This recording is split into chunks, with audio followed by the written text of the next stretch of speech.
When you put your hand in my jacket, I'm thinking so irrational. You flew me international now.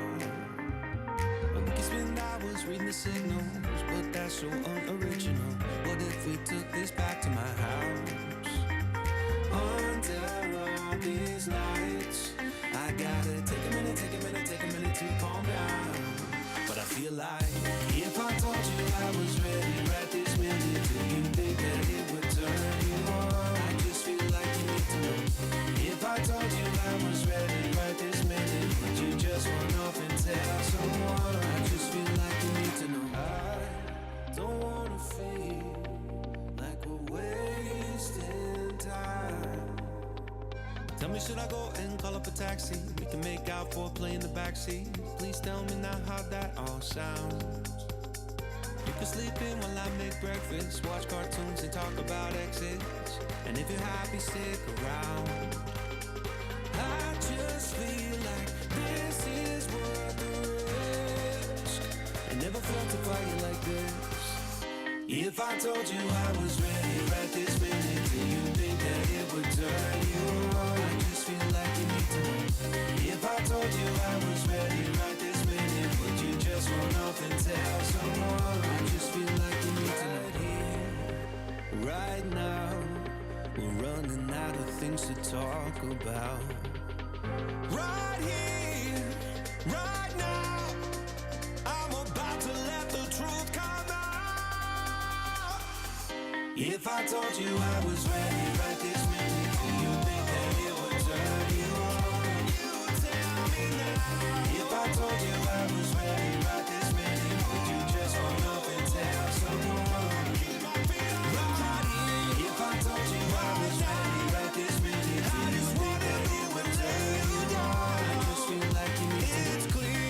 told you I was ready right this minute, would you just run off and say some more? I just feel like you need to know.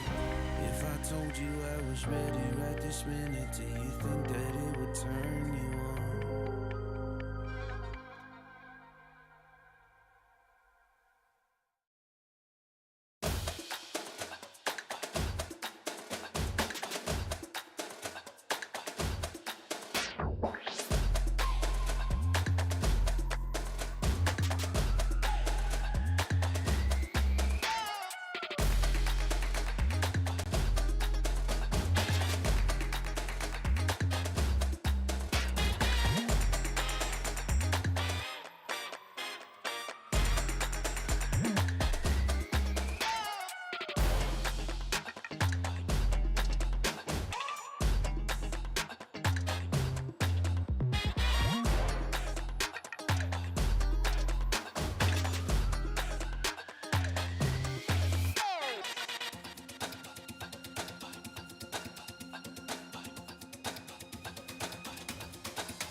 Good morning and welcome to the THQ Nordic live stream here at Gamescom 2022. Or, as we in Germany would say it, Guten Morgen und herzlich willkommen hier zum Livestream von THQ Nordic auf der Gamescom 2022.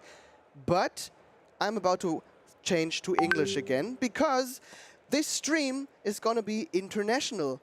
I read in the chat, I read a lot of you in the chat, and it came to my mind because I'm sitting here in Germany. That's where you live. It is like 4 or 5 in the morning.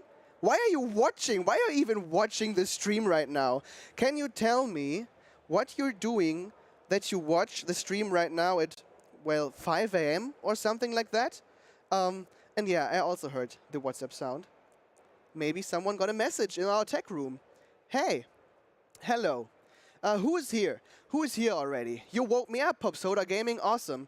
We're live on Twitch and YouTube right now, and I will look at both of these chats, so don't worry, I'll read every one of you, and I see every message. Meaning, don't write anything lewd in there, okay?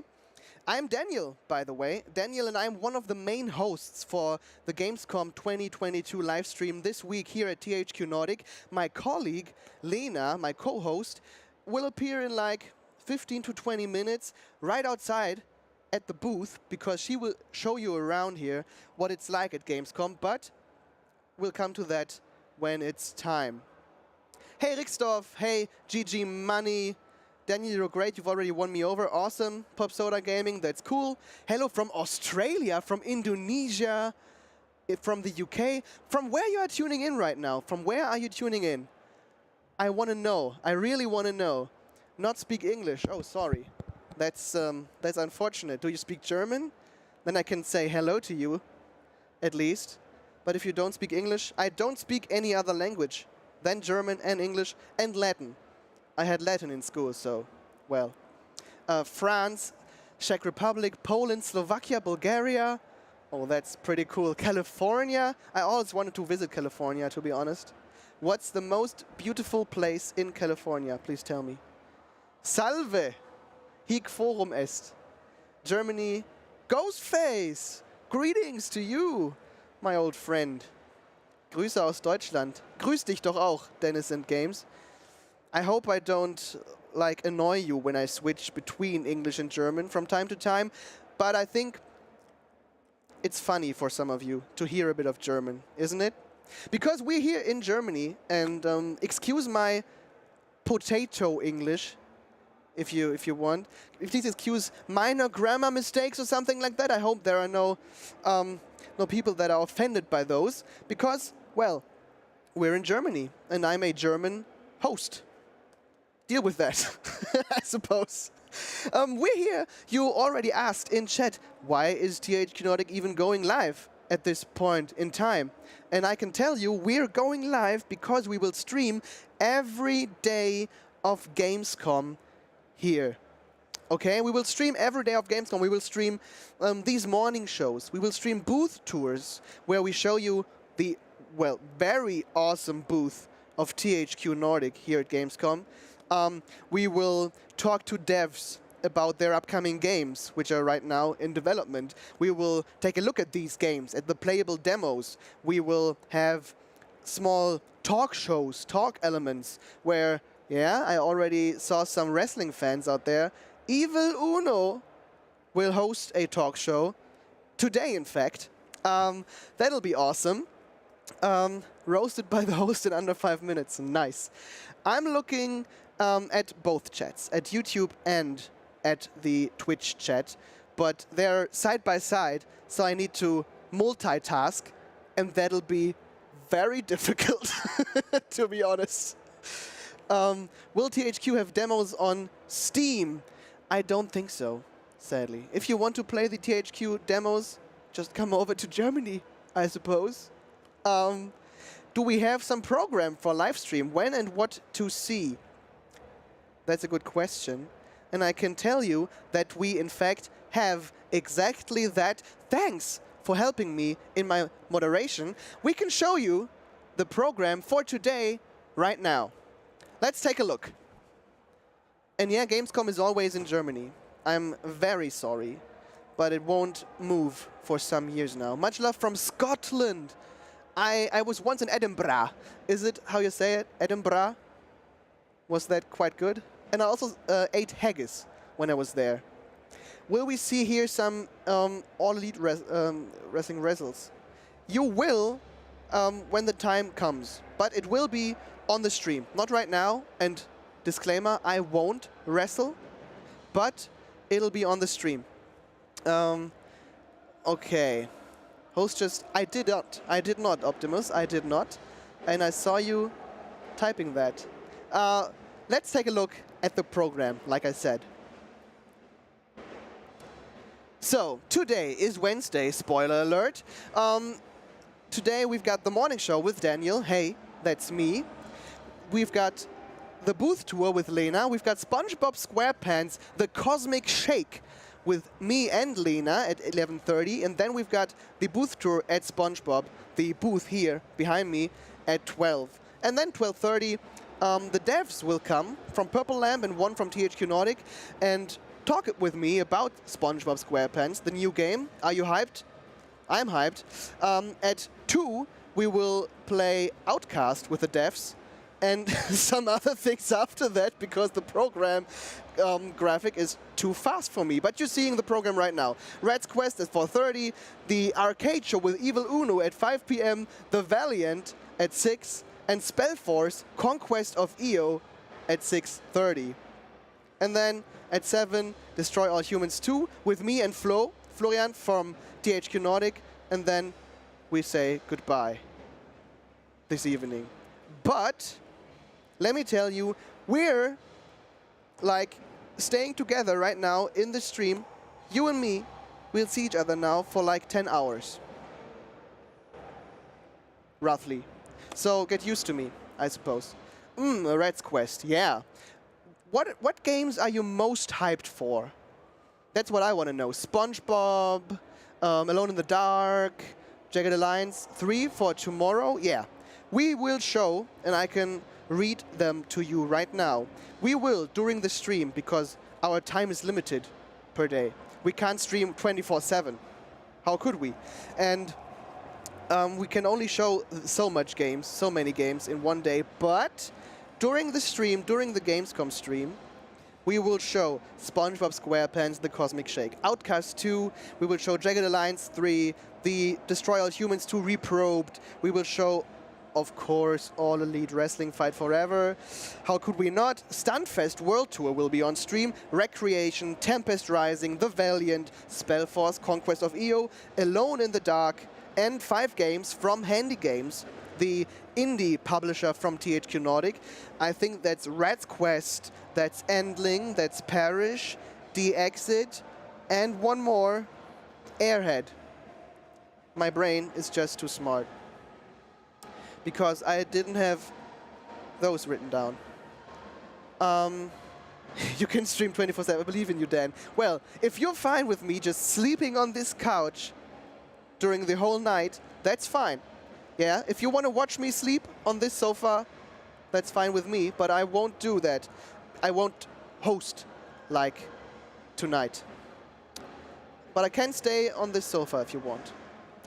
Gothic when? I don't know. Let me ask the Piranha Bytes guys. Who will come over? To be honest, Piranha Bytes will come over Wednesday evening. Mark that in your calendars if you're hyped for Piranha Bytes stuff. They'll come over Wednesday evening. If we can watch Mike licking, we can watch you sleep. Well, don't start simping for me this quickly, please. I mean, I understand that you might be interested, but hold back. Hold your horses. Is that what you say in English? I think so. Blink twice if you can't say anything about Darksiders. I think I'll better not blink at all. I don't know. Alone in the Dark remake is definitely one I will get when released. Yeah, I'll show you more about that later, and like we showed you, we'll show Alone in the Dark today later as well. Sacred Remaster. I played Sacred when I was younger. I'm still young, but when I was younger, I also played Sacred, and I loved it. Sacred 2, or was it the first one, which was my favorite? The one where you could play lots of classes, like the assassin, the dark elf assassin, the seraphim, the dwarf with the DLC. Was it the first or the second one? Sacred. I don't know anymore. We could try to do a 24 hours live stream. We'll see about that. We'll see about that. Guys, the YouTube chat is like, and you on Twitch are far easier to read. So I hope I can like interact with both chats simultaneously in a equal manner, but I can't promise it, to be honest. That's the first. Okay, the first sacred. Awesome. Can one play SpongeBob at the Gamescom? Yeah. And we'll show you how that looks in like 5 to 10 minutes. But tell me, I've read like 2 or 3 minutes ago all the games we will show during the live stream. Which game are you most looking forward to? SpongeBob, Outcast, Jagged Alliance, Destroy All Humans, All Elite Wrestling, Stunfest, Wreckreation, Tempest Rising, The Valiant, Spellforce, Conquest of EO, or Alone in the Dark? Because I can show you 2 or 3 trailers right now. We've got time for that. And then you can enjoy those like gameplay videos and stuff. I hope that makes you happy. Alone in the Dark, Outcast. You can't be hyped for every one of them. Don't type every one of them in there, please. I can only show 2 or 3. Jagged Alliance 3, Alone in the Dark, Valiant, All Elite Wrestling Gang, Rise Up. I think All Elite Wrestling is one that we should show right now. So, Yannick, my tech guy, in the room beside this room, please, as soon as you can, show the All Elite Wrestling trailer, please.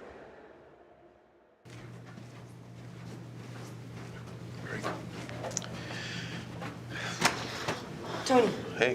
What are you doing? Brett, hey, what are you doing? What are you doing? Going to my room. No. What? Go away. What? Get your bag. Come on. Go to my room. What? Yeah, Step on the pizza. Don't let anybody see you. Come on, shut the door. Well, no, get in first. No, leave your bag here. Come on, hurry. What? What's happened in here? AEW Fight Forever video game happened here. All right, so now what? Well, are you hungry? On second thought, don't eat that. But now, it's finally time to reveal AEW Fight Forever to our AEW fans at the THQ Nordic Digital Showcase. Check it out, Tony. I will be me, the one legendary DMD, and you will be Adam Cole. Oh man, this game is awesome. I told you would love it. Yeah. I told you. Am I ever wrong? No, Never. no, I should.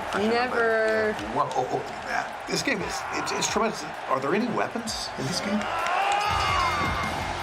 Are there any weapons?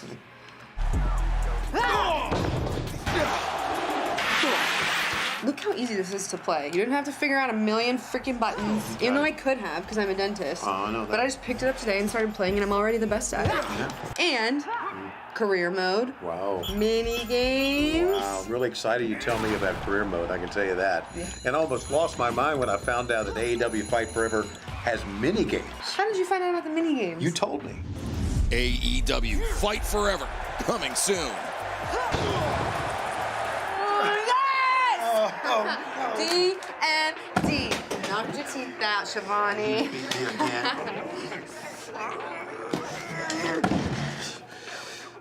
Well, at least I know a good dentist.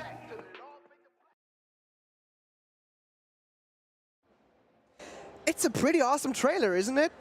I think the idea is neat to do some real-life scenes in there, to put some real-life scenes in there. I loved it. When I first saw it, it's a good trailer. And let's be real, sweaty, muscular men. Lots of them in wrestling. Finally, proper wrestling game on Switch, yeah. Okay, where's the tech guy? I don't think he wants to come in front of the camera. He's a tech guy for a reason, and he doesn't like the spotlight, so to speak. But maybe he and me can switch sides in the next stream, and I sit in the tech room, and he sits here. He sits here hosting? Maybe. I can't promise it, though. I would have liked to have seen more gameplay, in my opinion. You will see more gameplay, but not just yet.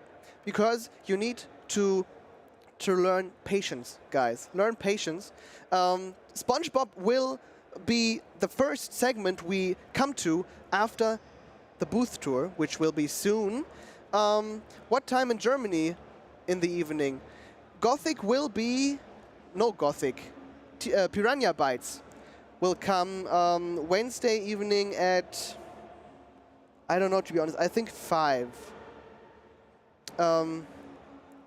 Because some of you asked for the schedule one more time. Let's take another look at the program so you know what will happen today. Piranha Bytes are Gothic, but I don't know what they'll show on Wednesday evening. On Friday, sorry, on Friday. Because today is Wednesday, and we've got the morning show, the booth tour, SpongeBob SquarePants, the booth tour to SpongeBob. And then we've got, after that, let's see, SpongeBob SquarePants with me and the devs. So we'll talk about the game and what their takes on some of the things in this game are, of course. Then we've got Outcast 2, we've got Wreckreation, we've got Alone in the Dark at 4 today. We've got a Rat's Quest from Handy Games at 4:30. The All Elite Wrestling Arcade show at 5 with Evil Uno and his other guests. I think Colt Cabana will also be there. The Valiant at 6 p.m. Spellforce, Conquest of EO at 6:30 today. And then at 7, Destroy Humans 2. And then the goodbyes, you know? So are you still in schedule? Shouldn't the booth tour already be happening? Maybe we're not in schedule, but I won't tell you. I wouldn't tell you if you were. But yeah, maybe we're a bit after schedule, behind schedule, you say in English, don't you say? And that's why I want to show you one more trailer that a lot of people from you said you wanted to see, and that's Alone in the Dark. Yeah, the new reimagination of the cult classic horror, and I think there are also Lovecraftian elements in it, and I love the whole Lovecraft thing, you know, and that's why I'm pretty excited about the game, and also because I love horror games. Show us Tempest Rising. We will soon. Outcast comes in like 4 hours, but now let's take a quick look at Alone in the Dark.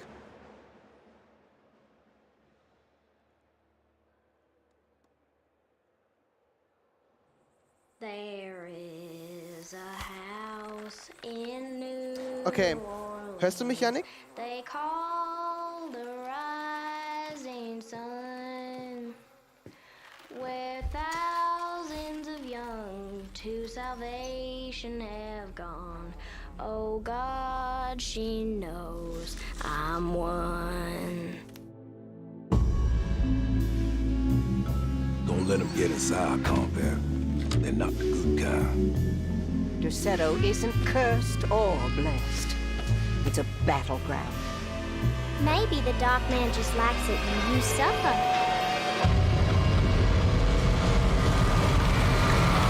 Have you ever talked to a doctor about your condition? This is madness! Are you crazy? Fall on your knees, wear the mask, praise his name.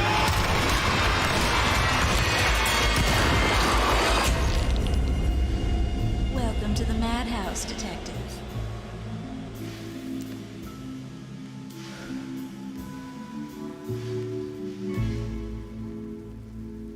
And welcome back. Such a good atmosphere in there, don't you think?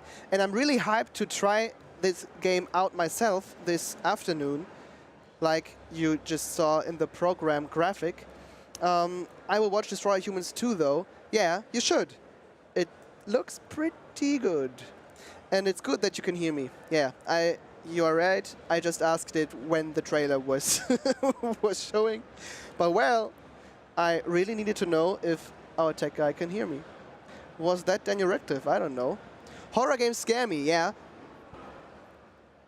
That's what they're supposed to do. So, what should I say? Way too creepy.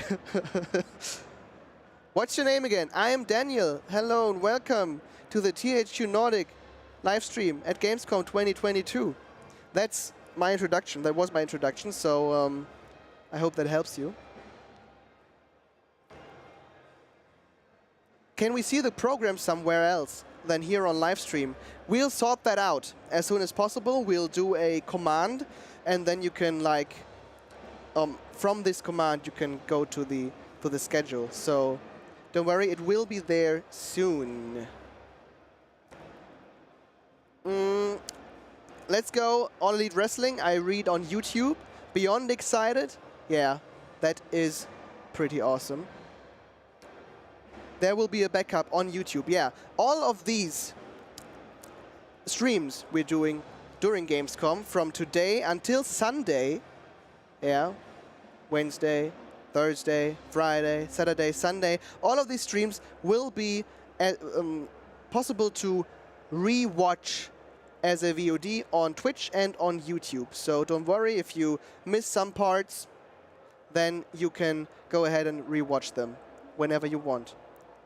But I think after the Gamescom, at the earliest. I don't know when we'll be able to upload them, you know? As I think about it, I think the VODs from Twitch are going right up after the stream, but I don't know for sure. Hello from Russia. Hello back to Russia. That's good because I have to run some errands in an hour or so, yeah. But you can come back, you can watch the rest of the day, and then you can rewatch it whenever you want. Let's see what you're writing. Do you have any questions?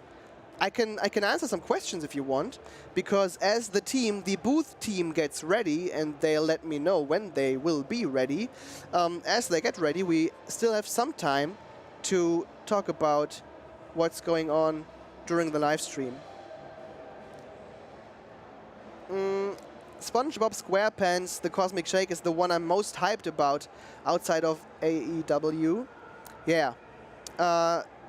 SpongeBob will, like you saw in the program graphic, be the first game we're playing today. So be hyped for that. Is this Alone in the Dark going to be a real reboot of the series? I can't tell you. There's much I cannot tell you. If you get this information from anywhere, it'll be from the devs that will visit me on this very couch or the other couch. I don't know for sure, to be honest, where they, excuse me, want to sit when they're here, but at one of these couches, on one of those, the devs will sit and then you can ask them, because even if I knew, I wouldn't be allowed to say it. Do we see new Alone in the Dark gameplay? You will see Alone in the Dark gameplay, of course, this afternoon. I don't know how much of that is new, though. That's all I can say. What other games are you looking to play on off hours? I think I'm gonna... The first game I'm gonna try is a game nobody of you... I think nobody of you typed in chat yet. The game I will try first on my off hours, if I get some, is Spellforce, Conquest of EO, because I'm a turn-based strategy fanboy. Yeah, I love the hell out of them, and that's what I'm very excited for. Which couch is better, this one or the other one? I think this one. I hope this one is better, because they set me onto this one, and if that one is more comfy, some heads are gonna roll. When Jagged Alliance 3 release? When SpongeBob release? I don't know. I really don't know. You can ask the devs when they're here. The SpongeBob devs will be here at, I think, 12:30. So if you've got the patience for that, you can ask them directly or through me, because I can read what you're saying and then I can ask them, but I can't tell you. I said Spellforce, Philo Quark. I said Spellforce. What do you mean nobody typed that in chat? I did and some other did as well. Yeah, maybe it was too quick. Because my eyes can't follow every one of you. You're just too many. Give my eyes a pause, please. Was shocked for a second. Philo Quark, no worries. Leave him alone. Thank you for defending me, Bunny Slayer. Alchemia Interactive devs, when? During the booth tour, which we're gonna do in a short time, I can tell you, I can look it up, and then I can tell you after the booth tour. So I try to get that sorted out. Yannick, how is the booth tour looking? Can we do that soon? Okay, in a moment, he says. There are some, you know, here behind me, you can't see it from here. That's pretty sad, to be honest. The only thing you can see from here is this big-ass LED panel right in front of the studio. But it's an awesome LED panel. But you can't see much through that. But we will show you the booth. And the booth, which is behind me and which is where I'm sitting in right now, is gigantic. It's awesome to look at. And Lena will show you around soon.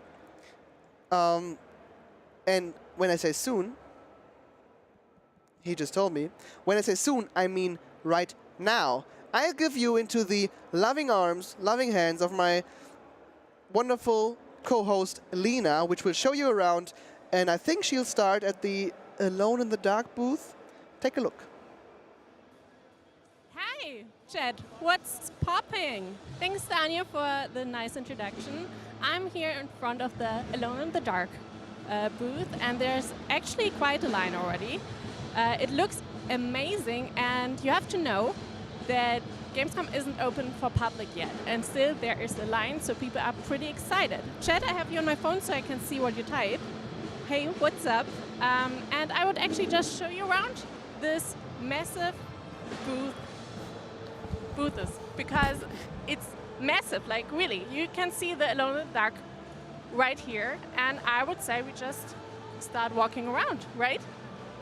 Awesome, so next to it, you can see, if you look up there, you can see Daniel actually. That's where the live stream is happening. It's not that interesting for you, but if you're gonna go to Gamescom and want to wave to us, that's where you have to wave. Next to Alone in the Dark is Wreckreation with some smooth bumpers. I really like that I haven't seen the booth actually before, so I wanted to go in fresh, so I'm seeing all this for the first time as well, and I'm really excited because there's so much detail to every game, and I really like that they put everything right next to each other, but it still makes sense. I don't know. Which games are you most excited for? Like, I can go inside some stuff if you guys wanted to. Otherwise, I just show you around, and if you see something you want to see more of, you're gonna shout at me, chat, okay? Can we practice that real quick? Can you say, like, write the game you would like me to go into right now? Do you even know what games are here? Lol. Now I want an Alone in the Dark haunted house to walk through. I mean, if you're here, the insides probably look kind of different and pretty themed. Maybe we will do that another day. You're all into Gothic. Okay. So I'll just show you around. I mean, you didn't see it yet, but there's this massive wrestling ring behind me, and it's a spoiler, but there's gonna be real wrestling on there. It's gonna be amazing. We've got some pretty cool wrestlers, and I'm at least gonna learn a lot of wrestling moves this week, and I'm really excited for it. You can also, let's go here. I'm just gonna walk around and see if my tech guy can keep up, I guess. Great. He's just laughing, so let's see if it works.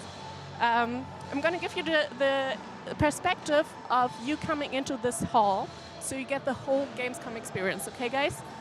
So if you come into Hall 8, where we're at, the first thing that you see is this wrestling ring and the big LED wall, and let's go here so everyone sees.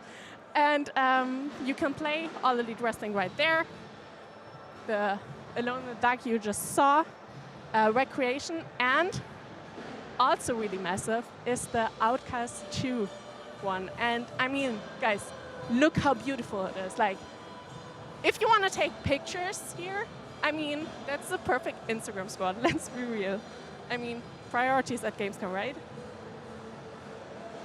I mean, I'm going to stand for you in it so you can see how an Instagram picture would look like. I mean, that's what I'm here for, right? I'm just going to do it. I mean, I can do whatever I want for you, right? See?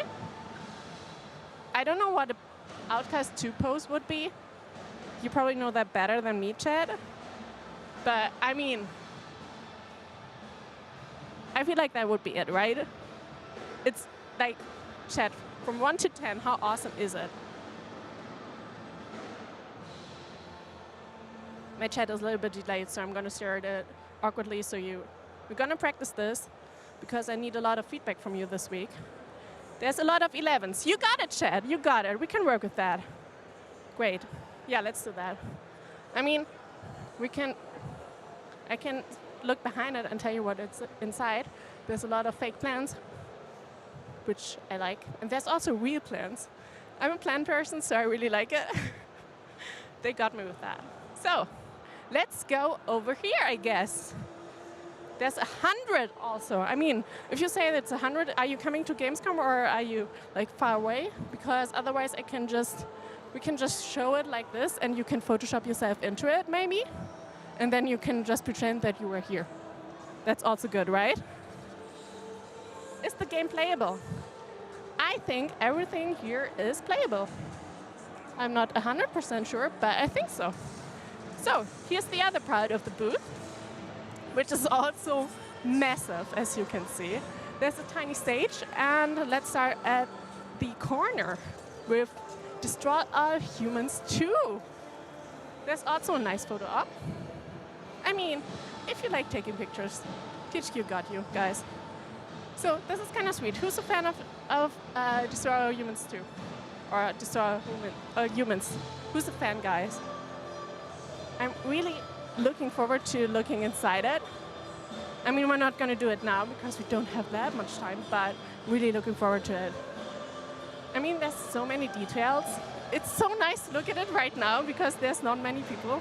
Oh, we were like, if you look over there, people are already taking pictures, so it's not going to be that unique, but you can make it unique, guys. I believe in it. So, let's go here. Are you okay with like going under stuff? Yeah, okay, sure. So, I mean, we can peek into the inside from here, right? I'm so sporty. So, I mean, you can just imagine what it's gonna look inside. It's really atmospheric. And I'm gonna go inside and just describe what you could see, but you maybe don't, maybe you do. I don't know yet. I don't know if it's gonna keep up. So it's really blue in here. It's really spacey. There's a moon. You're gonna see it in a second. Great. I mean, look at it. Even inside, you get transported through the game. There's a UFO right at the top. There's planets, and there's people playing. It's really empty right now because, as I said, it's not open yet, but it's gonna be amazing. I bow to that alien master. Yeah, you should. You should. So let's go to the next one, because right ahead there's a special zone for probably a few of you guys. There's a strategy game zone with the Valiant, Tempest Rising, and Spellforce. You can all play all those games right here, which is pretty awesome. And I don't know if it's open yet, but maybe we'll take a look inside, guys. Do you want to take a look inside?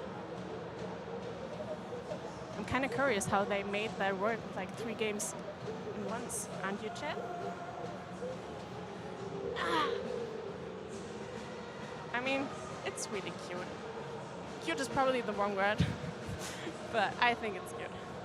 So, I don't know if you're allowed to go in there because, I don't know, is everyone old enough? Guys, are you old enough? Plus and minus in chat if you're old enough. If there's just pluses, I go inside. If there's a minus, I can't. I legally can't.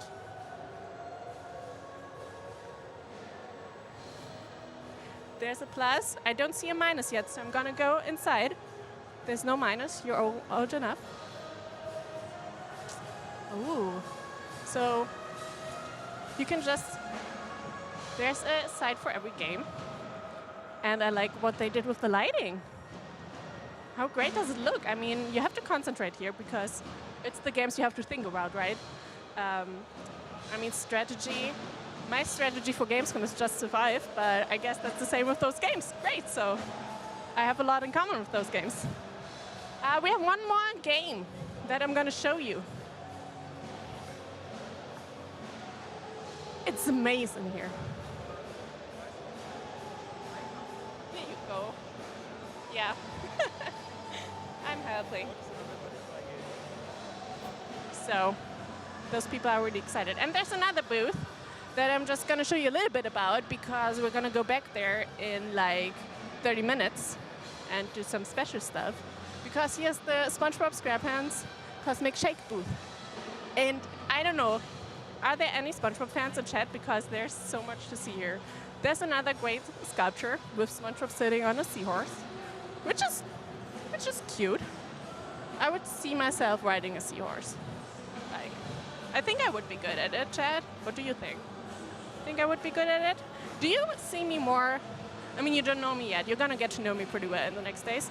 But do you see me more riding on a seahorse or wrestling? Because I'm not sure. I see both. Maybe I get the opportunity to do one of those things in the next couple of days. That would be pretty awesome. Did you already visit the Massive Mini Team booth already?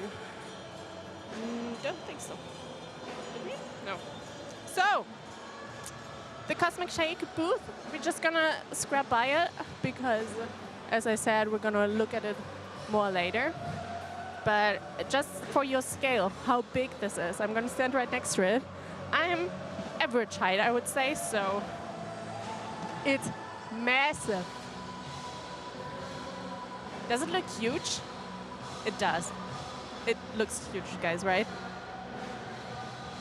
You say I'm probably gonna be better at wrestling? Yeah, you guys know me. I probably will be. So, that was a really superficial look at the booth. When you come into here, that's what you're gonna see. I'm really excited to go into every single one of those. Can you climb that? I'm gonna try that when we're gonna go back to the booth later, okay? Remind me of it. I will try to climb it for you. I will, because I'm down. I'm down. So this is the THQ Nordic booth. It's pretty amazing, right? How much did you like it? I mean, it was superficial. You will definitely see more of it in the next couple of days because we have a booth tour every single day. And it's going to be different every single day, probably, because there's going to be more people, and we're going to get more creative, maybe. And I'm really excited to do the booth tour of the SpongeBob booth later. Thumbs up, I like it. It is huge. Wish I was there. I wish you were here, guys. Like all of you, chat. That would be awesome. But that's it for the booth tour. I'm going to give it back to Daniel right now, and I'm going to join him in the studio. So, see you in a bit.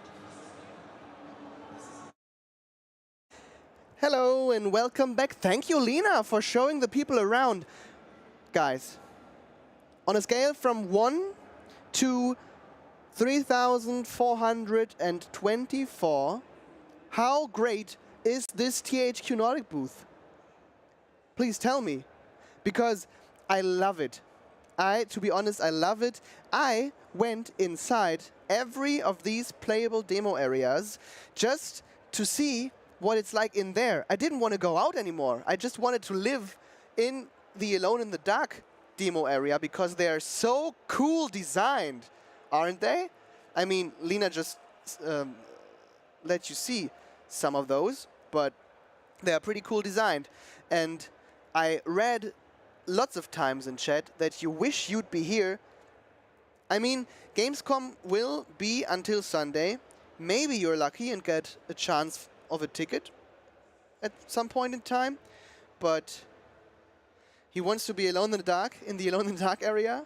Yeah, pretty much.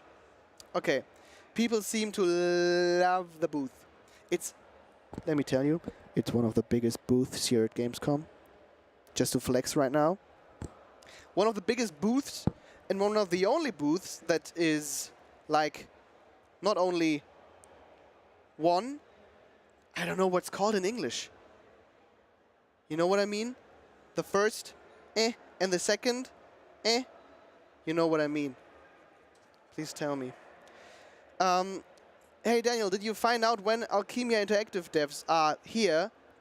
They, Piranha Bytes will be here at Friday, 5 p.m. I don't know about the Alchemia Interactive guys. Yeah, flaws, levels, flaws.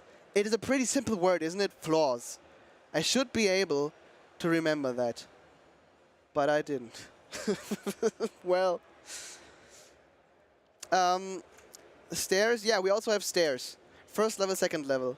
Yeah, this is the only booth, one of the only booths. I think there are only one or two more that has a second level here at Gamescom. And then they needed to stop building up higher because there's a height limit. You can't go higher than what we do. Hey! Hey! What's going on? Lena, how was it? Exciting. You seem pretty excited, showing the people around here at the booth. Yeah, I mean, it's our herd this week, so I'm proud of showing it off, I guess.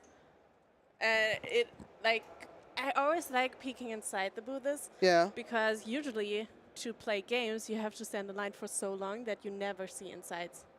And I just like that I can just waltz in and show everybody. Hi, yeah, Chad. It's really fun, to be honest. It's really fun. I'm really sweaty now, though. Well, that's all right. Because, well, you've got like 20-25 minutes until you need to go out one more time. Mm-hmm.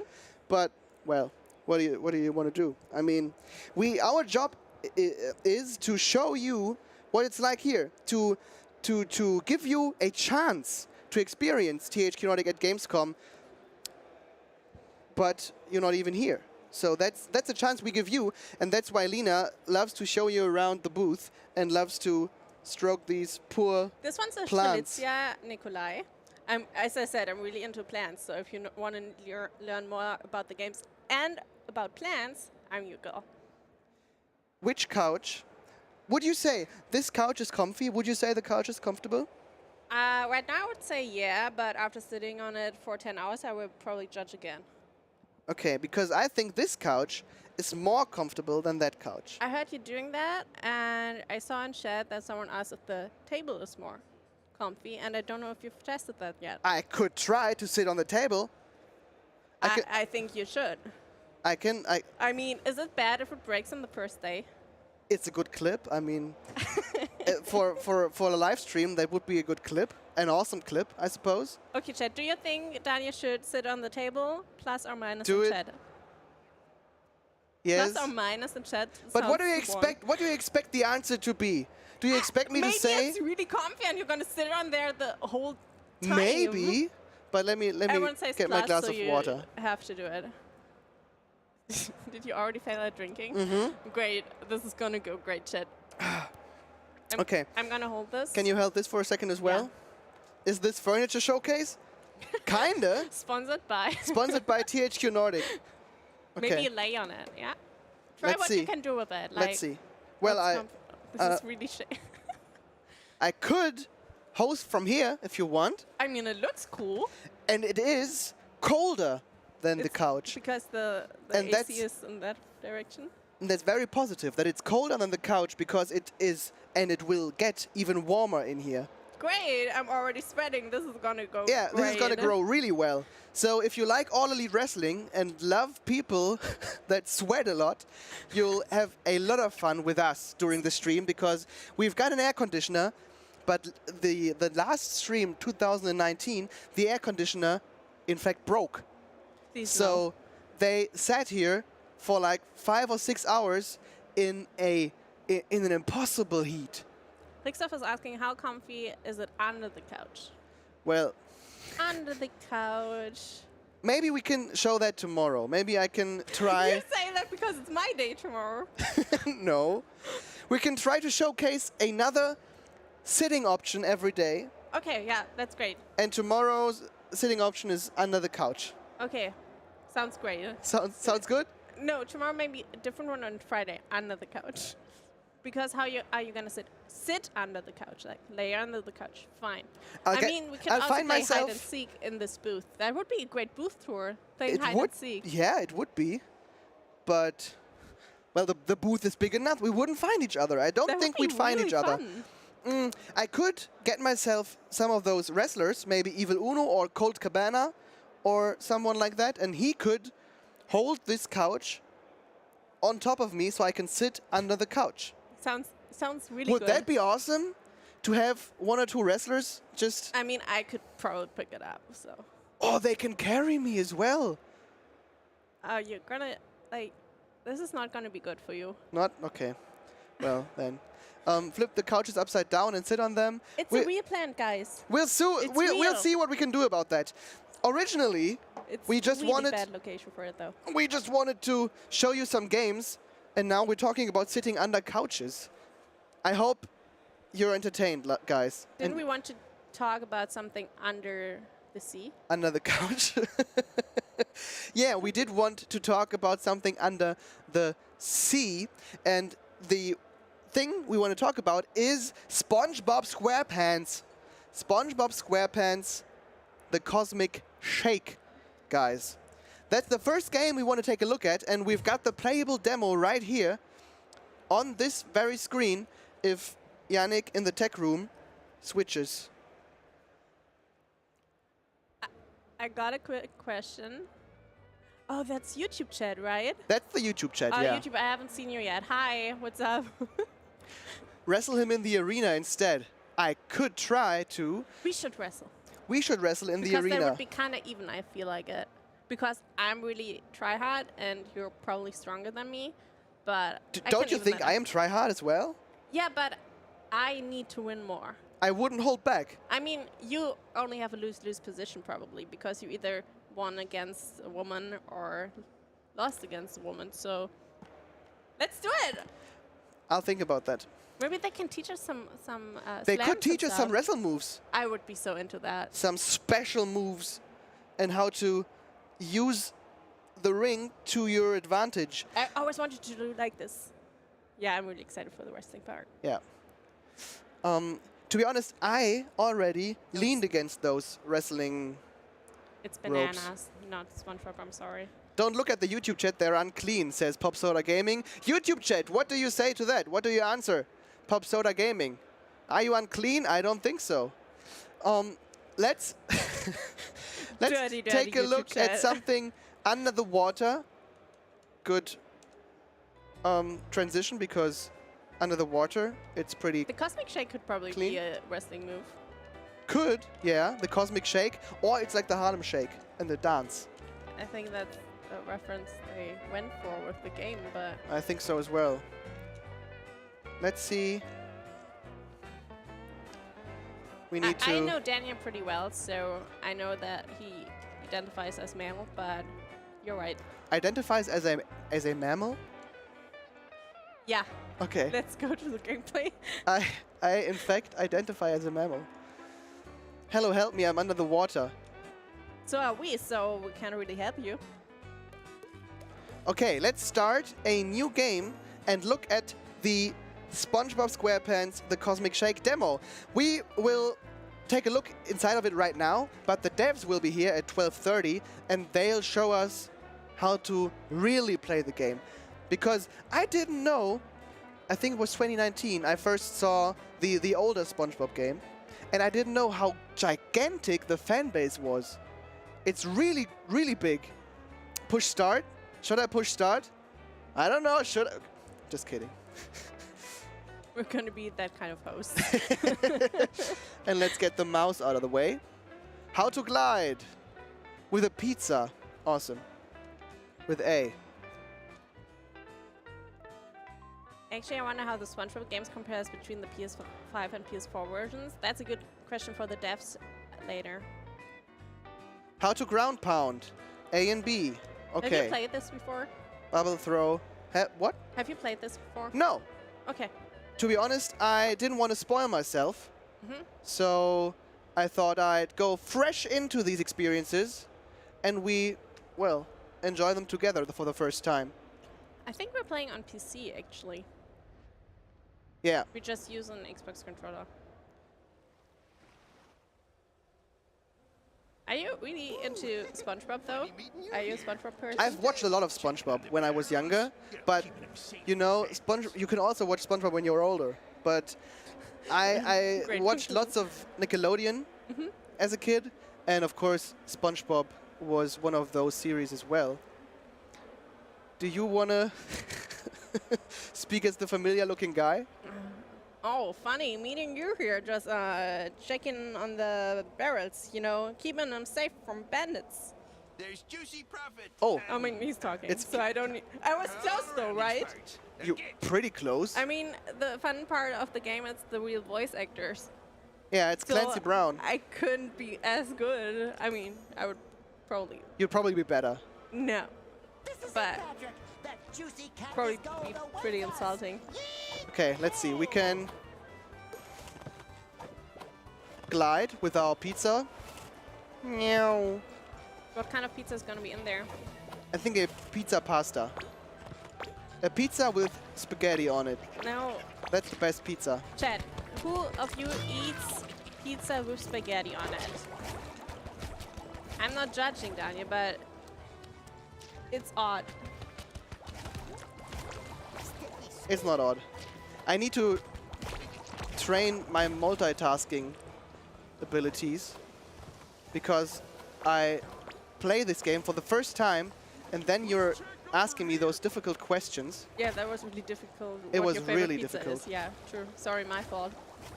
What do the people say? Did they already eat a pizza pasta? No. Oh. Guys, I'm from Italy. Please don't. See?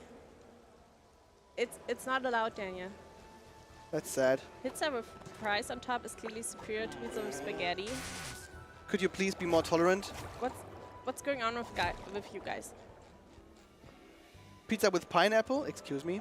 I mean, that's pretty common here, right? What? Pizza with pineapple. It's common, but that doesn't mean it's good. I mean, I just don't like pineapple, so yeah, but I mean, sweet with savory really makes sense. Oh, okay, I got it. I found a square pant. Okay, Daniel, I'm expecting more of you because I know there's speedruns of this game. So where's You your know the speedruns of this game? No, I don't know the speedrun of the game. I just know it of the speedruns. Oh yeah, I'm pretty much speedrunning right now. I doubt it. I don't think anyone was quicker than I am right now. Okay, sure. See how quickly I dispatch of these evil creatures? They didn't have a chance. You're so And that would happen to overpowered. you too if we would wrestle. You just go up in bubbles and be. I would pop. You would pop and just be gone. Because I'm that strong. How do I get up here? I doubt it.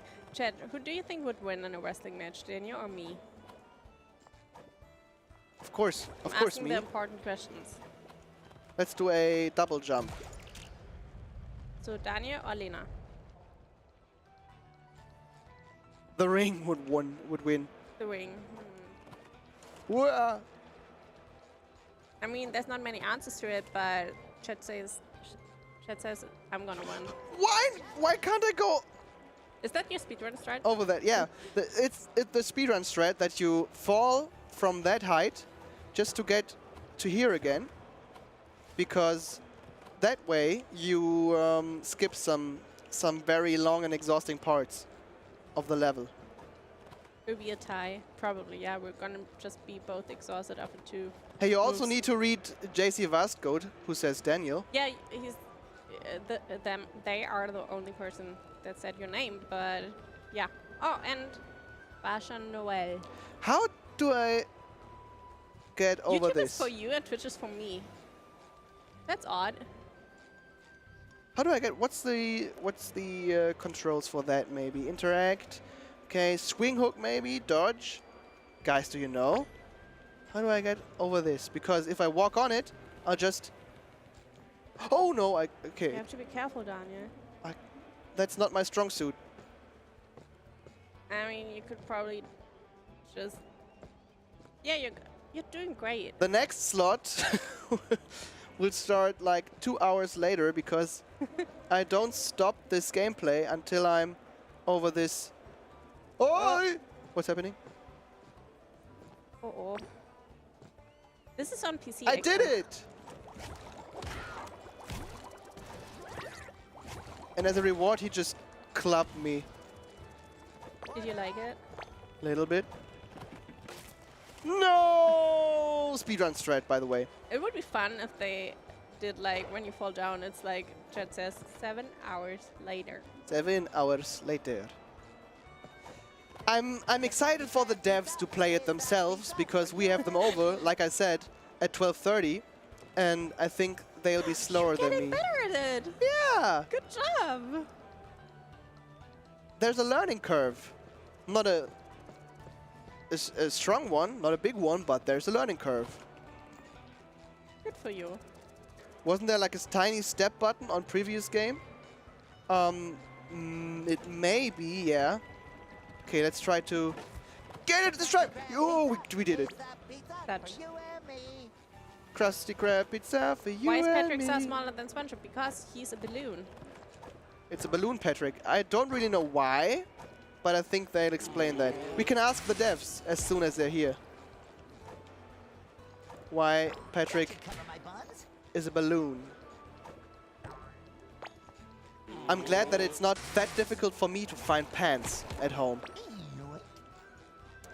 I often don't need to jump through a scenery this big to get my pants. Okay, where do I need to go? To there. And I suppose I need to glide! I fucked it up. I fucked it up big time. And I died. And I respawned. The game is nice to you. Daniel, what are you doing? It's not easy to glide on a pizza. Have you ever tried that before? In real life, yes. Haven't you? Daniel! Are you doing it on purpose? No! Okay, let's try it again. Oh. Now it should work. Vampire Bad says, I think the villain on this game made Patrick into a balloon. That would make sense. You did it! Good job. What would you do as a balloon? Pop a lot. Okay, awesome. What would you do? Well, that's probably the only thing that you're able to do as a balloon. I mean, you can. Except for flying. You could also. What's up with Patrick? He put the pants right there, so if I get the pants, I drop down. Watch me. No, okay. No more. Good job. Thank you very much. I mean, you could do some static stuff, like fuck with people's hair. That would be True. fun. So it stands up. Yeah. Make stuff stand up and Make stuff pop. stand up. Sure. That's how you do it. Okay, let's jump over here. It's the first day, guys. We can't do that yet. Patrick looks more cute as a balloon. Okay, True. let's destroy those. I would look this cute as a balloon as well. And hello to the US and A guys. There's a lot of people from the States watching. What's up? Yeah, there was one from California, but also one from Hungary, Bulgaria. Yeah, we've got Italy. Can you outright where you're from, chat? There's someone from Cleveland, Ohio, Atlanta. Lots This of is people joining insane. us for this showcase. Oh, yeah, that's good. Brazil, Hungary, Germany, South Africa, Romania. Wow. Indonesia. I think I'm getting the hang of it. But like I said, I'm.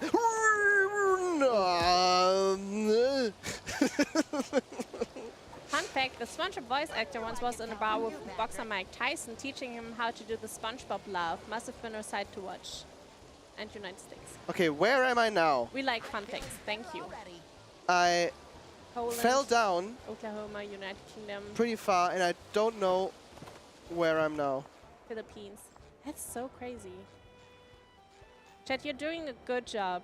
I need to get on top of that. Reach the next cactus. Okay, let's try that. You really are my best friend. You broke the game. Good job, Daniel. Maybe I broke the game.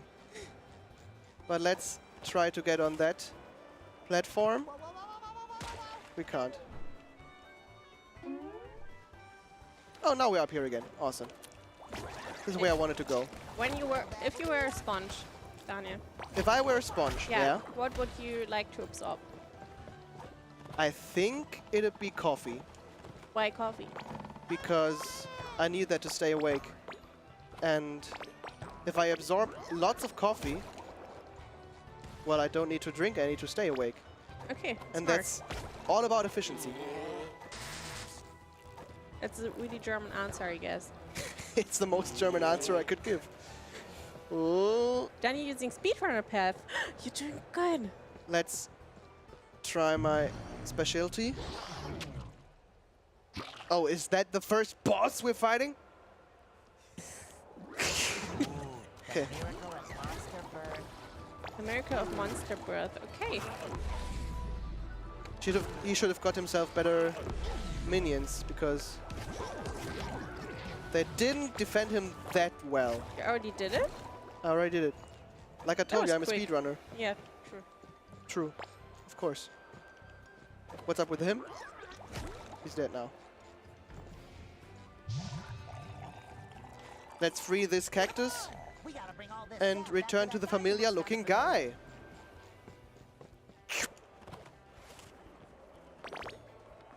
It's satisfying to get those. Oh! Hey, Okay. you didn't die. Good job. I didn't die. I didn't fall into water. I was just hanging out with an Australian yesterday, and we talked about her pronunciation of water, Yeah. because in Australia it's water. Water! Under the water? And I was really scared that my German accent would be like really confused by Australian and American accents. But it wasn't because you don't say water. Water. I mean, it's fun to say it. Nice flex, Lena. Yeah, so I was hanging out with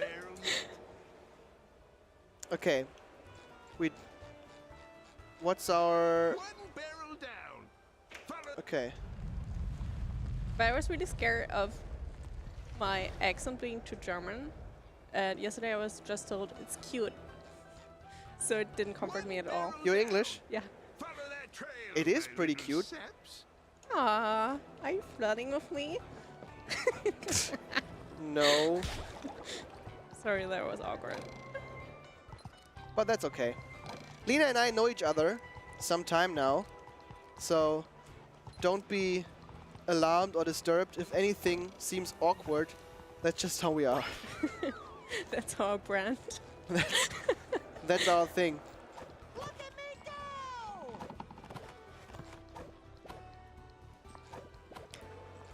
It's a small but important path between I would just spam now. Please don't. Just talk to us. awkwardness and Your funny. English is very good, both of you. Thank you! It would have been really rude to say, your English is very good, but Daniel, yours is just You're doing well. god-awful. I was like kind of nervous about it because we never talked English to each other, obviously. Yeah, we need to get used to talking in English that long. Because, of course, when you live in Germany, you don't talk English because you speak German. You know, Do makes you sense. never talk English with any of your friends? No, why should I? Okay, sure. I don't do that. Do you talk to your friends in English? Sometimes, like, like I have this thing when I'm like texting with someone and it's kind of emotional. It's easier to write in English because I'm not as close to it as when I would say it in German. I so see. that's a thing for me, actually. You see what it did there? I threw a bubble You inflated it. and made a platform. Good job. Thank you very much. You're doing perfect, honestly. See, chat is really proud of you. Does he mean my gameplay, my speedrun, or our English skills? The speed run. The speedrun? Awesome. It is pretty awesome, isn't it? This is, all, by the way, the playable demo right here on Gamescom, so if you want to be better than me and show me how it's done... Oh, there's the timer. Did you see the timer up there? Oh, you just have 3 seconds left. Okay. Fuck, I just saw the timer. Oh Thanks no! for playing! The demo is over! I didn't know that we got the timed demo. Well, okay, now we know. That was SpongeBob SquarePants, the Cosmic Shake, guys. That was our playthrough of SpongeBob SquarePants, the Yours. Cosmic Shake. And with ours, I mean mine. The devs will be here at 12:30 to show us how it's really done. You will show the guys at home how the SpongeBob booth is looking. Yes. And what's going on there. While you are on your way I'm gonna leave now. that booth, I have some time to answer more questions from you, if you have some. While Lena is going out of our live studio, which, by the way, has a pretty nice view of the wrestling ring, in which live games will happen. Live games will happen in the wrestling ring, so please be hyped for that. Schade Schokolade, says Daniel Hennen. Yeah, pretty much. That's all I'm saying. I have more to say. Young JK, what were you saying? We know what gameplay feels like. Evil Uno does. Evil Uno will be here, like I said, at I think 5 p.m. and will bring some of his wrestling friends with him, talk with them about, well, wrestling, I suppose. I don't really know what they will talk about, to be honest, but they will talk about wrestling stuff. About the game, about behind-the-scenes things. That's what they'll talk about. Game looks great. Yeah, it looks really great. I'm not per se the platformer guy.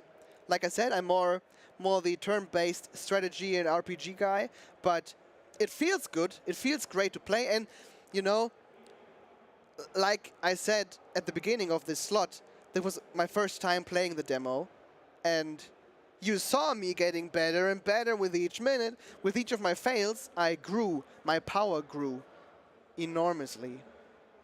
Then the SpongeBob game won't come out until 2023, right? I don't know. We'll ask the devs once they're here. What time is it here, Daniel? It is 12 a.m. here in Germany. And it's, I think, 6 a.m.? Thick a.m. It's 6 a.m. where you are right now, probably. So good morning, I suppose. Make yourself some breakfast and enjoy the stream. Game looks good, yeah. In fact, Lena, you seem to have a little of a Western US dialect, like someone from California. She does?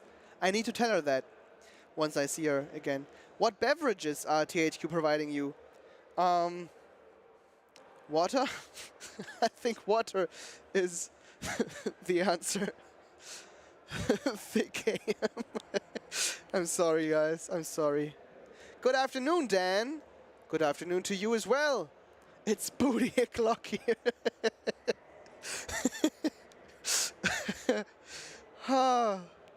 Yeah, seemed easy to pick up. It was pretty easy to pick up. Was ist dein Lieblingsspiel? I hope you're not mad at me for speaking a little bit of German now, because Daniel Hennen told me to ask me to do it. So Daniel, mein Lieblingsspiel ist... Ich habe eine toxische On-Off-Beziehung zu League of Legends. Aber sonst, viele Roguelikes mag ich. Roguelike Games, Binding of Isaac und so weiter. Okay, that was my German for this slot.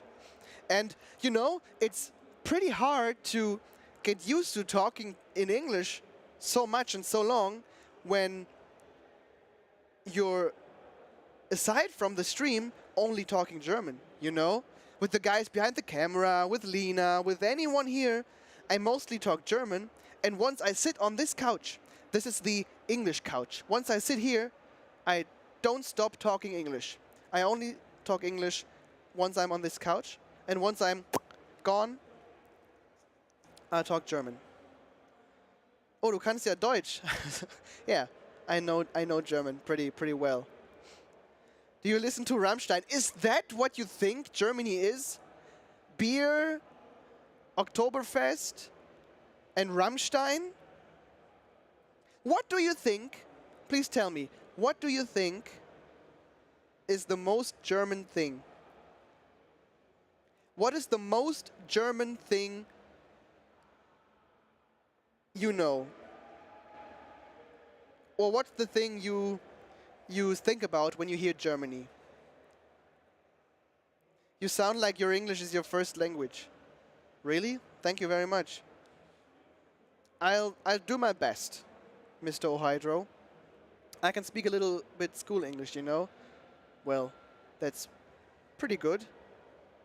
Socks in Birkenstocks, Malem. Nice. I think of cobblestone roads, beer, schnitzel, and Rammstein. Wow. Krautsalat. Gothic, beer, currywurst. Money laundering. Why money laundering? Great food, but hard as hell language. Yeah. Oliver Kahn, cars. Oh, it's pretty cool to see what you're like thinking of when you think of Germany. I love having this opportunity right now to ask you that. But most of what you're saying is true. And I don't know if that's good or not, to be honest. But well. Alone in the Dark, Mr. Emmy will be on stream this afternoon. I'll show the program graphic once again, I think after the next SpongeBob slot. But we'll see. Bundesliga, Oktoberfest, yeah. Lederhosen. Yeah. Lots of stuff you think about when you think about Germany, but mostly Lederhosen, beer, Oktoberfest, and Rammstein. That's cool. I want to show you one more thing about or in Germany, and that's the THQ booth. Good transition. And when I say I'm showing you the THQ booth, I mean Lena will show you around, and this time at the SpongeBob stand. So have fun and say hello to Lena for me. Welcome back, chat. I'm down here at the SpongeBob booth, just casually chilling with my boy SpongeBob. And we're gonna see some stuff right now. I mean, I'm always standing like that. But we're gonna do some great stuff. I also gained some height because I'm sitting on a barrel. I could do a barrel flip, but I'm not. So we're gonna go take a look inside the booth, and then we're gonna have a fun quiz that we can do with people that are standing in line, and they can win some merch. And they can also skip the line if the line gets any longer. So that's gonna be fun. I'm gonna take the bag with me with all the stuff. It's a really professional bag, don't judge me. So I'm gonna tell you right away, chat, that I have the chat on my phone, but just the Twitch chat, because I just have one phone. So YouTube chat, if you want to tell me something, I'm sorry, you just have to go to the Twitch chat. Yeah, I mean, let's go inside, right? People are standing in line. This makes sense. I mean, the people inside, this made no sense at all. I'm gonna help you because it's really hard with a big camera. So on day one, I'm nice. I'm sorry. So we're just gonna go in here. Hi. So this is the booth from inside. If you're gonna play it at Gamescom, this is what you're gonna see. Just go inside and you're in a barn, I think, or is it No, it's the barn.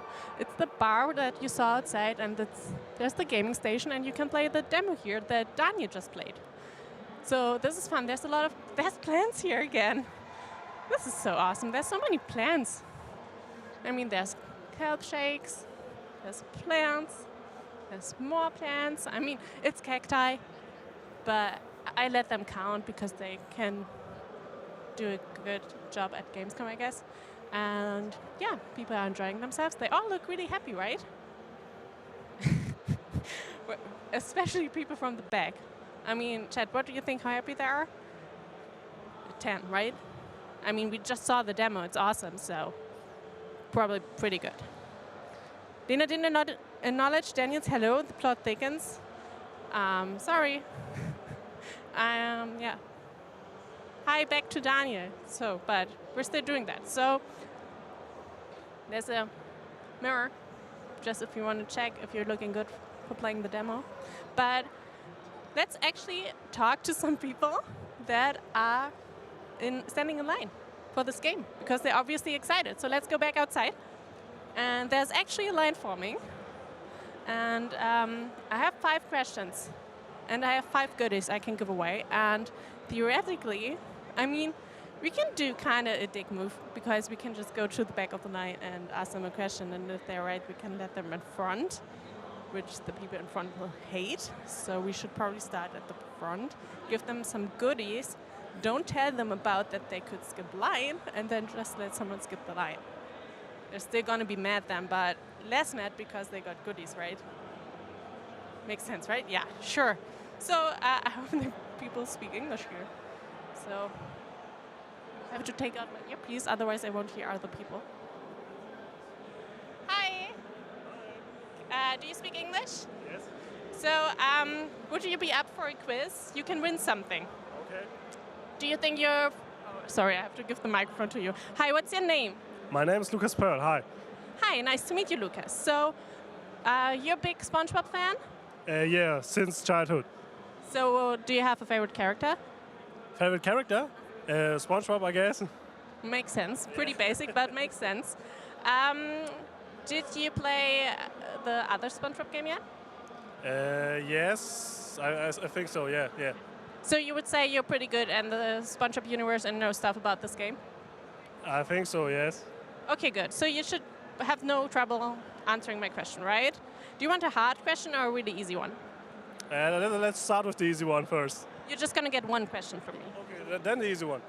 Okay, so I'm just going to read you the first question that's written on my card.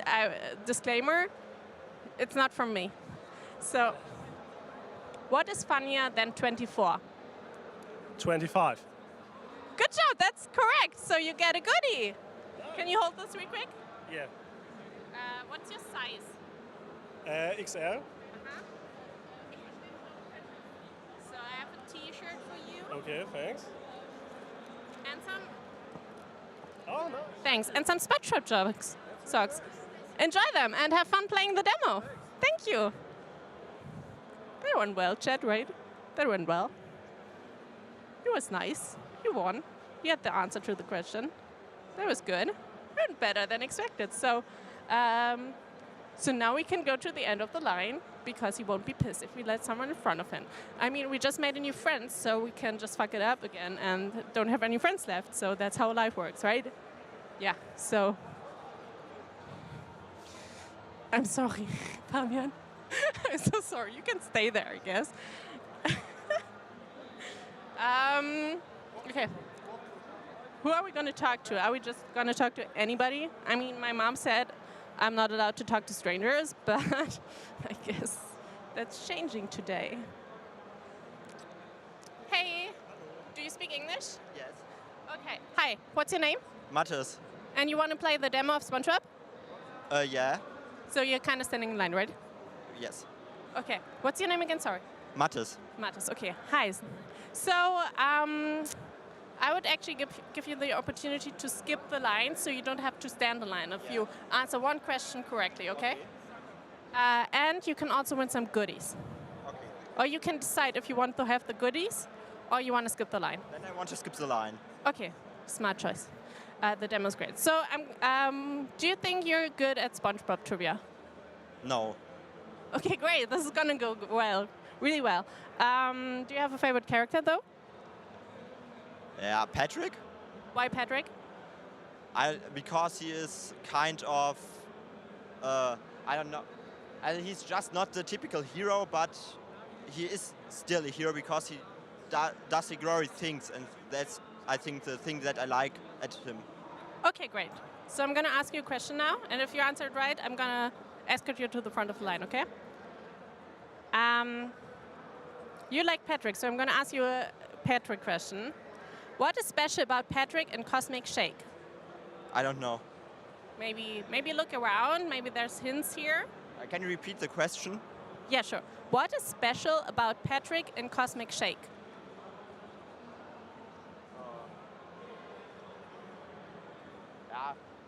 Yeah, I don't see Patrick in the moment. I mean, you can see the gameplay on there, and he's seen sometimes, not the whole time, but you can definitely see, and there's definitely hints around the screen, just saying. He can fly. Yeah, but why can he fly? What is he? He's not a starfish there, but he is a... Balloon. Right, good job. I didn't help at all, definitely. You did well, so I'm going to escort you to the front of the line, and because you're really nice, I'm going to give you also some t-shirt.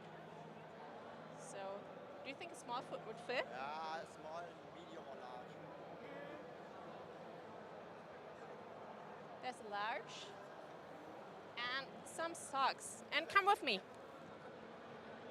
This is so cool, right? He's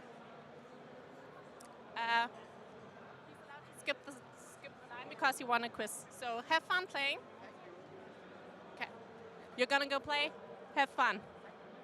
If there's any trouble, tell me. I will fight for you. Good, thanks.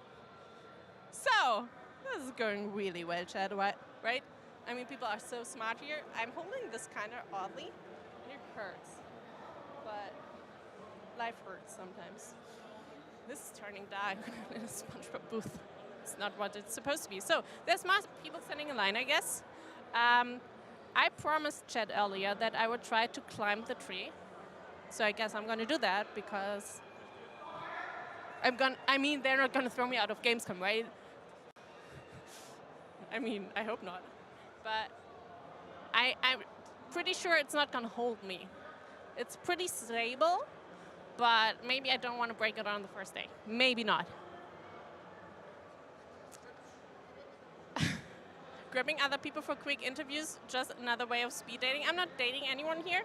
I'm doing serious SpongeBob stuff. Chad, behave. So, there's a lot of people here. I mean, Gamescom is still not officially open, I think, and there's a lot of people standing in line. And I mean, let's go talk to these girls over there and see if they can answer some questions, right? Hello. Okay.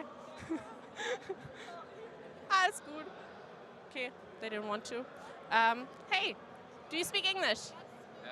A little bit. Do you think it's good enough for a question, a trivia question? What question? I'm going to ask you a question about the game, and then if you answer it correctly, you can skip the line and don't have to wait anymore. Yeah, we can try it, why not? Okay, so first of all, what's your name? Michael. Hi, Michael. Nice to meet you. What do you like about SpongeBob? It's not the question yet, by the way. I mean, what's the question? What you don't like about SpongeBob? I mean, I started watching it when I was like 10 years old, so I guess it's also a nostalgic thing, but it always was one of the most funniest shows back when I was a child, and I still enjoy watching it today. So are you really excited for the game? Sorry, I didn't... Are you really excited for the game? Yeah. Yeah, that's why I'm in the line. Yeah, makes sense. So I'm going to ask you a question, and if you answer correctly, I'm going to escort you to the front of the line. How many wish words are you traveling in Cosmic Shake? Sorry, again, I didn't... How many wish words are you traveling in Cosmic Shake? Like, how many kind of type of words are there? I have to guess 20. Less. Sorry? 15. 18. 17. 16. 15. Maybe say a number under 10. Sorry? A number under 10. 7. Yeah, you're so good. First try again. You're so smart. So great. You can step out of line and come with me. Great. Chat, isn't everyone here so smart? Insane. This is insane. Yeah. I mean, I'm just being nice on the first day, I guess. So you also get some merch, actually. This is too much to handle. Maybe I'm gonna give you a t-shirt and some socks. Have fun with it. I'm really jealous of that. I hope I get that too, just saying. So, hi.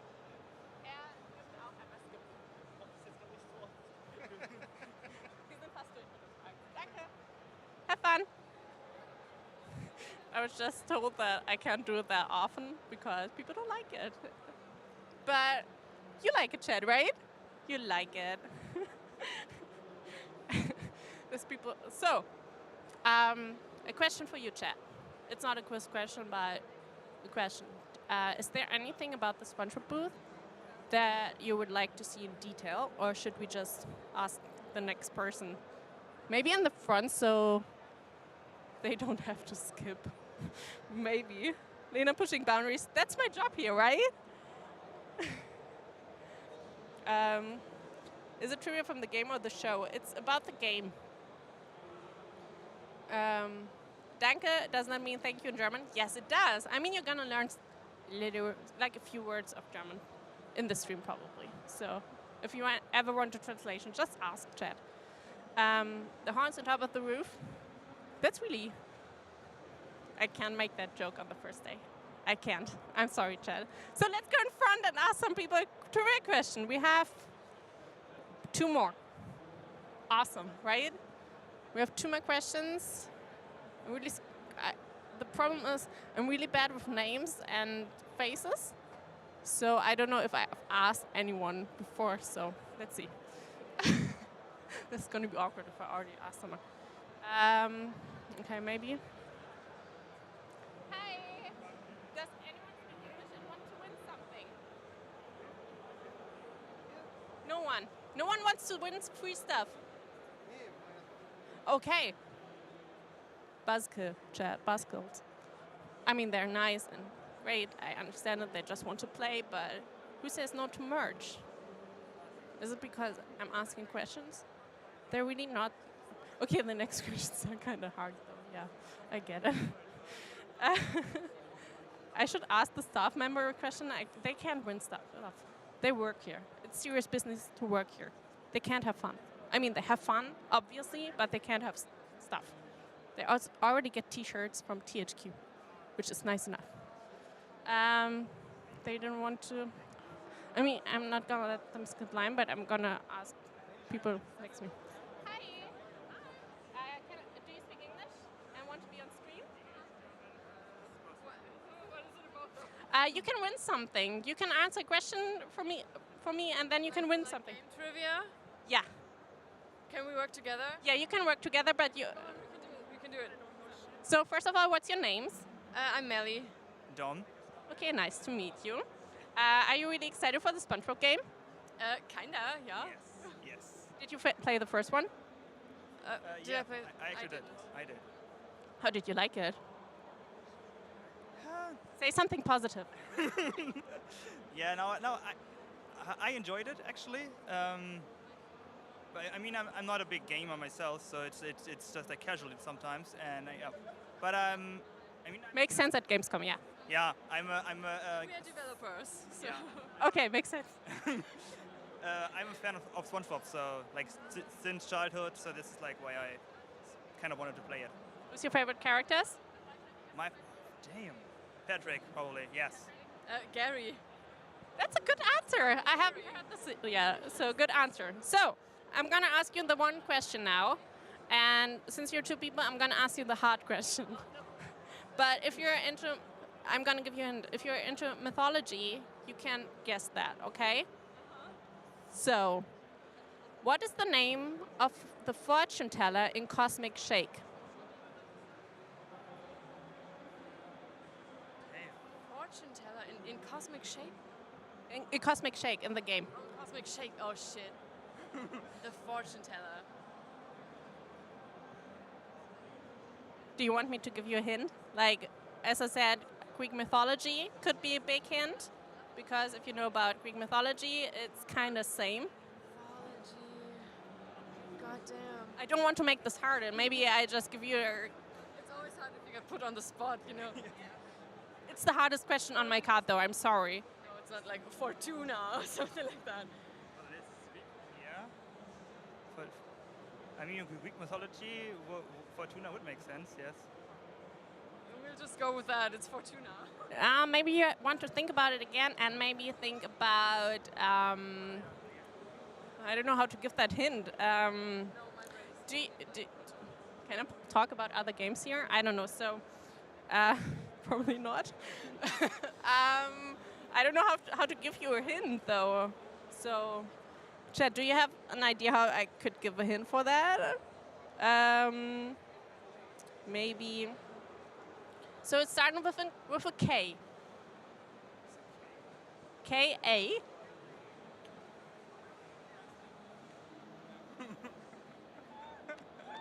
Why should I know this?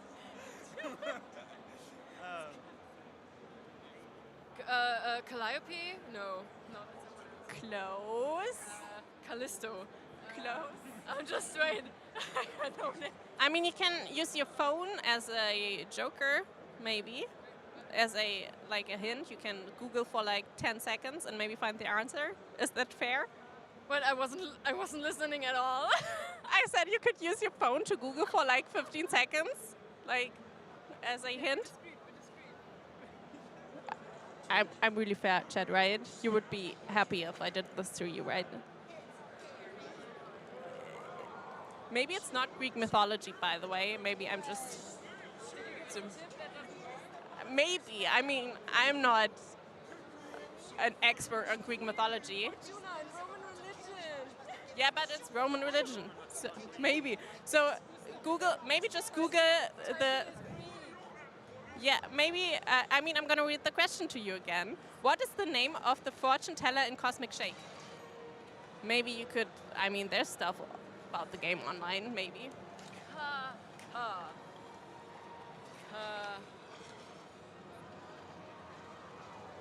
Do you have any idea? Fortune teller of Cassandra? Yeah, good job! Oh my God, that was really good. So, where's this being aired? On Twitch and YouTube on the THQ channel. Oh God, I am so sorry. I'm very, very sorry. I hate myself right now. It was good. You're gonna get a prize that you can share. I think you struggled so much that you deserve it. That's for real. I mean, no one's coming to stand in line anymore. I mean, all of our colleagues are here right now. So there's a T-shirt. Oh, do you have bigger size? I just have small left. All right. And there's socks, so you can share. So have fun playing the demo. Maybe you can learn some more stuff about SpongeBob. Thank you, guys. Thanks. I mean, chat, how much fun are you having? I have one more question. So, no one's standing in line anymore because I think they don't want to be interviewed by me, which makes me sad. But, so let's ask someone else. There's no one here. Maybe. Just go to the back of the line again. Maybe. Let's see. So, hi. Hi. Do you speak English and are fine with being on stream? English. Okay. Hi, what's your name? Philip. Nice to meet you. Do you like Yeah, obviously. Well, who's your favorite character in SpongeBob? Squidward. Oh, why? I relate to Squidward. Okay, I'm sorry. Do you want to win a prize? I have a. Do you want to win a prize? Sure. Okay, so I've got a question about the game for you, and if you answer correctly, you get a T-shirt and socks. Okay? Cool. So the question is, what is the vial that Cassandra gives SpongeBob and Patrick? What is the? Vial. Sorry, I didn't. I can't show you the question. There you can read the. What is the vial? I didn't show the answer, Chad. I swear. I don't know. So let's look around if there's any hints. Maybe. I actually don't think there is, but I'm gonna do. I'm gonna give you a hint by wait. Okay, Chad. I'm doing that for you.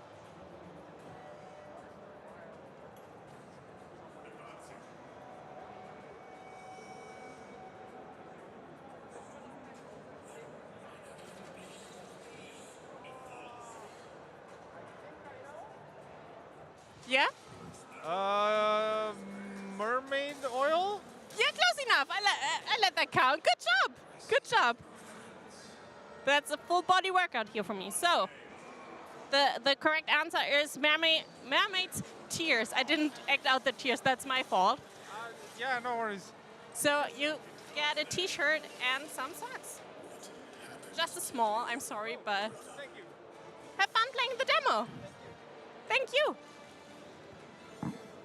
Chet, how did you like it? Did you? Am I a convincing mermaid? I guess I am. So. That's basically it for the SpongeBob booth tour. Just so that on the ground. That was basically it. I asked all my questions. People were really smart. There's a lot of stuff going on. And yeah, I hope you liked it. And that's it for me today. I'm gonna give it back to Daniel, who's gonna play some more SpongeBob with the devs. And if you want to see me again, tune in tomorrow. So back to you, Daniel. Hi. Thank you very much, Lena, my favorite mermaid of all time. Awesome, good job. I'm not alone anymore, guys. I'm joined by Martin and Andreas. Martin, respectively, from THQ Nordic, and Andreas from Purple Lamp. And we're here to talk about SpongeBob SquarePants, the Cosmic Shake. Yes, exactly. Could you show us the Cosmic Shake? It depends on on every person. Like my Cosmic Shake is. That's your Cosmic Shake? Yeah, you first, you first cut the vegetables. You cut the vegetables. You put them in there. You put them in there. And you salt, and then you stir. Awesome moves. Yeah, but the Cosmic Shake is a very personal thing. So everybody should decide for themselves. Yeah, my what Cosmic Shake is more like a shake it, baby. More like that? Yeah. That kind of more thing? the direction where we're going. Okay. Guys, please do the Cosmic Shake at home. We won't see it, but you feel the energy we want to give you here. We have some plans. You said you wanted to greet some people because... Hello, GG Money. Lots of people are watching right now, and some people you also know are watching right now. Yes, I just wanted to send all the best wishes and greetings to my friends at Purple Lamp, because I know you're all watching. So this goes to you directly from Gamescom. Please enjoy the stream we're going to have now. I'm just going to say hello to my wife and children. Hello, Yeah. Rafa. Hello, Hello, Mom. Simon, if you're watching. Awesome. They're watching as well? Hopefully. Cool. It would be sad if not. Oh. They might be out in the mud playing, which is also good. Which is pretty good. Yeah. Playing outside is good. Playing inside is the thing we're talking about now.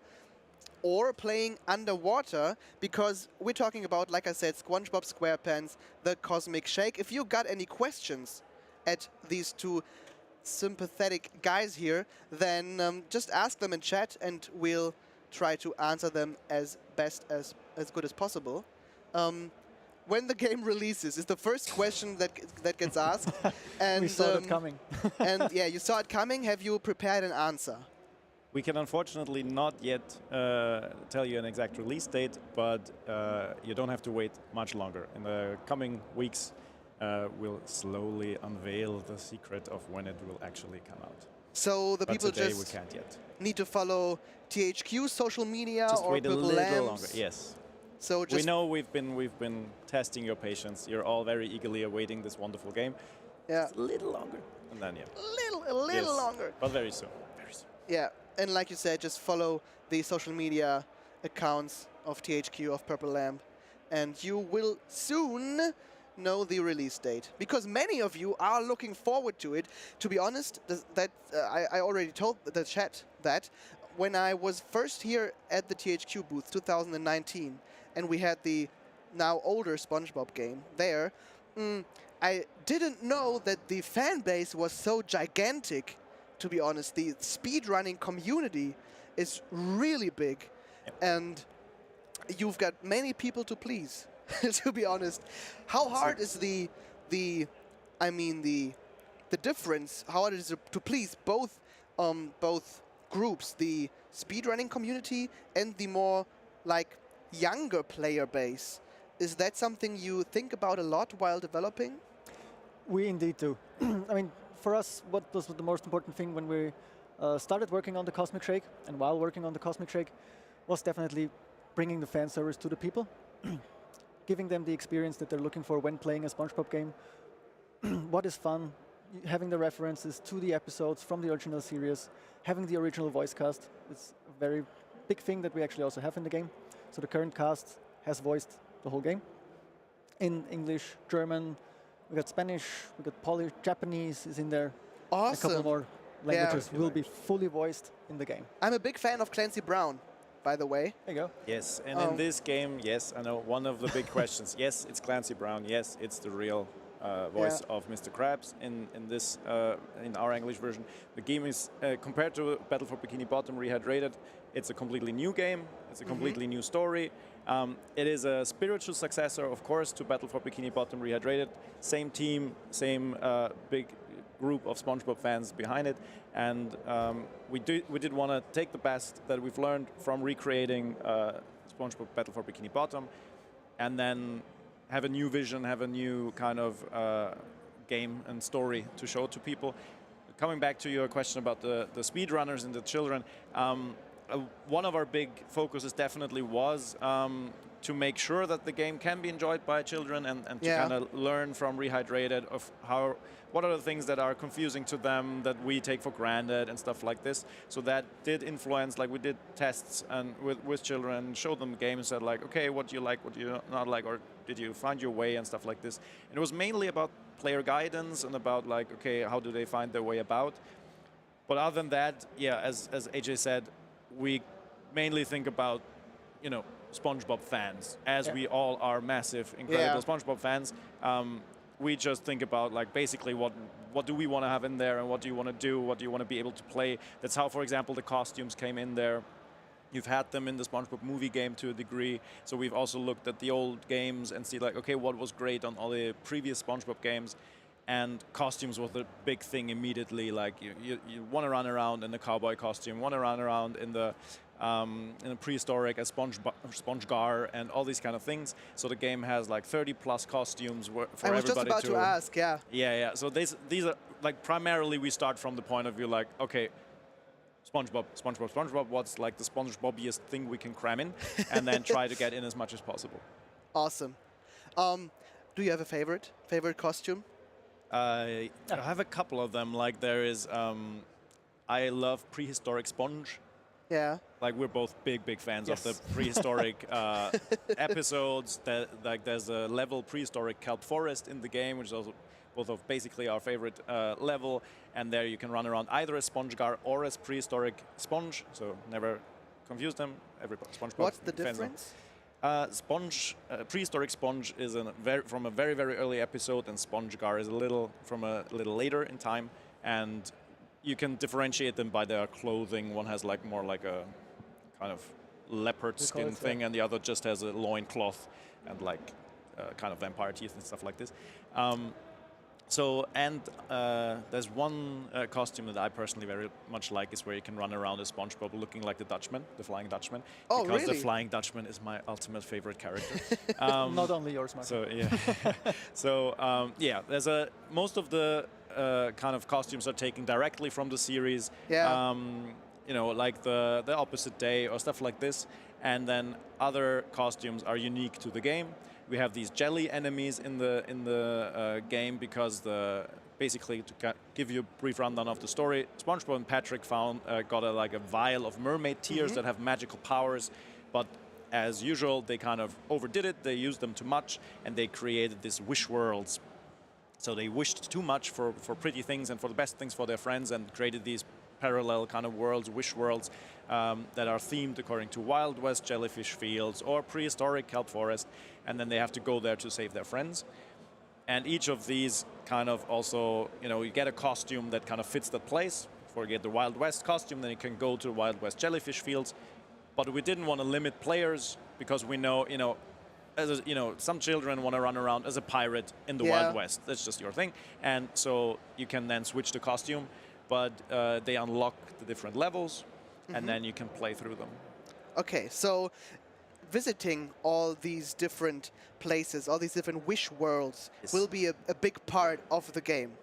Exactly, like that's the game is a little bit more story-driven than Rehydrated, so it kind of leads you through these worlds, through these different worlds, and then whenever you finish the world, you can go back later when you've earned more skills, and then do like revisiting quests, do a little bit more challenges here. Like if you've learned to ride the seahorse, you can go back to an earlier level and ride the seahorse there. So you need to backtrack in order to fully play everything out of the levels. If you really want to collect all the costumes, want to see all the things that are there in the game, then you have to go and revisit all the levels. Okay. If you don't, you can just focus on the story. It has a way more cutscenes than Rehydrated. It's a bit more story focused overall, but mainly it's a good old 3D platformer, and you know, with a lot of verticality, a lot of different kind of jumping skills.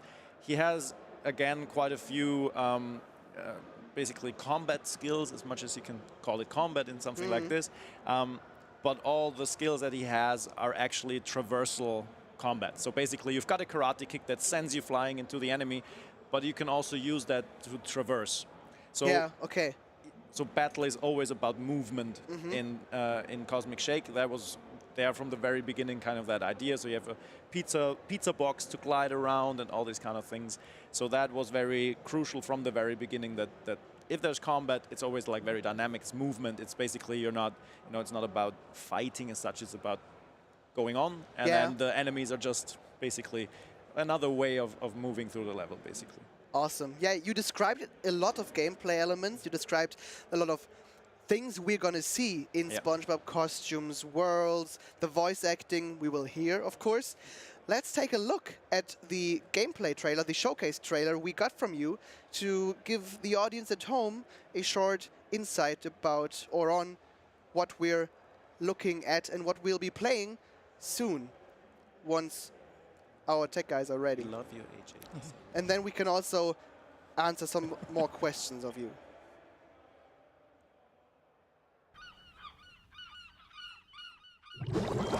Told you. Look at all those snails the monster kidnapped. Look, it's Gary. So how do we save Gary without that monster snail seeing us? Gary is the monster snail. Huh? They grow up so fast, don't they? These massive amounts of candy bars must have given him a sugar rush. We can't take him back home like this. We have to cut off his candy supply first. Already on it, buddy.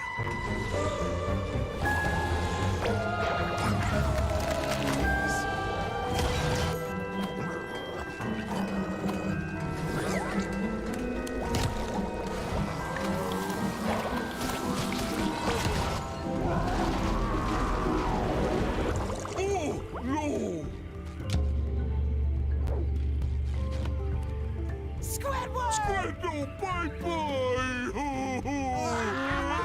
bye-bye! Squidward, Banuga! Porifera!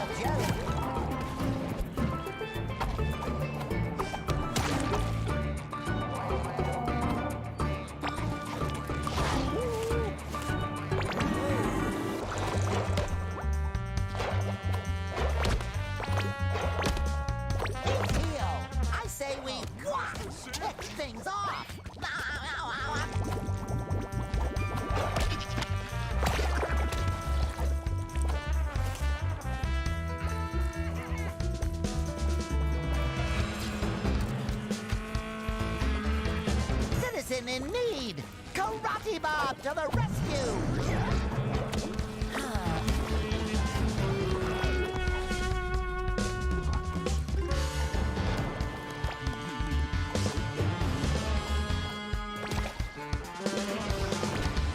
Those jelly extras were very convincingly beating me up.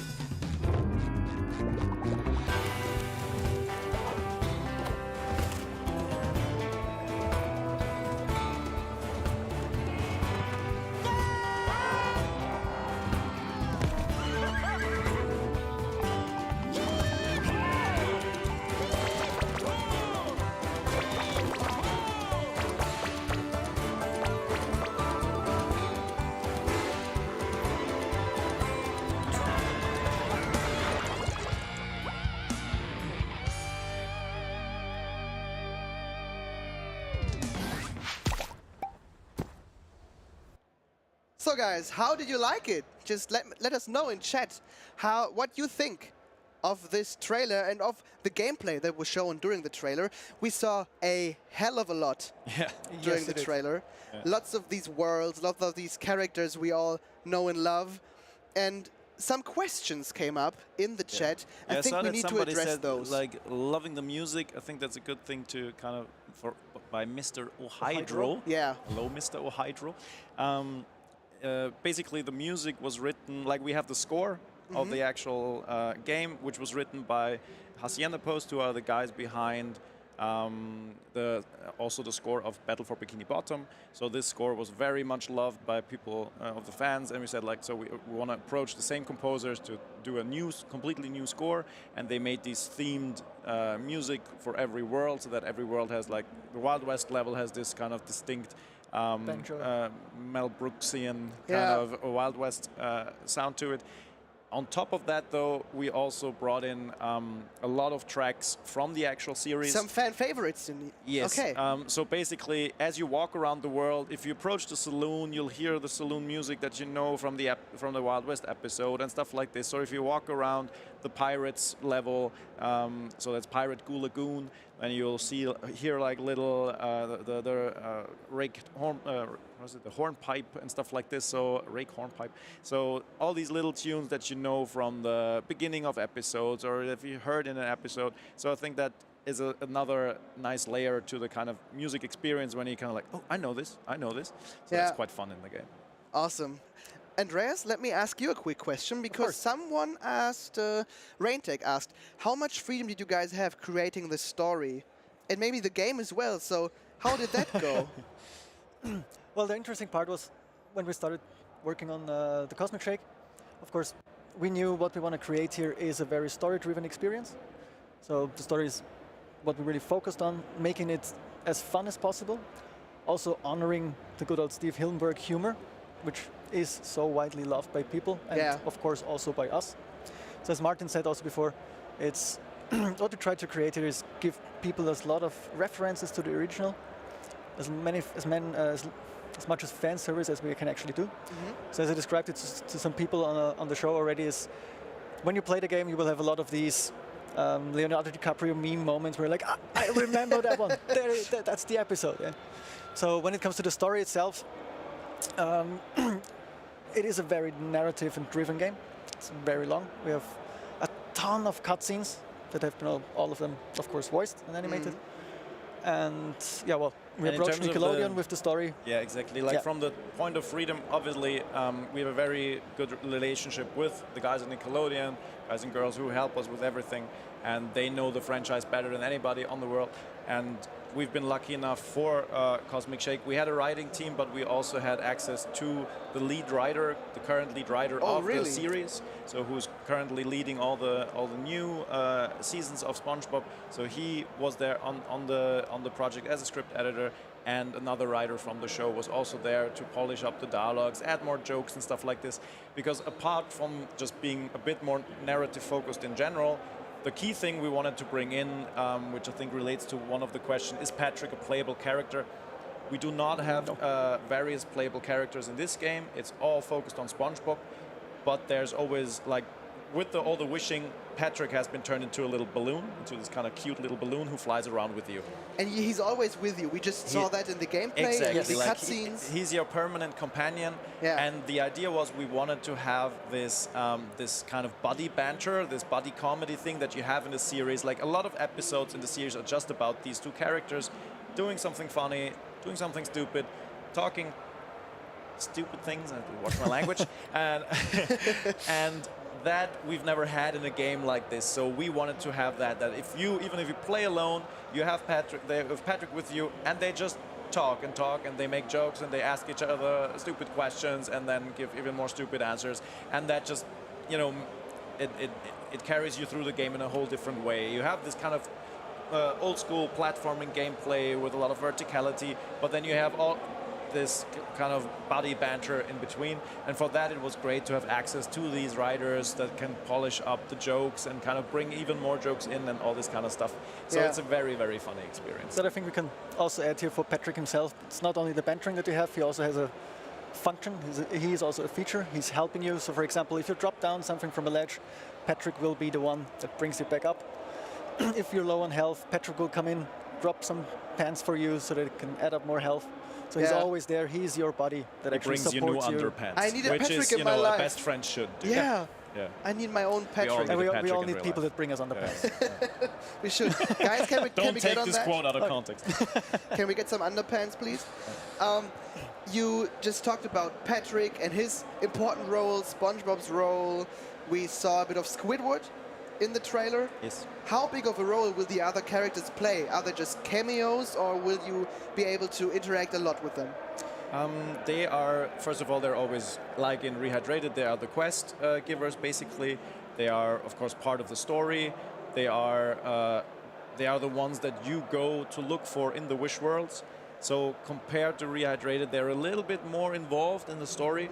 So you meet them a little more often. They, you know, and there's two versions of them. So you either have the real Squidward who got kind of torn into the prehistoric level and you need to save him, or you've got the actual medieval Squidward that doesn't know SpongeBob. Like, you meet him in the medieval world and he thinks he is a medieval character, and he reacts as if he's from that world. So these are that also gave the writers a lot of room to play around and experiment with. Okay, this character we want, we just want Pearl to just be an actual prehistoric character from the prehistoric world. So you meet them in different ways. And just like with Rehydrated, because that's something I think that worked very well for that game, for this very, very beloved game, is that each level has kind of its own little story. So you have this overarching story of SpongeBob and Patrick wanting to repair Bikini Bottom after they destroyed it. But each level has its own little micro story. So you go to the karate downtown Bikini Bottom level, and there it's about a kind of Wish World Squidward who doesn't know SpongeBob, but he's doing this karate movie. Like, he's doing a low-budget karate movie, and he's this auteur. He wants to have this perfect movie, and then you have this themed kind of world that is all about SpongeBob being the hero in a fictional karate movie. And so, like this, every world has its own little story, and that was, again, for us important to kind of reflect the episodic nature of the series itself, but also just give us a lot of freedom to, have fun. And we were lucky enough that Nickelodeon was super supportive, gave us a lot of freedom. Their writers were super supportive. They were always just looking for the funniest thing to do and never, trying to, keep us from doing anything. Like, they just wanted to make sure we stay, faithful to the series. They know the series best, but they were always, there to help us make it even funnier, make it and more SpongeBob-y. Yeah, it's also the feedback that we got from them, from whatever we showed to them. They saw we also, we live the brand itself. We all love SpongeBob ourselves. We know what the people want on there because it's what we also want for the people out there and also, well, for us. Yeah. So to we say. all just want an excuse to keep watching SpongeBob every day and pretending it's work. Like, that's all we're doing here. Like, we're just trying to have an excuse to tell out, like, I'm sorry, I need to work. Like, there's 2 seasons, I have to watch these 2 seasons. Awesome. It's always nice to see having having such a good relationship between the devs and the game, and Nickelodeon and the devs And the publisher. and the publisher and so on. All of you have such a good relationship, and that I think that reflects in the game as well. What I've seen, at least. I think that's what SpongeBob does. Yeah. Yeah. It brings people together. It brings people together. We're all SpongeBobbers. We're all Patricks a little bit. Oh. And we're like, yeah. Speaking to the rainbow of that, Sorry? If you were a SpongeBob character, a character in the world of Bikini Bottom under the sea, what character would you like the most to be, and what character is most likely to you? Well, the character I would most likely to be is definitely Gary. Okay. Because Why? Because being a snail cat, I mean, cats live the best life. And of course, yeah, of course. And I always love him. Whenever he goes meow, it's just hilarious. But the character that I'm actually am, more or less, I think it comes with the project management part, is more in the direction of Squidward, maybe? No, it's Is actually, that so? No, it's not true. It's Plankton. It's Plankton. So working with you is a blast. Yeah. Basically, but every grown-up kind of pretends like, or everybody says like, yeah, I really, like, there's always a day in your life where you think like, I feel like Squidward today. Like, yeah, if, true. you know, there's always a day in your life where you're like, oh God, today I feel like Squidward. Some people more often, some people less Yeah. often. Hopefully there's also a lot of days where you just feel like SpongeBob. And some days you feel like the Flying Dutchman. And that's your favorite, like you established. Does he play a big role in the game? Can you say that? He plays a big role in the Pirates Goo Lagoon, of course. Oh, of course, Yes. yeah. And in He's also the quest Halloween, giver. and in Halloween Rock Bottom, he also appears here and there. So yeah, he appears where it makes sense, where you'd think like, well, obviously the Flying Dutchman will be here. Awesome. The Flying Dutchman. So we continue the list with references to the series, giving the main characters that the people love out there, giving them the room in the game to be there also with the player, to interact with them, have fun and enjoy. And I suppose there are a hell of a lot of Easter eggs to discover, aren't they? Definitely. Yeah, okay. That's what I meant with these moments. They're going to be in there. Is there one especially that you're most looking forward to for people to find? Well, if we spoil yes, it, but I won't. Yeah, we won't. Definitely not. I thought I name could the tickle a secret spoiler that you out of want you. them to find. No. Sad. Sad. Guys, if you have any other questions, any more questions, then just ask them in chat right now, while I ask my very last question, I guess, to you, and that is, you talked about all the different Wish worlds: prehistoric, Western, medieval, the lagoon with the Flying Dutchman. Karate. Are there any worlds you would have loved to do, but they may be scrapped until a expansion or there something? have been some ideas, but we won't tell them because potentially we might still get the chance to use them. Yeah. We obviously hope that the Cosmic Shake will kind of release to the same kind of flood of love that we got for Bikini Bottom and Rehydrated. We know it's large, kind of, what do you say, footsteps to fill. Yeah. But we think it's a very worthy successor. It's a little bit different than Rehydrated. We wanted it to have its own identity, but I think it's still, just like Rehydrated gave you just like this, yes, SpongeBob front and center. I think we've nailed that again with Cosmic Shake, that it's the SpongeBobiest experience you'll get out there, and I hope people will love it as much as Rehydrated. The crew, both the speedrunning community and the normal fans, like everybody's been so supportive. The first game came out right in the middle of the pandemic, which was of course, or in the start of the pandemic, which was a big challenge for the team, big challenge for us. And then it was, rehydrating. It was reinvigorating to see like people say like, finally in this kind of, don't give me zombie apocalypses all the time. Give me something funny, something uplifting, and that kind of lifted us up as well. And we just hope that we are able to achieve the same thing with Cosmic Shake again. And then if the success kind of merits it and if it resonates well, that hopefully we can continue this journey and continue pretending it's work if we watch SpongeBob. In home office, it's even harder with your kids come in and you're like, you said you're working, you're just watching SpongeBob, and it's like, this is my work. Oh, they must love that you work on that game. Are they big SpongeBob fans as well? Yes, I think my children think that SpongeBob is real. which we And have it's in made common. by you? No, that they know. Like they know. I pray to Stephen Hillenburg regularly. No, but they love SpongeBob. Yeah, they have. Did they have all a the choice? collector's editions, all this kind of stuff. They get all the little toys. Yeah. And they would have had a choice, but it's a character that children just naturally gravitate to, and they love it. Like my house is full of nerd stuff, and they went straight for there's all these kind of different SpongeBobs in different costumes. So yeah, SpongeBob Awesome. just has a magical draw to them. Even though my little son calls him Pompatats. Because in German it's SpongeBob Schwammkopf, and for some reason to him this is Pompatats. Well, it's if it makes him happy. I know this is not the most important information about this game, but now we know. I just miss my children. Yeah, I see that. Gamescom will go on for a bit. I'm terribly sorry. That's okay. But I hope your development doesn't go on for a much longer bit, because people are looking forward to the game. It looks really good, and I think you're on the best way to get a successor, a successful successor to the previous game. We can definitely say that in the coming weeks and months there will be more and more gameplay and more little teasers and views into the game, and then the release window and so on and so forth. All the things that people have been waiting for and rightfully are demanding from us. And yeah, then we're just looking forward to seeing it come out on PlayStation 4, Xbox One, PC, and the Nintendo Switch. Awesome. And yeah, then we'll, and just to hope all we'll the get to people- talk to you guys even more. To all the people out there, yes, we are at Purple Lamp. We're looking at the comments under the trailers. We really love all the love that we get from out there. It's what we call positive pressure. It's what motivates us, giving our love into the game back to you. Please keep commenting and let us know how much you love it and what you want.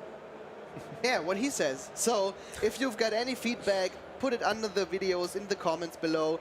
And if you want to know more what comes in the next months or so, when the release date will be and so on, just check out and follow all of the social media from THQ Nordic, from Purple Lamp, and you will definitely know more about SpongeBob in the next months. Thank you very much for being here, for joining me. Thank you. Been a pleasure. Been a pleasure as well, yeah. And we'll see more from each other here on the THQ Nordic live stream in about an hour, because we go for a break now, do the Cosmic Shake, and we'll be back in 1 hour with, I think, Outcast 2. So if you're looking forward to that, just come back in 1 hour. Until then, see you later, guys.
spin down the highway. Never let go.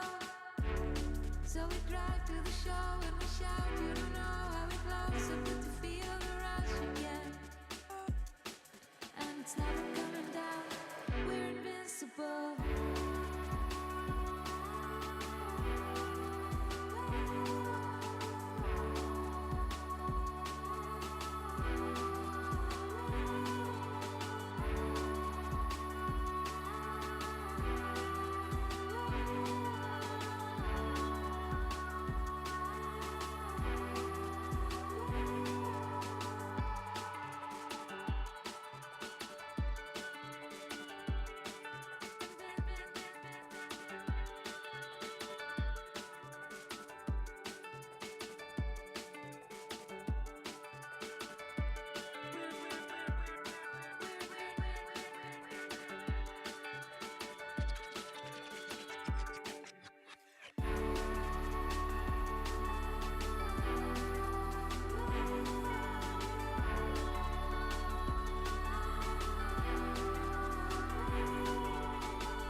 If you took my hand, bite you real hard.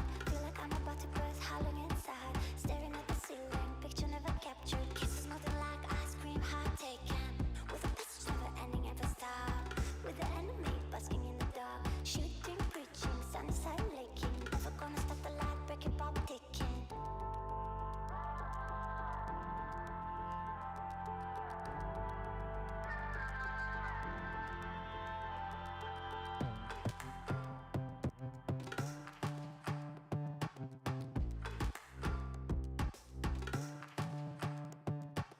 I can recognize all the bits inside. Wishing I could love the chance beating my drums. Hoping I could be there, if only I could meet her. Lonely when the music stopped, I'm shaking. With the message never ending, ever stop. With the enemy basking in the dark. Hoping, chasing, sucking out engines. Never gonna stop the fight, be the kick painless.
If you took my hand, bite you real hard. Feel like I'm about to burst, howling inside. Staring at the ceiling, picture never captured. Kisses nothing like ice cream, heart taken. With a message never ending, ever stop. With the enemy basking in the dark. Shooting, preaching, sunny side laking. Never gonna stop the light, break it, pop ticking.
'Cause you know I need you. 'Cause you know I need you. 'Cause you know I want you. Little girl, gotta have you. 'Cause you know I need you. Baby, know I need you. Feel my body. Can you feel my body? Over me and over you. You're touching on me. I'm loving you. Now tell me it's over. Listen up. Now tell me it's over. Now tell me it's over. Listen up. Now tell me it's over. Now tell me it's over. Listen up. Now tell me it's over. Now tell me it's over. Listen up. Now tell me it's over. 'Cause you know I need you. 'Cause you know I need you. 'Cause you know I want you. Little girl, gotta have you. 'Cause you know I need you. Baby, know I need you. Feel my body. Can you feel my body? Over me and over you. You're touching on me. I'm loving you. Now tell me it's over. Listen up. Now tell me it's over. Now tell me it's over. Listen up. Now tell me it's over. Now tell me it's over. Listen up. Now tell me it's over. Now tell me it's over. Listen up. Now tell me it's over.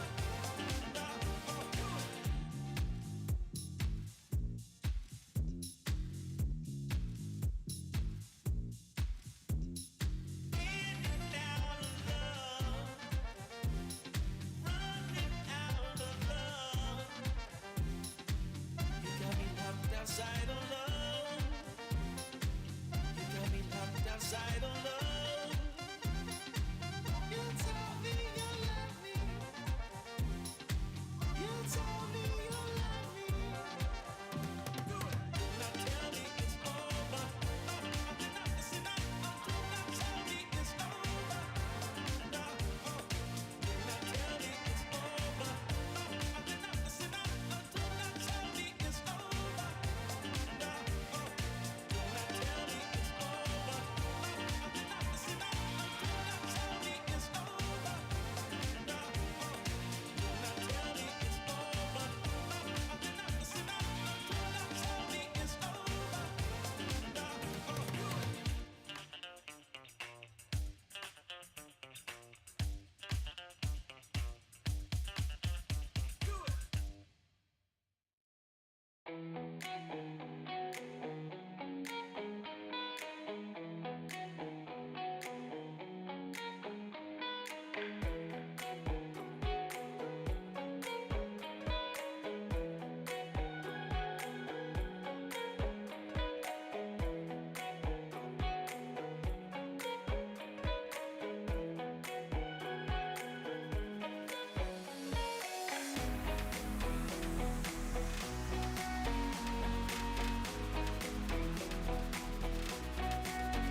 Kissing my mama while calling my papa to give me the car keys, 'cause I'm going dancing tonight. Dancing tonight. The air is bewitching. I'm for my weekend. I'm a tourist, I'm a stranger, and look at my feathers tonight. Dancing tonight. Don't you sit, open up your kiss, stretch up these arms. I know you won't flank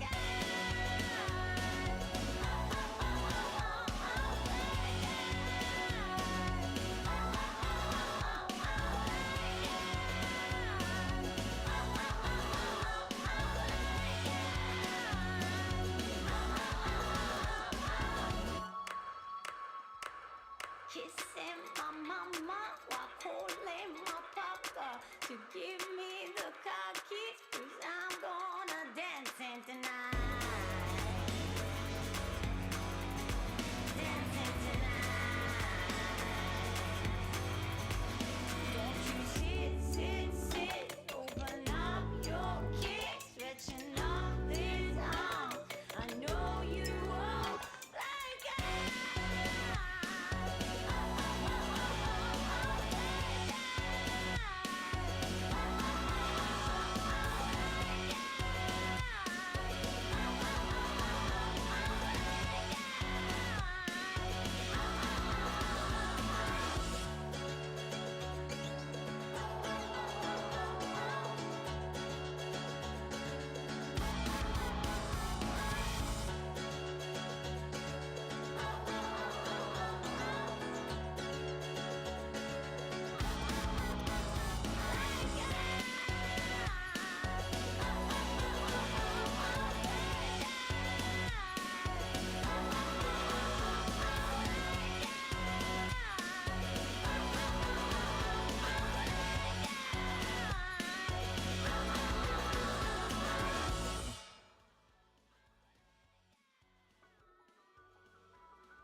The streets fill up, we mix with light.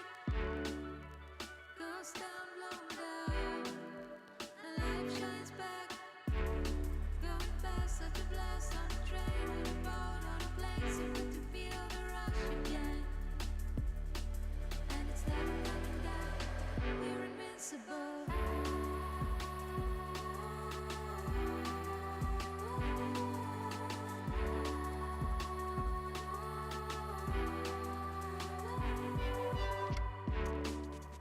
Tune back in, we take a spin down the highway, never let go.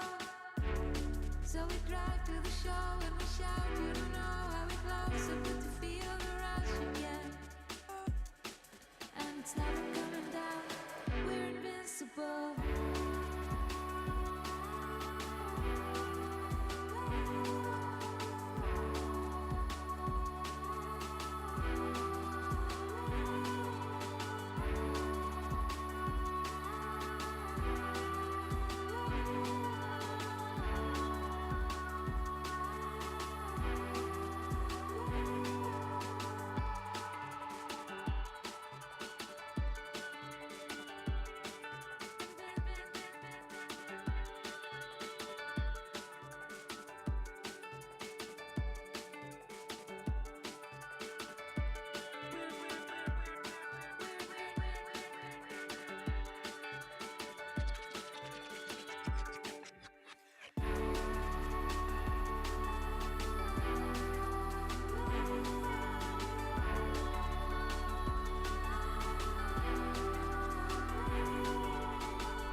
was losing you to the drum that you were beating. Cause the wall between us is such a familiar place. I know I'm filling you up. I'm filling you up with rage. But God knows I'd give you my love. I'd give you that any day. You drive me crazy. You drive me mad. But I could never live a day without you. You drive me crazy. You drive me mad. But I could never live a day without you. I know I'm filling you up. I'm filling you up with rage. But God knows I'd give you my love. I'd give you that any day. You drive me crazy. You drive me mad. But I can never live a day without you. You drive me crazy. You drive me mad. But I can never live a day without you.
Hello and welcome back here at the THQ Nordic live stream live at Gamescom 2022.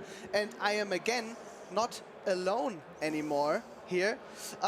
We're talking about Outcast 2 and I've got some of the most important people on the project here. If you would introduce yourselves, please. My name is Antoine Manin. I'm producer on Outcast 2 in Apple Studio in Belgium. And I'm from the publisher side at THQ Nordic. I'm Andreas Schmiedecker, associate producer at THQ Nordic. Awesome. And these are the people you can ask about anything concerning Outcast 2. I think they'll answer most of the questions, but some might not been you might not been able to answer every question because some is still top secret, some things are not to talk about. Absolutely. We will try to answer to every question, and if we don't answer, we will give some sort of answer, but yeah. But it's okay. The questions. Awesome. Arkajeth says, the guy in the middle is so handsome. Do you know this person, or is it a random person? Because that would be awesome. I don't know. But okay. I don't recognize the nickname. But okay. I've dubbed. It's the colleagues from Appeal, maybe. Yeah, maybe. Maybe. But thanks for the compliment, I guess. Yeah, we're back. We were on a break, so the YouTube audience might have seen 1 hour of the camera out there or 1 hour of a pause screen. The Twitch audience, glad you're back. We're, like I said, talking now about Outcast 2. Maybe we can just start by pressing play here on our gameplay demo, which is also playable right now at the booth, isn't it? Absolutely. So like we brought you, actually we announced the game already a year ago, so like at the last digital showcase in 2021. Yeah, 2021. We have 2022 right now, right? Yeah, perfect. It's 2022. Hello. Thank you so much. It's difficult to keep track. But basically now, like with being back at Gamescom, being back with the public, okay, like we needed to have a demo and you know show more stuff. We had a new trailer coming out at the digital showcase a few weeks ago, and basically now it's playable, and you know you can basically we can show the what the game is about, how it plays, and everybody here, I mean, seems to like it so far. Yeah. I think so too. And the queue queue up outside there, yeah. is pretty long. So people Absolutely. want to play this game, and I think what I've seen today before we started this stream again, people want to see Outcast 2 at home as well. Yeah, I mean they will soon. So like if I have the PS5, Xbox Series, or a PC at home, that they will definitely be able to play it at home soon. Yeah. I mean, at the core, it's like it's one of the cool things that we like about the game. Basically, I mean, we're bringing back a game from 20 years ago, but it's absolutely accessible to anybody. So like if you have played it back then, you will remember a lot of things. You will recognize your hero. You will see characters. But if you don't know them, it's easy just to pick up and play because we have these nice action adventure mechanics. So yeah. Pick him up, it's basically, you have 2 weapons, you have your shield, you have a jetpack, so we can just have fun. In a minute we are gonna see more of the environments actually, but basically it is, it's a bit like sort of these science fiction movies that, they are actually deeper than you think you are, but they're super accessible, right? So it's not like a very dark or gritty story. It's like it has a lot of depth to it, but it's accessible. It's you will recognize some tropes. It's about being on a different planet and exploring that, getting to know the inhabitants basically, and fighting these robots. But it's a heartfelt story, right? So like if we can take you back to these 80s movies, that would be cool. Awesome. And like we expected, many hardcore fanboys and fangirls are already in the chat right now. Yeah. Grandfather Hermit said, I recently played the OG one as well and the remaster, huge fan of the OST and story. You guys are using engine in-house or it's Unreal Engine? Unreal Engine. Unreal for it. Okay. What a time to be alive. I remember Outcast trailer from the old CD magazines. Yeah, the trailer. Actually, Way back. Yeah. There's actually one person who recognized the person in the story trailer. So like Adolf Bailey's right, like how did Mar become a story trailer? So the person you saw in the trailer, Mar, he's actually a recurring character from the first game. Oh. And he was kind of a special person, you would say. So basically, like he would not really understand a few things, but actually he's still around there, and he became. It would be interesting for people to know the original, to find out, how he came to be what it is. But essentially, he is kind of in charge of some relics that are still there from part 1. Yeah, because he kept them, I guess. Okay, awesome. And he always thinks, like he thinks he knows everything about you and he's your best friend. So like, of course, he's the best friend of the Urukai. He might not be, but I guess he believes it. And as long as he believes it, it might be true. Absolutely. Yeah. I mean, basically, like we just saw, like we had some fighting, but before that, we can see some cutscenes now playing out, basically. So you've seen the world, and coming out of that cave, basically, if you want to show that basically how you can fly around the world and just glide. So this is very much, we took some inspiration from like, these science fiction movies and like 80s comics, because it's a French-Belgian team from Belgium, and maybe like there's so many cool science fiction comics to explore, like Möbius or Valerian. So like it's really sort of this tradition of exploring these worlds basically in this rich, colorful scheme, and I think that's what we're also trying to do with that game. Okay, I see. And right now you're gliding down the hill and are at the village of Bida. Exactly. Exactly. What's going on there? I read giant underground worms, and I really don't want to live there anymore. I mean, you've seen the worm right now. Like it's basically a giant creature. It looks a bit like that's an underground worm, right? But essentially, you're just gonna know. I'm not sure if we have sound in from the demo in there, or we should have sound. Yeah, so the audience should have sound. I think we can get that sound as well onto our headsets. Basically, like if you can hear it, for instance, you will hear the sort of distant roaming of that worm. He's not coming to the village yet, so you're safe there. You can absolutely be there. Oh. But the question is, like, do we want to get out there, right?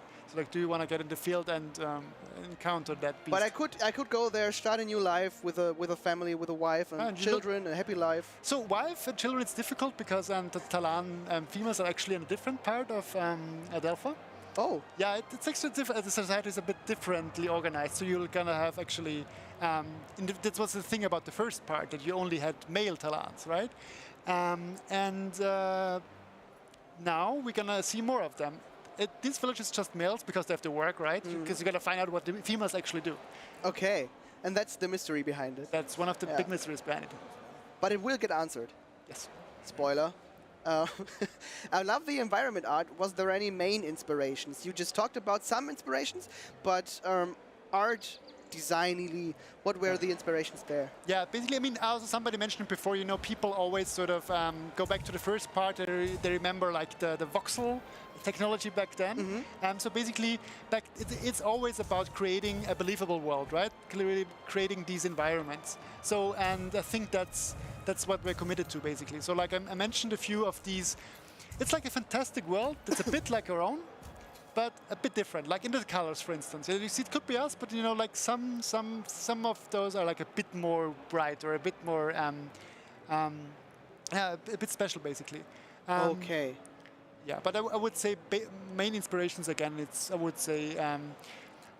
So two things maybe, like these 80s comics, but also like classical, you know, science fiction cover art, like Frank Frazetta or something, like, or the Star Wars posters, these kind of things. You know, it's kind of a classic science fiction color scheme and motifs. I think that's what we're going for.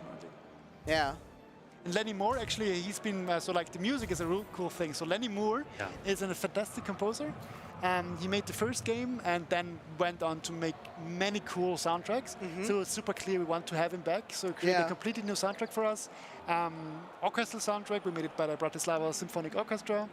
And, you know, if you can hear it, it just gives a lot of life to these villagers. And, you know, the main theme still also gives me goosebumps. Yeah. Yeah, it does. Oh, the melody, a bit of Bailey's also says. Yeah. Oh no, I'm late for Outcast 2. Did I miss anything important? I think you've got some more time to enjoy with us and with Outcast 2. You've not missed a hell of a lot. Can you ask any Talan for directions like in the first game? So actually, can I also answer the first question? Because like if you need to have played the first game, you don't need to have played the first game because somebody was asking that. Okay. You can just jump in there basically. And yeah, you can talk to the Talans and they will, you know, if you... So basically, there's topics that unlock as you encounter the world basically.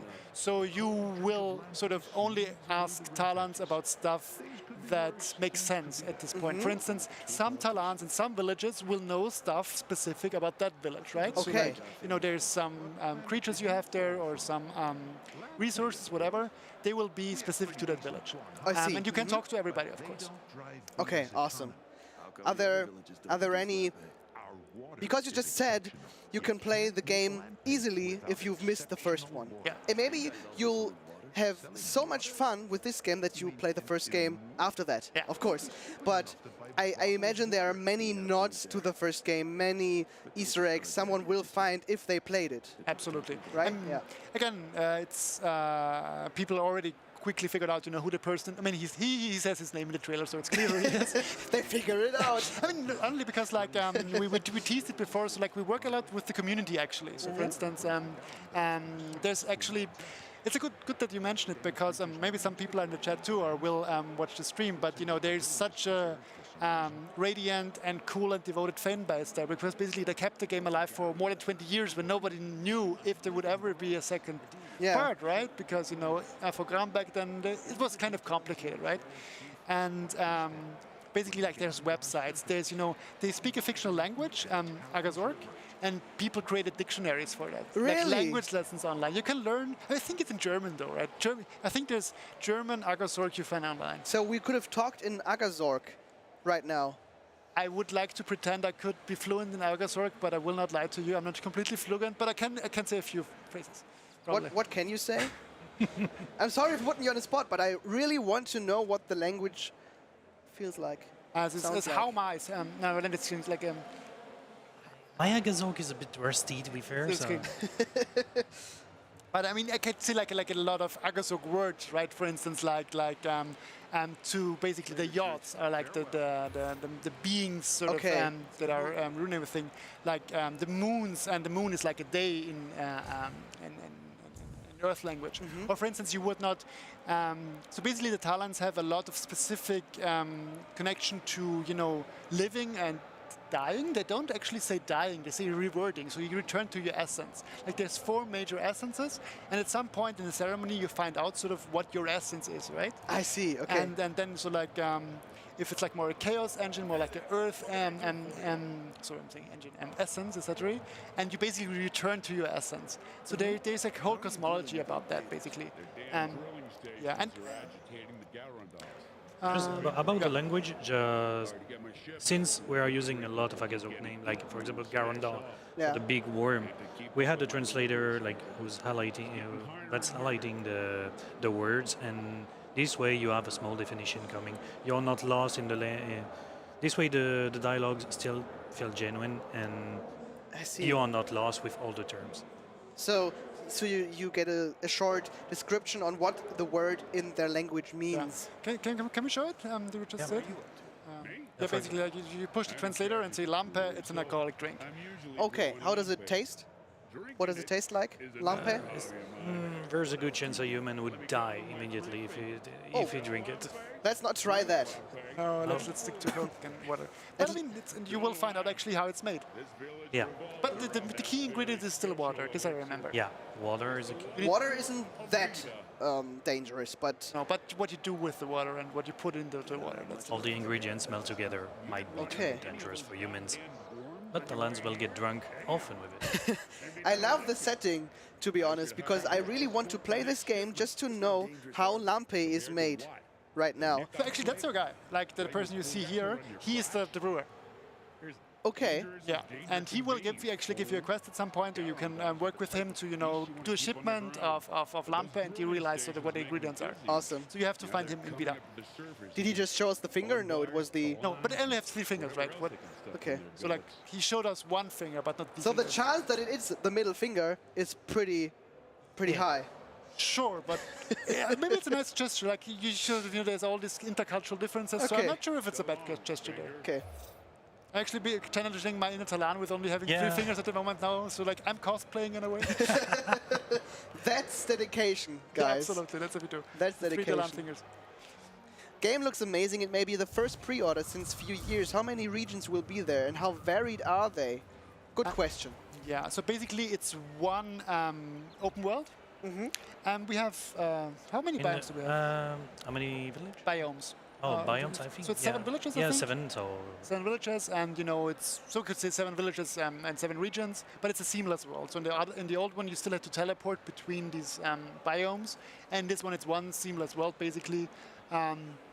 It's from, you saw it in the trailer, basically, it's these kind of nice forest, it isn't a forest, it's like more, what would you call it? It's like farming land, I guess? It's more plains, yeah. Vidas is more the plains area. But there's going to be like woods, there's going to be like fishing cities, there's going to be like volcano cities, there's going to be like ice cities. That's a lot there. Ice cities? Volcano cities? Okay. So there's going to be fire and there's going to be ice. Can you speed run to that location? Sadly not in this demo, no. That's sad. We narrowed it into the Vidas area, so the plains. The audience wants you to open the map to the game, please. Can you show the map already? Sadly, we block it for the demo. Since we are playing the same demo, we are sharing on the booths. We hide some stuff. Okay, I see.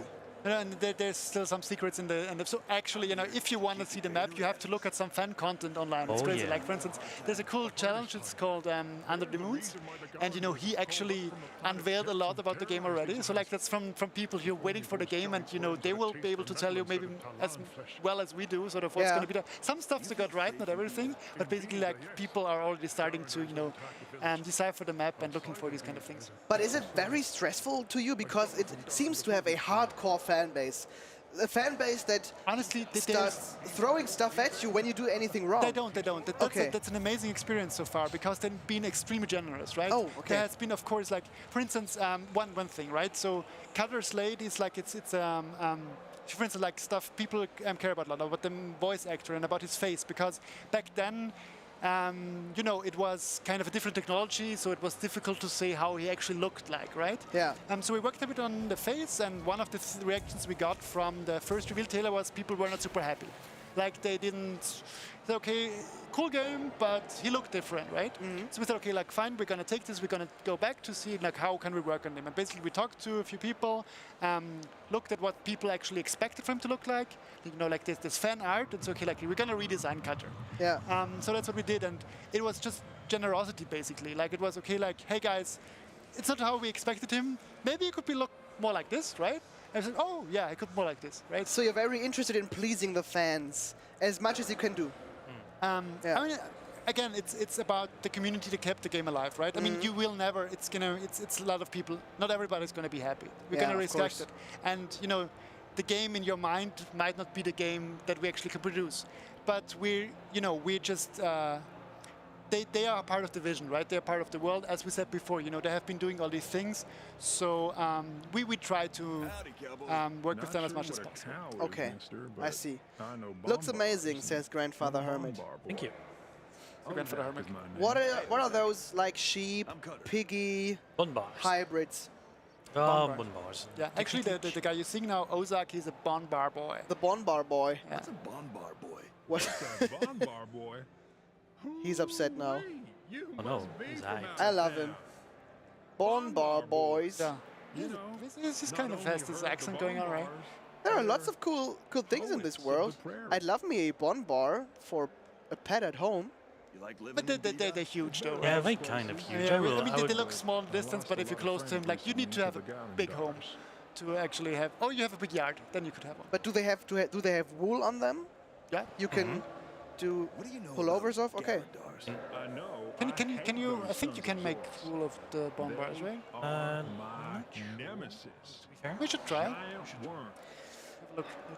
The world looks really vibrant, and I'm looking forward to trying it out myself. Will there be a demo? So the game is playable at Gamescom right now. If you can come just, I'm not sure where you are, Gary Ferry, but if you're close to Cologne, you just come over and play it here. We'll look into the possibility of releasing it at home consoles. We can't really say about that yet, but you know, if you can come to Gamescom.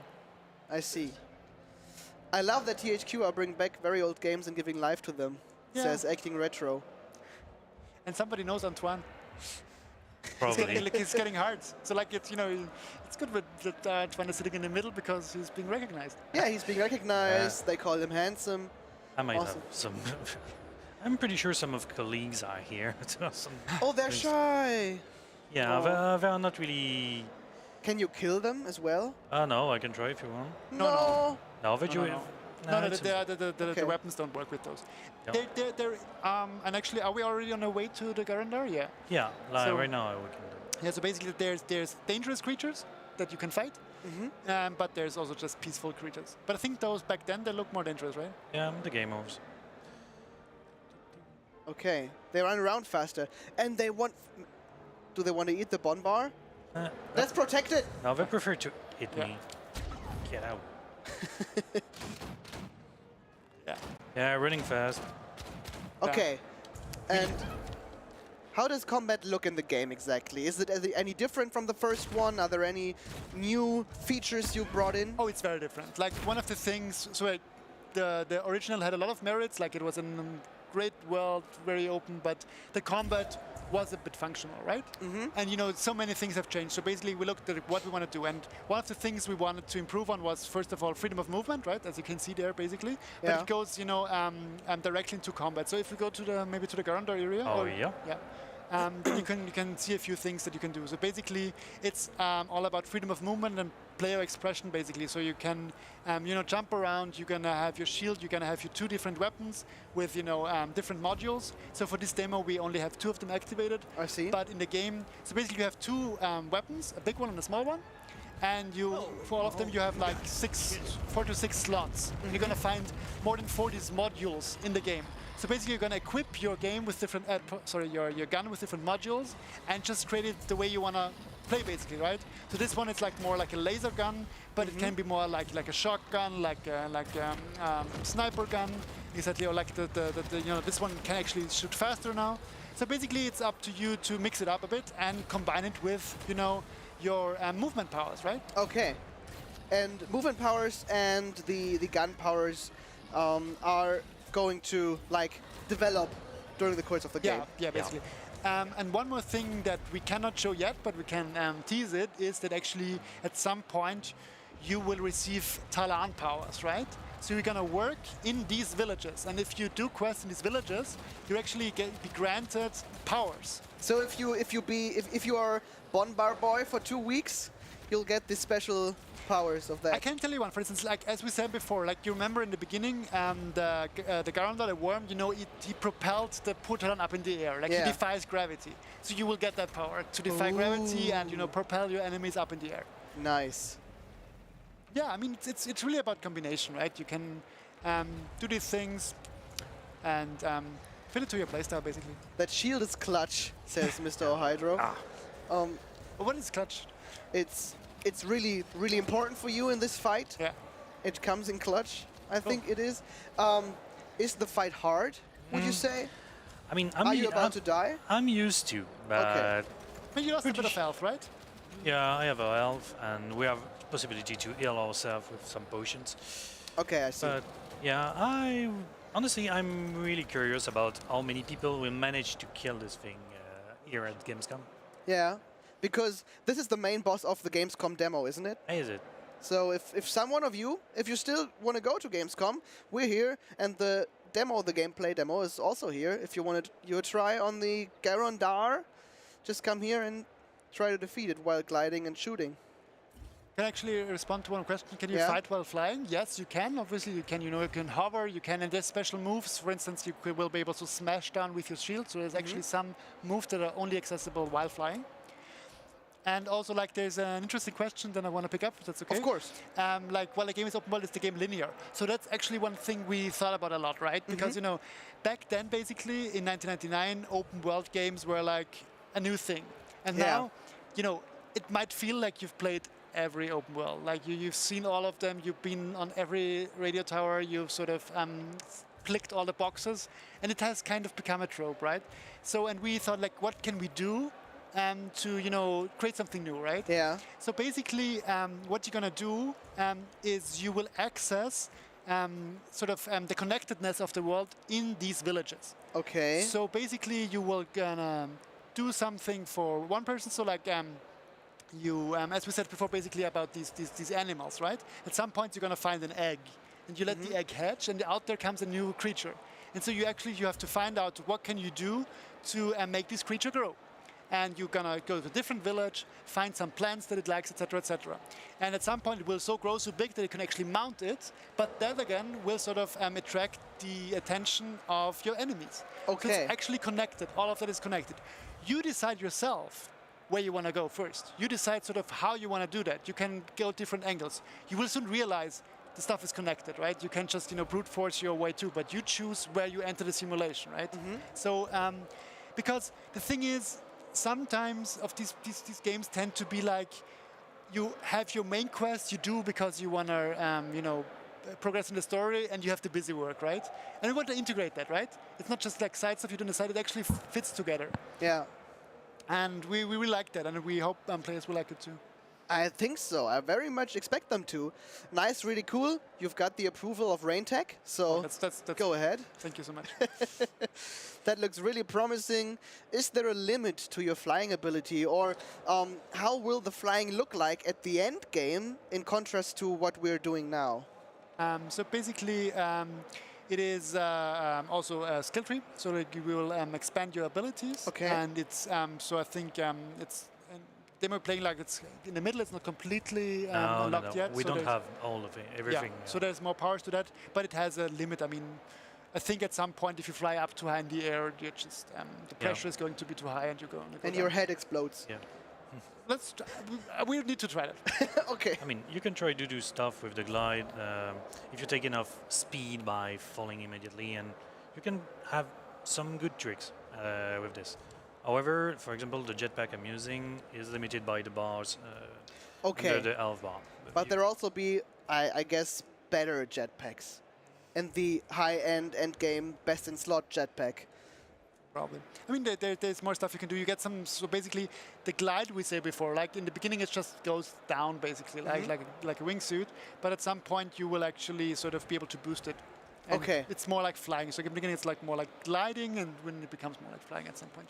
How much can you explore in the game when you have all these features? Are there many places in the world where you only can fly to? Does exploration get rewarded? How is that? So basically, there's a lot of stuff, you know, to explore in the world. There's going to be like, you know, collectibles. There's like shrines. So like we talked about the talons and there's shrines dedicated to the essences that you can basically. And I think to complete all of them, you will need pretty many of your powers unlocked, right? Yep. This is more like optional content, right? So you don't have to do it, but it's definitely gonna be rewarded if you sort of go and explore those shrines. Yeah, it looks really fun to glide around, to fly around there. Did we actually already go to that one? Yeah, no, I didn't go. Yeah, maybe that's one of the things we can actually show. I was just about to ask what that exactly is. So this is, we call that a Gork eruption. Of course. It's law-friendly, let's say, some plants, exciting the local animals and local inhabitants of Adelphi. Okay. Like, for example, basically these gamors, these wolves are being corrupted by that point. And they're now even more angry than they were exactly 5 minutes ago. Because they have red eyes now. Okay, of course. They are faster, more of them too. And so basically you're gonna find these points and somewhere in Adelphi and be able to clear them.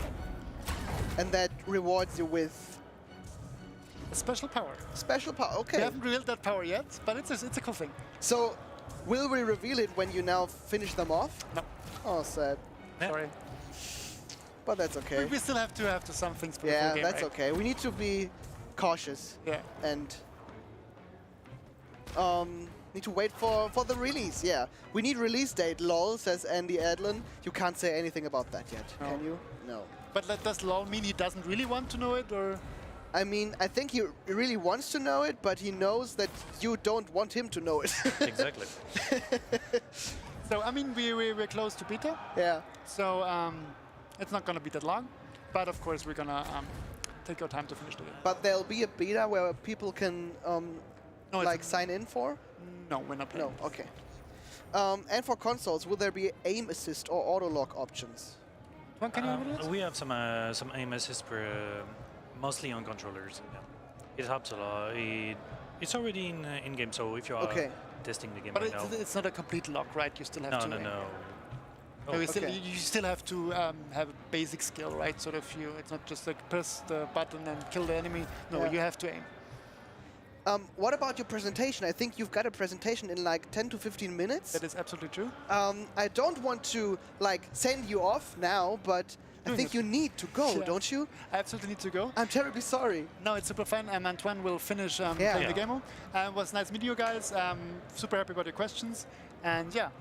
And we'll finish this demo. We'll finish off all those rabid dogs. Perfect. And have fun and good luck on your presentation. Thank you so much. It was nice meeting you. See you. Cheers. Bye. Bye.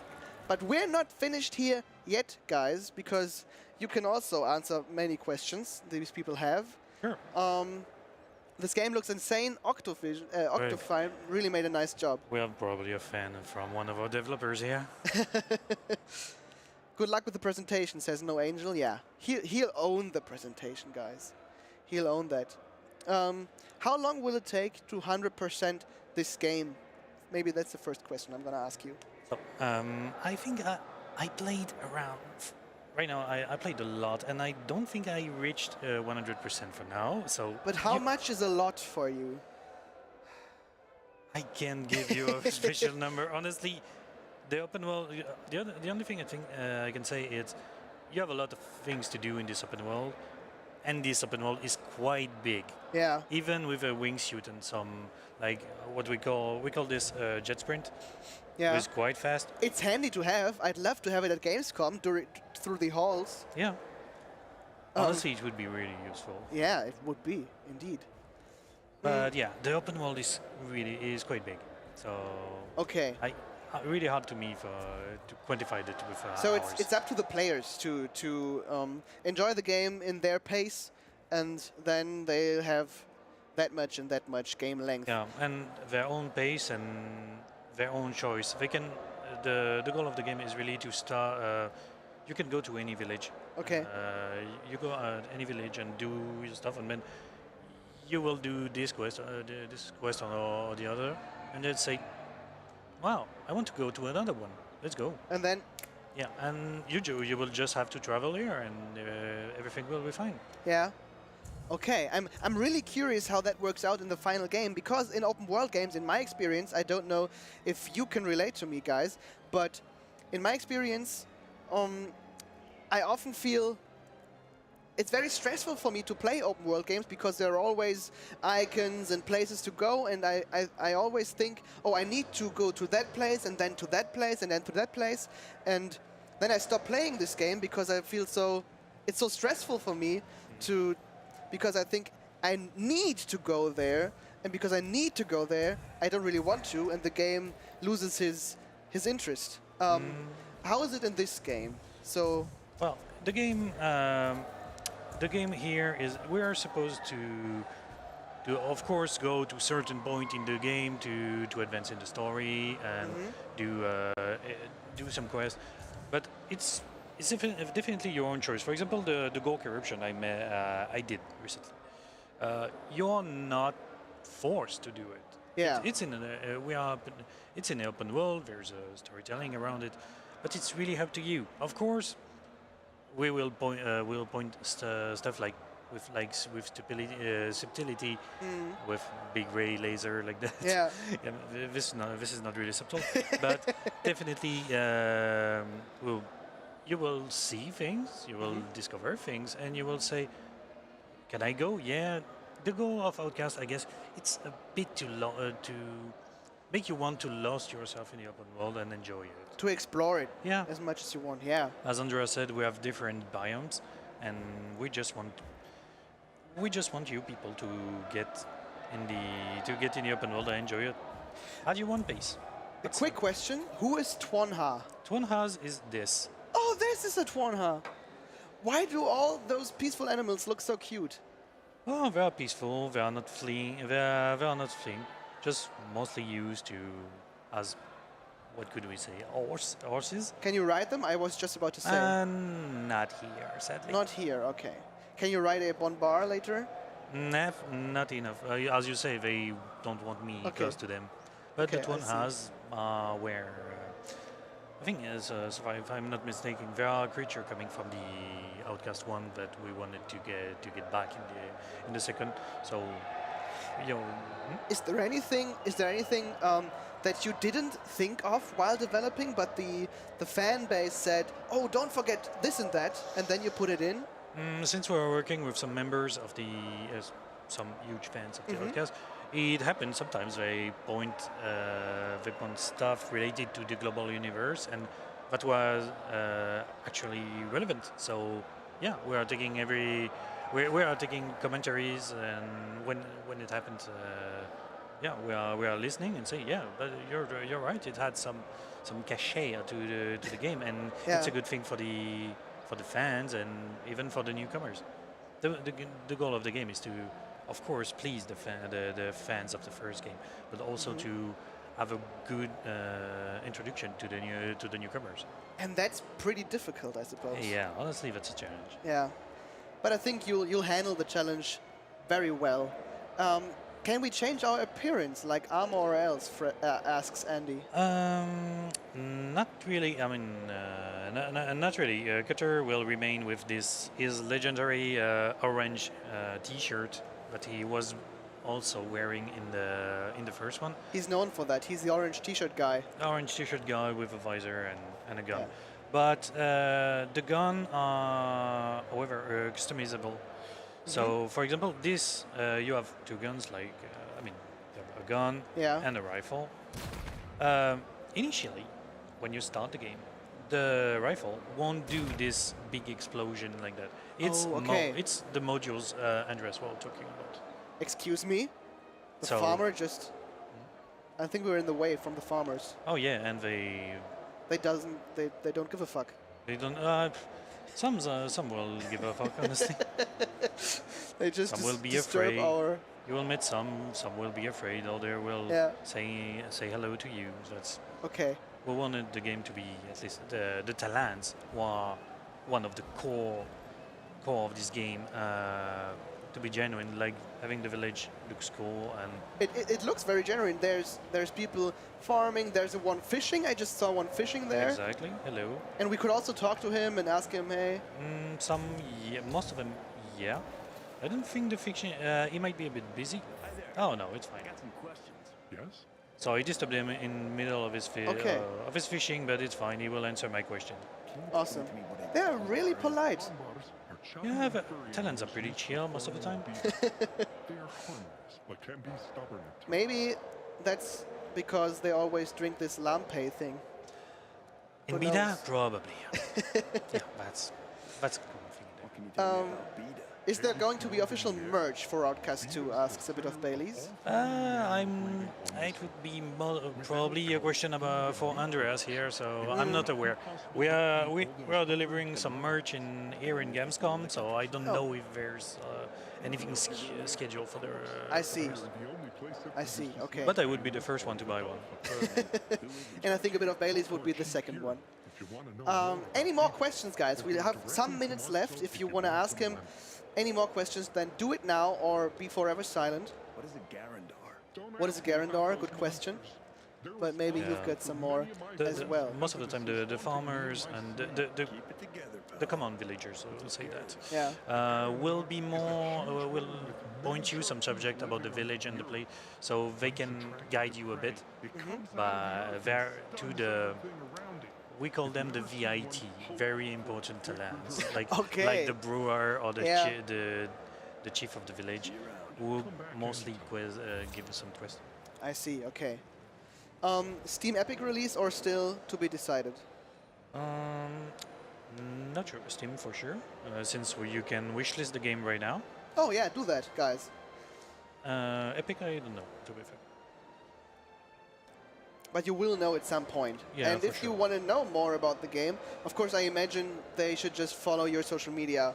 Yeah, we're on our social media like Twitter and don't know about Facebook. To be fair, I'm not really into the social media stuff. Yeah, but if you want to know more about the game, you can find them there, of course. Are there any new abilities? Asks King Carter.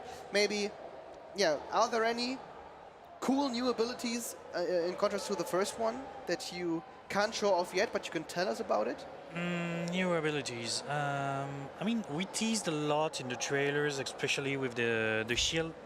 These skills are not available in the demo, but for example, I have the possibility to slam the ground with my shield and stuff. Yeah. I don't know exactly the comparison between Outcast 1 and 2, which skills was there in the first one, but most of the time, we have a lot of skills, and Cutter has a lot of ways to upgrade himself. So it's very customizable, the whole experience. Yeah, I mean, just customization is more for the modules, but you have a lot of stuff to explore, and Cutter, you will see it while playing with Cutter later, I guess. Okay, yeah, awesome. Well then, thank you very much for coming in here and showing us the game, showing us around Bida, the first village we encountered on our way out of. What were we in? Like, what were we in exactly at the start of the game? You finished the tutorial and you chose to go to Bida. Okay, but you could have gone. I mean, you could go to Bida like after multiple hours of gameplay because you wanted to see other village first, or you can go straight to it and do the quest here. It's up to you. Like, there's no step of the game for it.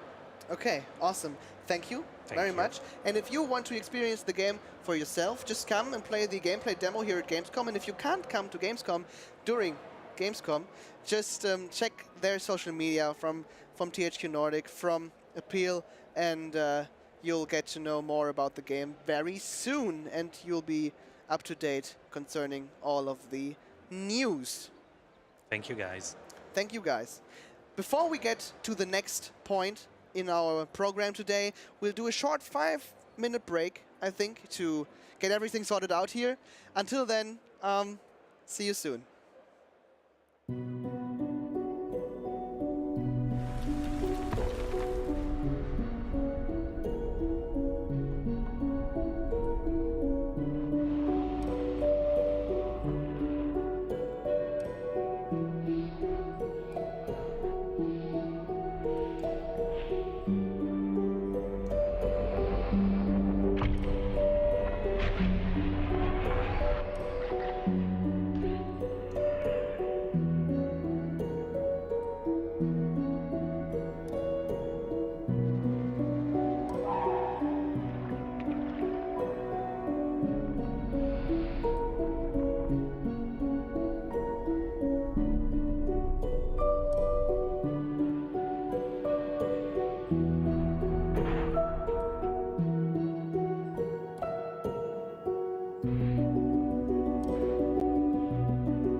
There is a house in New Orleans they call the Rising Sun, where thousands of young to salvation have gone.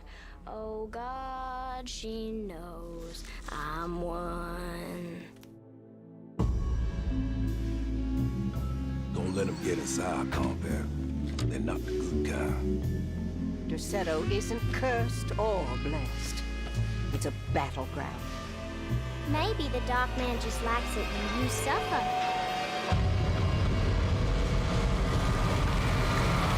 Have you ever talked to a doctor about your condition? This is madness! Are you crazy? Fall on your knees, wear the mask, raise his name!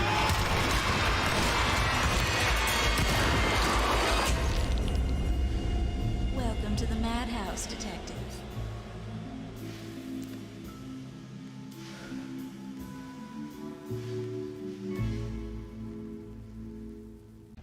What I do know is that Philippe saved me. He well, he took care of me. The waterfall. I'd seen it from the watchtower. If I reached it, I'd be halfway home. Whoa, is that a...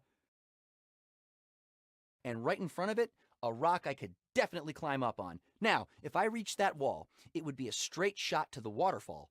All I...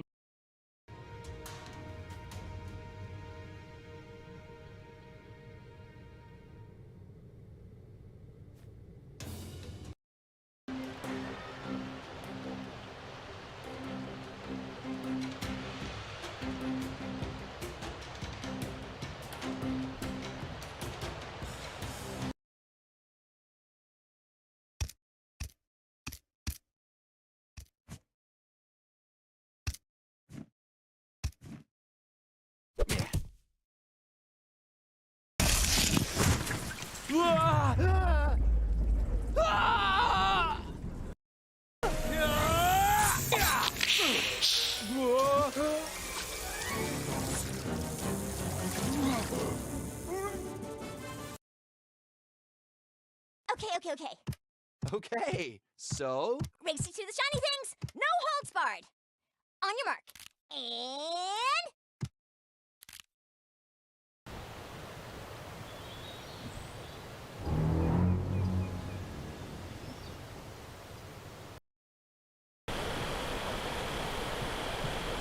Just a little higher.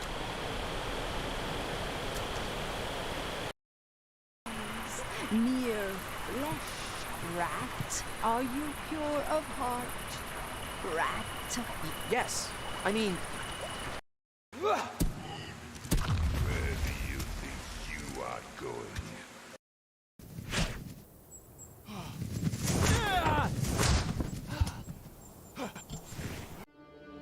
Hold the phone. What do these freaks want? Crypto! They're Blisk! Blisk? Wait a minute. I thought we wiped the Blisk out. I have no explanation, but a few of them must have somehow survived. Not for long.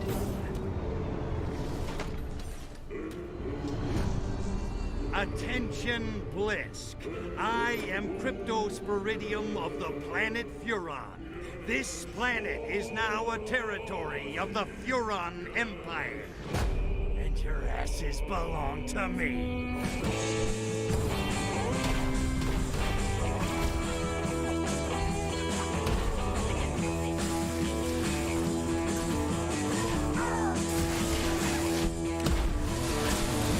You gotta fill me in on this whole Blisk thing, Pox. They're huge, hideous brutes with giant claws and withering halitosis. Imagine a cockroach mating with a lobster. Oi, enough already. You're making me queasy.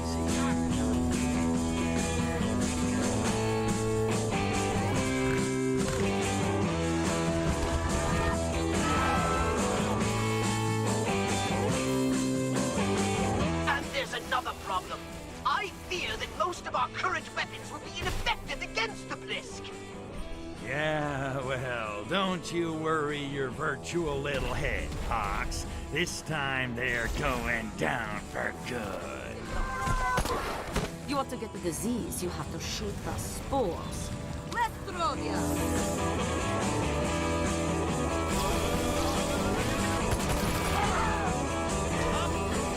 Destroy them! Starting with their crashed warship. Bring on the boom boom! You are so cute when you do that.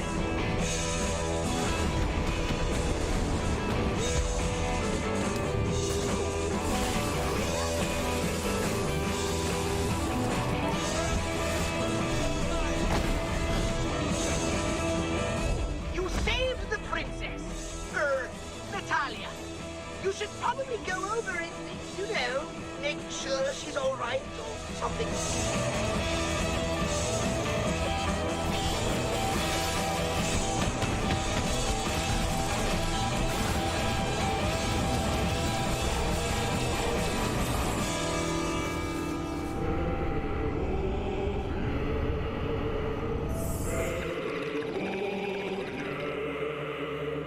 I think little Crypto just woke up.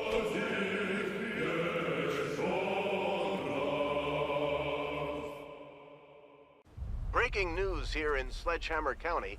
After a sharp increase of car racing activity in recent days, authorities now report a staggering amount of items and racetracks popping up out of nowhere. Jan, what do you make of it? Well, Bill, it's like you say. Random bits and pieces of racetracks, along with all different kinds of items, have been emerging all over the county. And, wait, I'm just getting word that these pieces now seem to be rising into the air, forming an ever-expanding aerial racetrack and eclipsing the sky above Sledgehammer. Bill, I've never seen anything like this.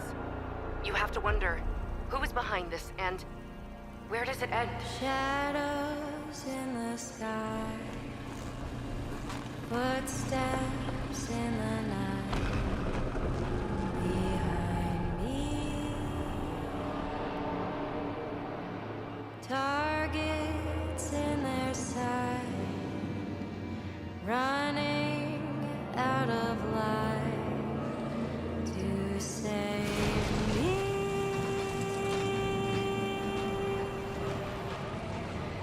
Red moon on the rise, you say your last goodnight, while I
when you put your hand in my jacket, I'm thinking so irrational. You flew me international now. We can spend hours reading the signals, but that's so unoriginal. What if we took this back to my house? Under all these lights, I gotta take a minute to calm down. But I feel like if I told you I was ready right this minute, do you think that it would turn you on? I just feel like you need to know. If I told you I was ready right this minute, would you just run off and tell someone? I just feel like you need to know. I don't wanna feel like we're wasting time. Tell me, should I go and call up a taxi? We can make out for play in the backseat. Please tell me now how that all sounds.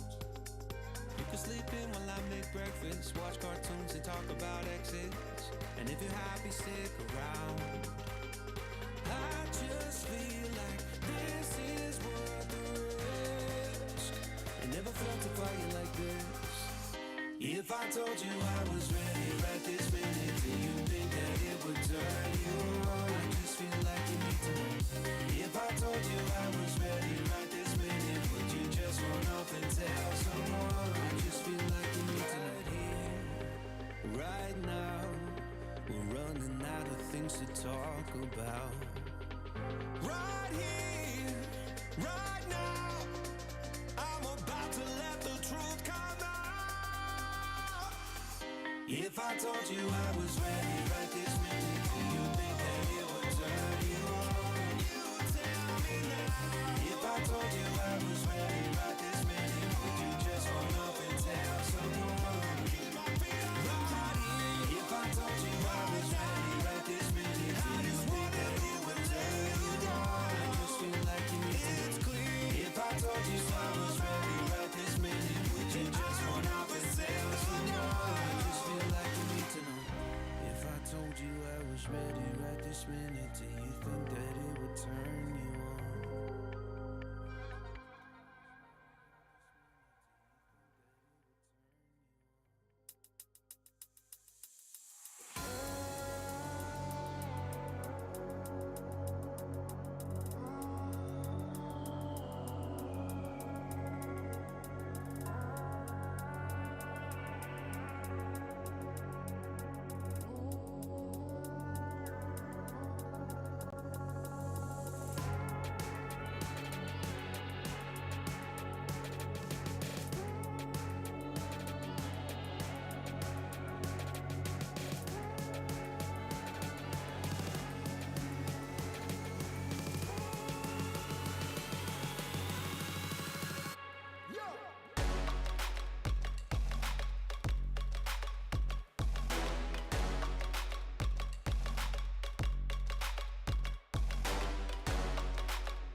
dancing, my mama was calling my papa to give me the car keys, 'cause I'm going dancing tonight. Dancing tonight. The air is bewitching. I'm from my weekend. I'm a tourist, I'm a stranger, and look at my feathers tonight. Dancing tonight. Don't you sit, sit, sit? Open up your key, stretch out these arms. I know you won't fly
And welcome back, guys and girls all around the world.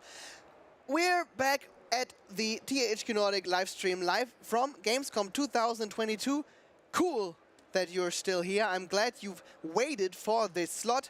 We're live, guys, we're live. And that's the reason that the developers from Wreckreation sadly couldn't make it today. I don't know, maybe the halls were too crowded or their business appointment took a bit longer than expected. Thing is, this is what can happen in live productions, and now I'm here alone, all alone, and we're gonna explore Wreckreation together. I can't answer the most of your questions probably, but we'll explore the game and take a look at it without the devs. Maybe we find some things they didn't want to show and now we show them. Maybe, but I don't know. I don't know the demo. And let's see what the game has in store for us today. Wreckreation. Lots of you are excited for All Elite Wrestling. I know All Elite Wrestling is all some of you think about. It will be a topic, and it will be a topic at 5 p.m. today. So at 5 p.m., Evil Uno and his bros will sit here on this very couch and on that couch, which is less comfy than this couch, just so you know, and they'll talk about wrestling. So if you are looking forward to that, this will be your moment. Would be cool to see at least one main event wrestler. There are some wrestlers. I don't really know which wrestlers will come. I know that Evil Uno will be there, that Colt Cabana will be there, and two more, but I don't know which ones. That's a mystery. It is now 3:23 p.m. CEST in Europe, yeah. And at 5 p.m. CEST, the slot with Evil Uno will start. Spellforce when? Spellforce will be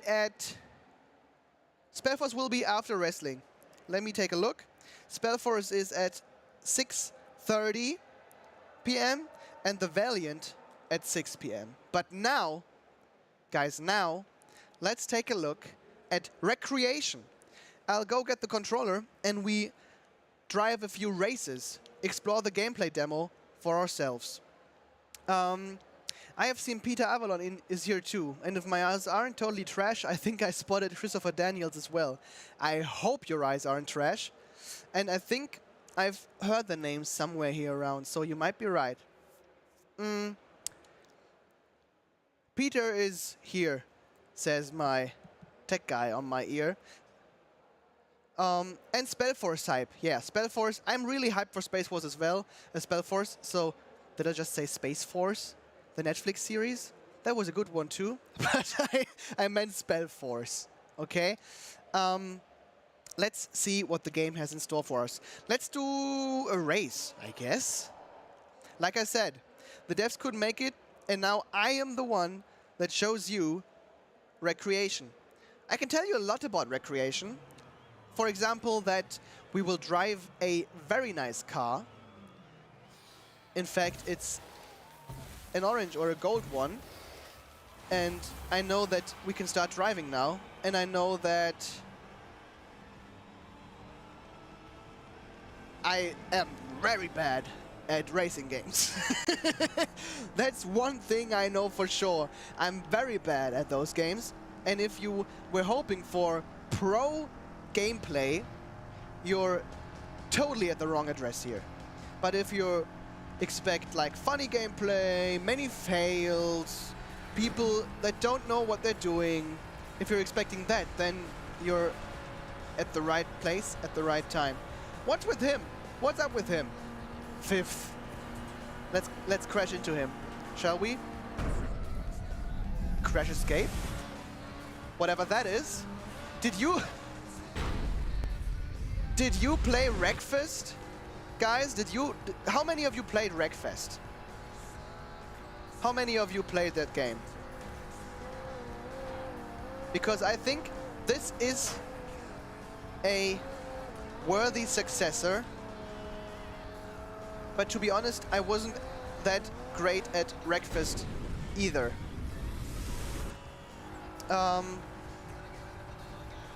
Hundreds of hours in Wreckfest, Wreckfest is an awesome multiplayer game, don't you think?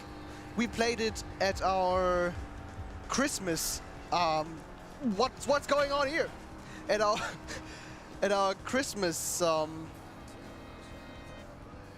from the studio, from our firm. At our Christmas party. Only a few races though. It has Burnout vibes a bit, hasn't it? I'm bad too. I tried Wreckfest and had problems even on normal. Let's see, I'm overtaking the first, so maybe I'm not as bad as I thought. That's the error of an amateur crashing into other games. I took the lead, see? There are many cars crashing and trashing all around me, so this is pretty popular in the game.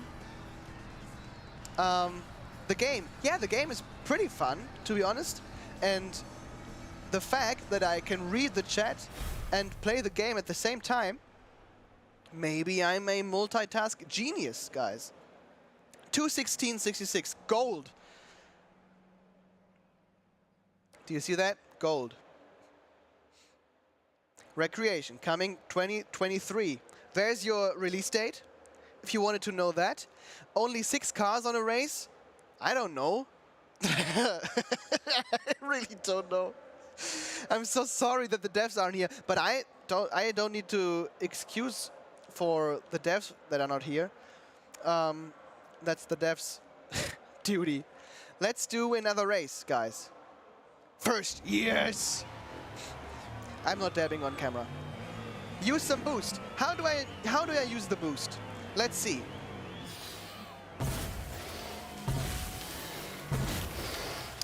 Let's see how to use the boost. Do I use the boost with... No, that's the back camera. That's no boost. That's the light. That's the boost! Guys, did you... Oh. Did you notice that I went first place? I got the first place without using any boost at all. I mean, okay, I didn't use one of the core mechanics of the game, but I won anyway. So, if you ever need someone driving you to anywhere or driving you fast to anywhere, I am the guy for that. The guy for this. The guy for this makes me remember the Better Call Saul episode of the same name. Have you watched Better Call Saul? Better Call Saul, one of the best series I've ever seen. My door is open. That's one thing you shouldn't do while driving. Let's crash into the fourth one here. Oh, we did crash into another one, but not the fourth. Prepare yourselves for that, guys. Not a fan of boosting games? Well, once you've experienced how the boost feels in this game, once you experience that, you'll never drive without a boost again. Does anyone know if they'll show Destroy All Humans? We will show Destroy All Humans. We will show Destroy All Humans 2, in fact, this evening. So if you want to tune in there, I think it's 7 p.m. Are there other camera angles? Yeah, they are. I can do this. And I think that's all I can do. But I don't know for sure, to be honest.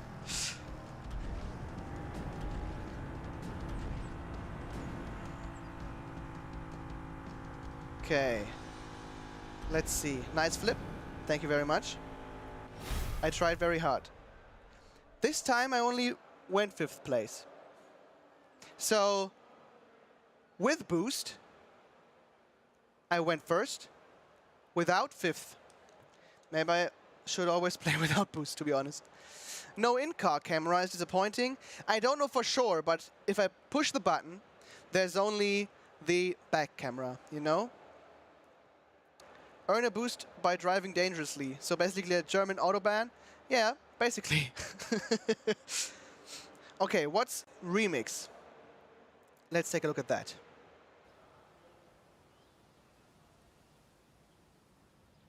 Oh! Do you see this? I can, in fact, build my own, place a ramp, build my own track here. This game is super arcade and I love it. Yeah. That's my experience up until now as well. But let me live mix this. We can place a ramp. Let's place a ramp somewhere. Over here maybe. How can I rotate it? Like so. One of you wanted to see a ramp. So this is for you. I don't know which one of you it was, but this is for you. Let's place it right here. Let's go back. Let's go back again. Go back again. Let's... How do I reverse? How do I reverse in this game, guys? Do I need to... I don't know how to reverse. I'm very sorry. Can you even reverse in this game? Okay. The DJ menu lets you mix your music. Okay, I see. But let's do it like this. And let's try to use the ramp to the best of my abilities. It was a pretty good ramp, won't you say? But let's get out of this mode if we can. Oh, there's an in-car camera. Well, it's a Ego first-person camera, and this doesn't look that good as well. My driving skills could be better, guys. And you can edit tracks within the race itself. I'm gonna buy this for sure. Yeah, you can. L2 is for reversing. Thank you very much. Pretty good ramp. Not bad, isn't it? Yes, there is a map editor, like we've just seen. Let's do that again. Let's do... Oh. What did I do now? I don't really know. Maybe I started a race on this track.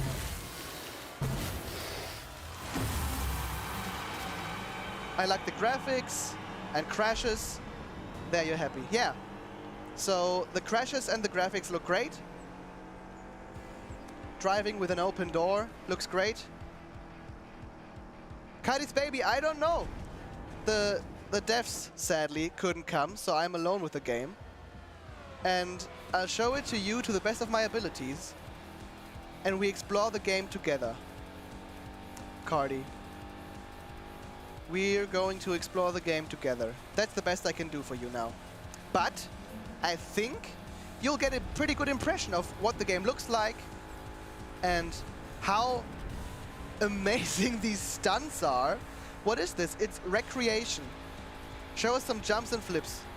That's the best I can do, guys. And I can show you how I overtake that 5th place. See? Or not.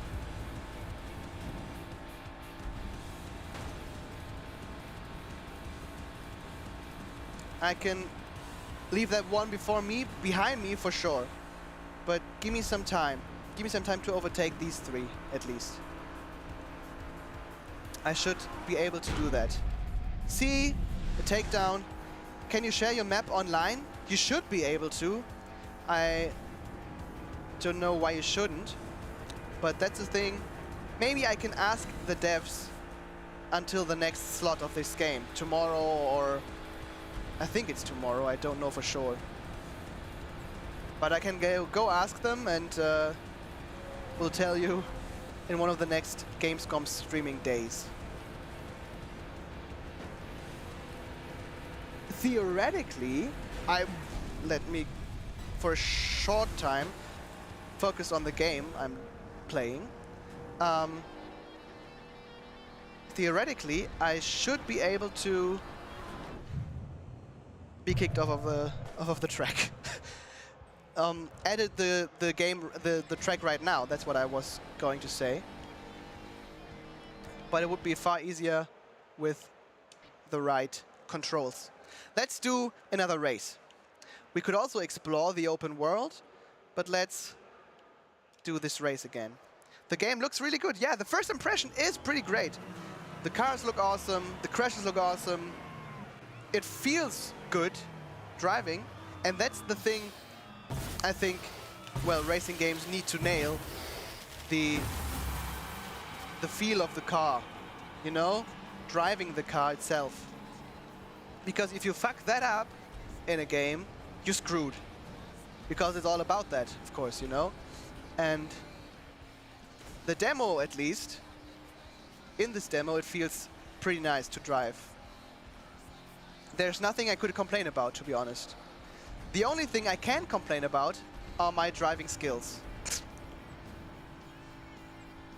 I like the soundtrack. Yeah, same.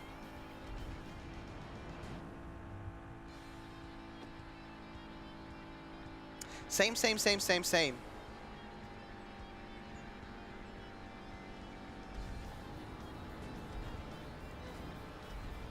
Let's see if I can win this one. And this is, by the way, the playable demo that you could also play here at Gamescom live.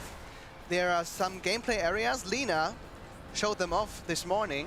And if you want to, you can play all the games we're showing on stream, or most of them at least, here at the booth. I'm going to watch it on here. Yeah, I mean, if you're living far away, that'll be the best option for you. I wonder if these modes will be connected in the full game. It's hard to read chat while playing this game. That's why they say don't text and drive. Don't read chat and drive, I suppose. I mean, included in free roam mode. I don't know. We can go check out the free roam mode if you want after this race. I'll be glad to do that, and then we can go explore that together. This game needs missiles. I can suggest that. I can, of course, suggest that to the devs, but I can't promise anything. Maybe the game will have missiles one day. What platforms will this game release on? Good question. That'd be a question for the devs to answer. But I think it'll release on the most common platforms, you know? PC, of course. And I don't know about the others. I'm terribly sorry. I'm playing on PC right now with an Xbox controller. So the fact that it has controller support means that it probably will come out on a platform that uses a controller. And I don't know if it's going to come out on iOS and Android. I don't suppose. Okay, I just got the info that it will come out for PS4, PS5, and what else, Yannick? All Xboxes. The new Xbox as well, guys. Big brain moment.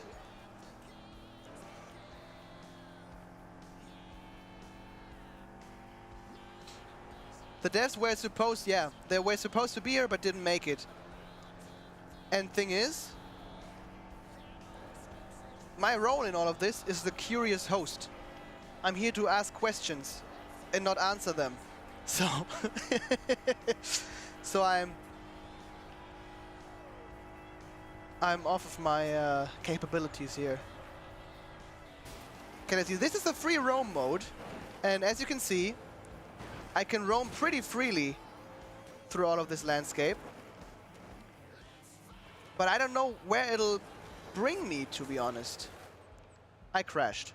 Against what exactly? But let's see. Let's see if we can again make it up to the track here, onto the street. The street should be right here. Let's see. I've never been with a car between these kind of stones, so I don't really know how to maneuver in this situation. But I hope we'll make it onto the track soon, because we made it into the wilderness as well, and somewhere there must be a way. We found it. I see some ramps back there. Someone is excited for ramps. Free roam mode needs some improvements. I don't know about that. I mean, we've not seen much of it yet. But let's see if we can get some ramp action going. Or some drift action. See? Can we go into here? Yeah, we can. Of course we can. Drunk driver, lol. Okay. Let's see what's down here. In the free roam mode. Oh, there was a ramp. I am so sorry. Let's go back to that ramp. I really want to use that ramp. The car broke down. It's just try to maneuver, but the car broke down. What game is that? This is Wreckreation Biohub. This is, of course, Wreckreation. Let's see. Let's see if I can use this ramp. We can't use the ramp. I am terribly sorry. I'm so sorry, Mr. Ohydro. I did my best. But right as we wanted to use the ramp, the time is up.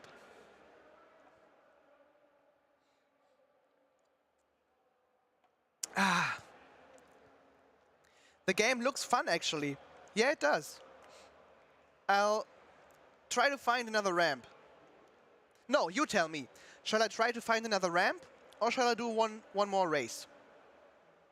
One more race or explore? Tell me in chat. And that's what I'm going to do, because this is a live stream, so we can interact with each other live. So I can ask you questions and do everything you want me to. Let's go ramp hunting. Ramp hunting? Okay, let's go ramp hunting. If you're asking yourself, why is he not doing a race, Mariko KL Chocolate, and if you're asking yourself why I pronounce your name wrong, I'm terribly sorry. But we've got YouTube and Twitch chat on the same screen, so if I read something that isn't in your chat, it probably is in the other one. I'm choosing to explore, guys. Searching for a ramp, and that's what I'm going to do. If you see a ramp, just scream at me. Scream at your screen as loud as you can that there's a ramp. Maybe there's a chance that I hear you. Because I'm looking out for ramps as best as I can. Oh, here's a ramp! But it's in the wrong direction. Okay. You know what we'll do? We'll try to reverse here and use the ramp when we come from the other side. Create ramps. We could. Can we create ramps here as well? Mix the traffic, mix... I can't mix the... I can mix the car, the traffic, but not the map in here. But we can use the ramp now. Guys, are you excited? Meow. That was pretty cool. Smashed 1 out of how many? 120 something? Okay, that ramp up there. That'll be the ramp. Oh! Okay, we did it. 1 out of 332. Let's get the other 331 before the timer runs out. We can try, but I can't promise anything.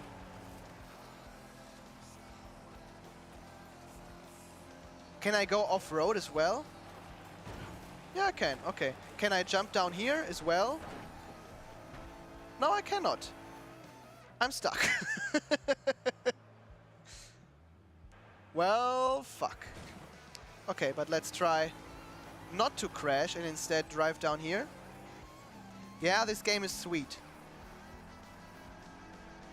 It is pretty sweet. So if you like racing games, if you love crashing into things, if you love being a bad driver, this is the game for you. But let's be honest, crashing in racing games is the most enjoyable and most satisfying thing you can do, isn't it? Let's try to fuck this car up before we run out of time. Nice. We did it, guys. We did it. This is on my wish list. Yeah, awesome. It'll be on mine as well. I'm not the racing game guy, but to be honest, because this isn't the try-hard racing game, and instead an arcade racing game, which is way more fun for me personally, I think I'm going to wishlist it, of course, and if I've got the time, I'm gonna go play it as well. Seems fun. Car status fucked. That'll be it. Yeah, that's a pretty good, view on that. When All Elite Wrestling Fight Forever showcase, the All Elite Wrestling slot with Evil Uno will be at 5 p.m. We're gonna do a short break again, and this time, I promise, guys, pinky promise, this will be a shorter break because we need to do some stuff in here, and then I'll be back with SmashLunatic, a content creator, and with Tempest Rising. Who of you is hyped for Tempest Rising? Because it's a game that a lot of people, and I say a lot of people, are excited for. And my question is, how many of you want to see Tempest Rising? Okay, Sherwin screams it in bold and in caps lock, so you're pretty excited, I suppose. Tempest Rising, yes, mildly. Okay, mildly. Looks so good. I'm always excited for RTS. Yeah, let's see. Let's see how excited you are after the next, well, let's say half an hour or so, because then you'll find out how it looks and what it's like. When Stuntfest? Stuntfest will be on here tomorrow. Tomorrow, I can't say for sure right now. I'll get back to you in the next slot. So just stay tuned, and I'll tell you at the start of the next slot. The next slot, like I said, is Tempest Rising, and we'll see each other once that starts at approximately 4 p.m. See you soon.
They called him renegade, traitor, an outcast on 2 planets. But he helped us when nobody else did. And we helped him back. The Ulukai.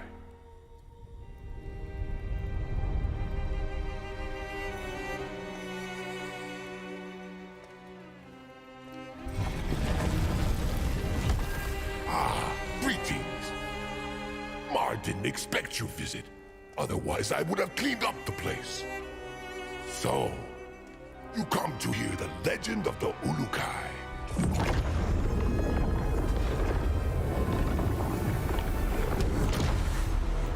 The Ulukai could fly faster than a Ventolor. He could travel anywhere, from the darkest caverns of Yodganda to the edge of the moons ruled by Yod-Ka.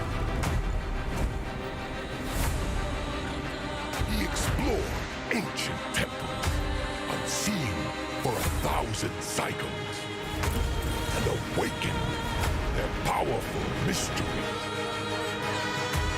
Nazolka, Amanor, Nika. Oh, that's more like it.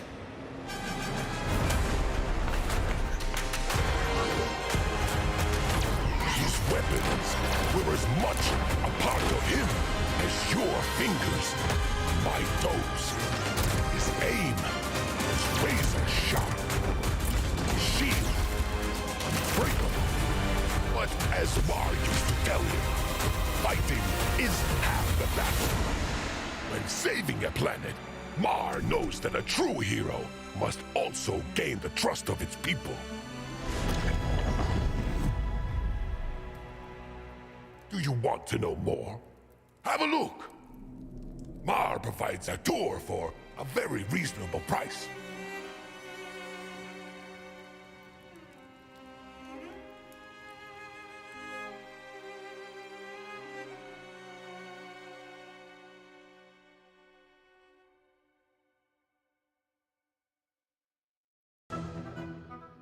Where have you been?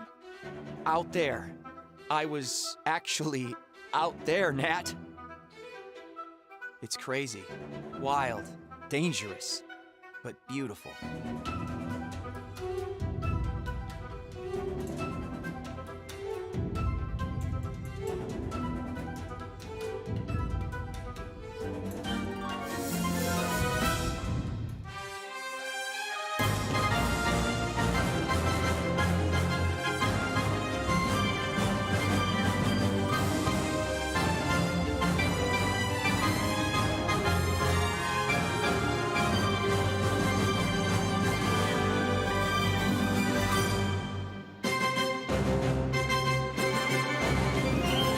Going back home ain't always this easy.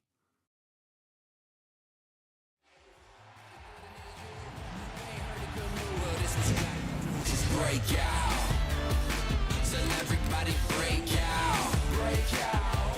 It's time to break out.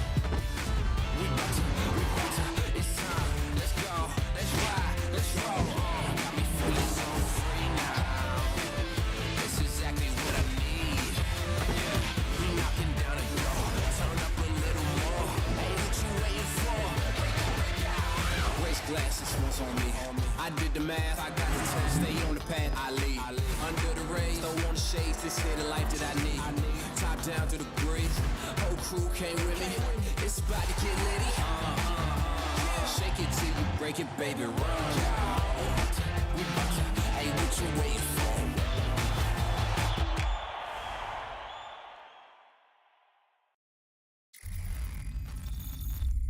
Welcome command uplink initializing. Please stand by.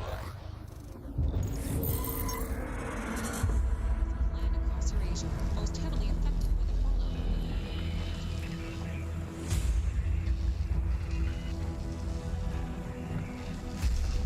You have proven yourself loyal to me so far, General.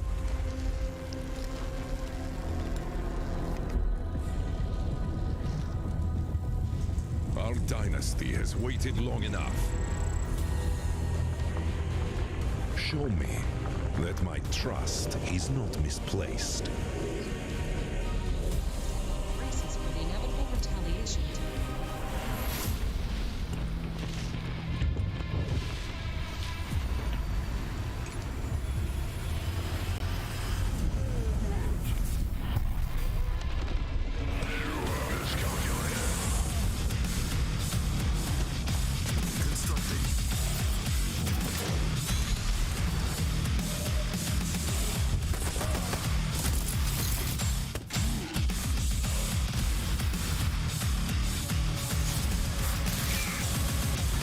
Strong though they may be, they are still flesh and bone.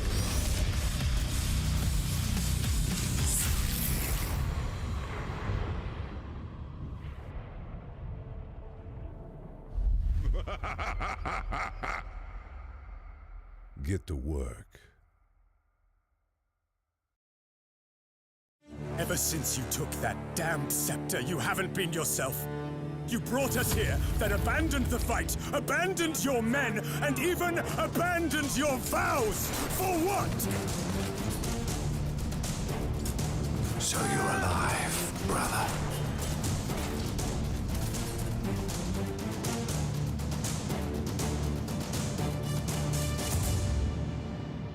Aye, Lord! The honor is ours, brother. There's no turning back, no rest, no doubt. Advancing. What manner of beast? These be fools! Ventrus Nemando, peace. I see you have brought friends. God's name. Back off, Dave! In God's name. What happened to you, brother?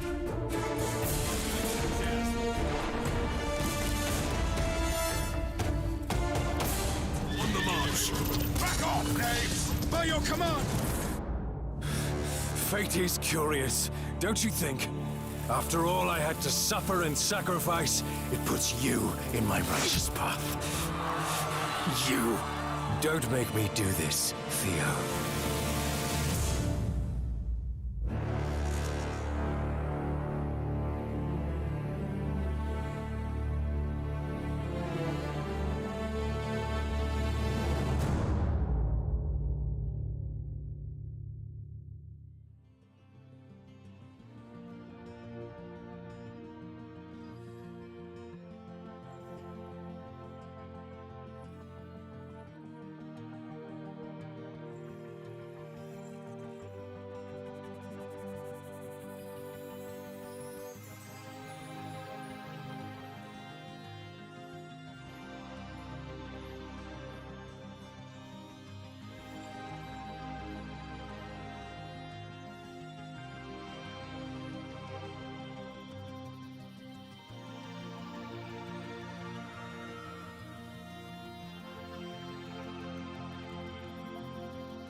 Welcome back, guys and girls. Welcome back to the THQ Nordic live stream here at Gamescom 2022. I'm not alone anymore. I am joined by SmashLunatic, aka Franzi. Hello. Hello. Welcome here beside me on that couch. And we're going to check out Tempest Rising. I've seen some of you write that name in the chat like over the whole day and up until now, from start of the stream, you're pretty much hyped for the game, aren't you?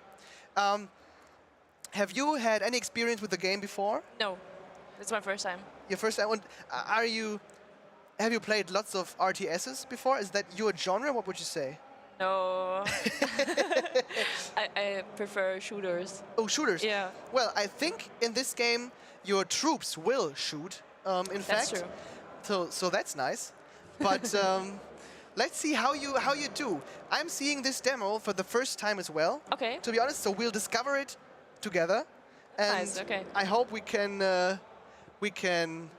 well, rule this game and own the demo and win. I don't know what the goal in this demo is exactly, but let's try and see. And let's try let's try and not destroy the mouse. So is that a campaign? Or? Yeah. Okay. I think we look into the campaign, and now you can choose which. Oh, the right is unavailable, I think. So we need to play the global defense forces. Okay. Yeah. Normal, easy, or hard? I guess. I guess normal would be. And if you're speed running the game, then you can just go to hard. But let's try to win on normal first. Yeah. I don't even know if I can win an easy game. But let's try. We'll see about that. Yes. And Okay. watch this beautiful cutscene. Let's see. Yeah. Okay. So the mission seems to be on here. That setup. Operations have been disrupted in this area. Dynasty interference is suspected. Retake and hold the position. Await the arrival of a mobile construction vehicle, then build a base and recommence harvesting. Destroy any Dynasty forces and search for signs of a nearby Dynasty base. Hey, let's go. Okay. Commander, good of you to join us. Oh. Gotta say, your file was a pretty impressive read. I'm Colonel Fisher. You'll be reporting directly to me. We could certainly use someone with your track record. Intelligence has a situation brewing in, in Iceland.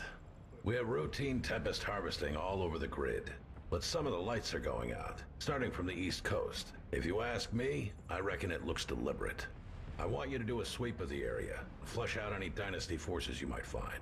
Remind them that the GDF isn't to be trifled with. I'll link your control interface to the battle network. If you've got any questions, now's the time to voice them. Okay, so we've got dialogue options as well to this handsome old guy that talks to us about the mission. I can ask him more about the Dynasty. Yeah, you could. Okay. I'm just gonna ask let's him try, everything. Here in the news, Tempest Dynasty isn't actually led by Domovoy Malkalin. You've seen his face. He's a figurehead, being puppeted around as a mascot. All because he founded the Dynasty, gave his people something to focus on in the fallout. It's PR. These days, he probably doesn't know where he is half the time. The Dynasty is actually controlled by Alex Malkalin, his son. That man's the reason the Dynasty even qualifies as a military. I'm just going to talk over this handsome old man. I hope that doesn't annoy you, chat. No, it's okay. Good cutscene so far, yeah, Andy. It's a very great cutscene so far, and it makes me, well, it reminds me of Command & Conquer, of course. Yeah, of course. You know, when they set up the missions as well, and that what it should do, to be honest. If it is the Dynasty, they're up to something. There's a lot of Tempest all over Iceland, and you know they're obsessed with that stuff. Why go all that way just to harass our harvesters? They've got their own irradiated zones to squabble over. Let's hope a small contingent just got a bit too big for their own boots. Watch your back out there, that's all I'm saying. Okay, Mr. Fisher. Mr. Fisher, the good old Mr. Fisher. According to scopes, nothing. We're chasing ghosts with guns. Oh. Maybe it is nothing, but I'll believe that when I see it. Take care of your units, and keep your eyes sharp. They're counting on you. Yeah, they're counting on you. Don't fuck this up. Franzi, don't fuck this up. In Germany, we say kein Druck. I put my neck on the block to get you this position. Don't let me down. Let's see what you can do, Commander. Okay, let's see. Okay. Oh, so this is your own menu. Ah, okay, so I can deploy. And probably start the mission, yeah. Another okay. cutscene. Okay.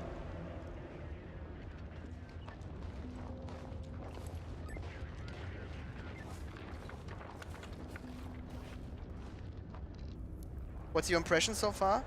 It's nice. I like it because I don't know, you're just into the game, like they talking to you, like Mr. Fisher is talking to you, and so the atmosphere is great. So the you're atmosphere's you're really into great, this briefing with Mr. Fisher, and he tells you all about the mission. Maybe we've missed some details on what we need to do now, but I think we can still manage this very well.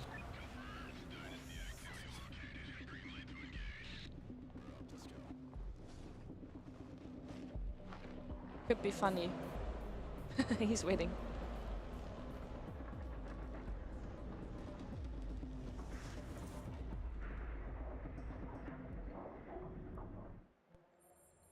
Okay, Red Alert vibes, yeah.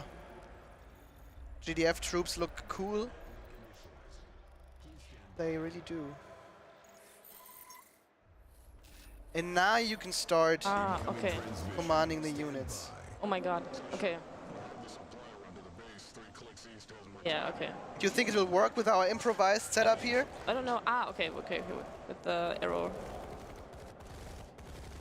What can I do here? Move, attack, move, stop. Okay, I can say stop, patrol, hold positions, and guard. Okay, so I can zoom in. That's nice. So I have someone who's holding the bag. Okay, I just need to have a little overview. Take your time, get an overview. Okay. You've got this trio over here.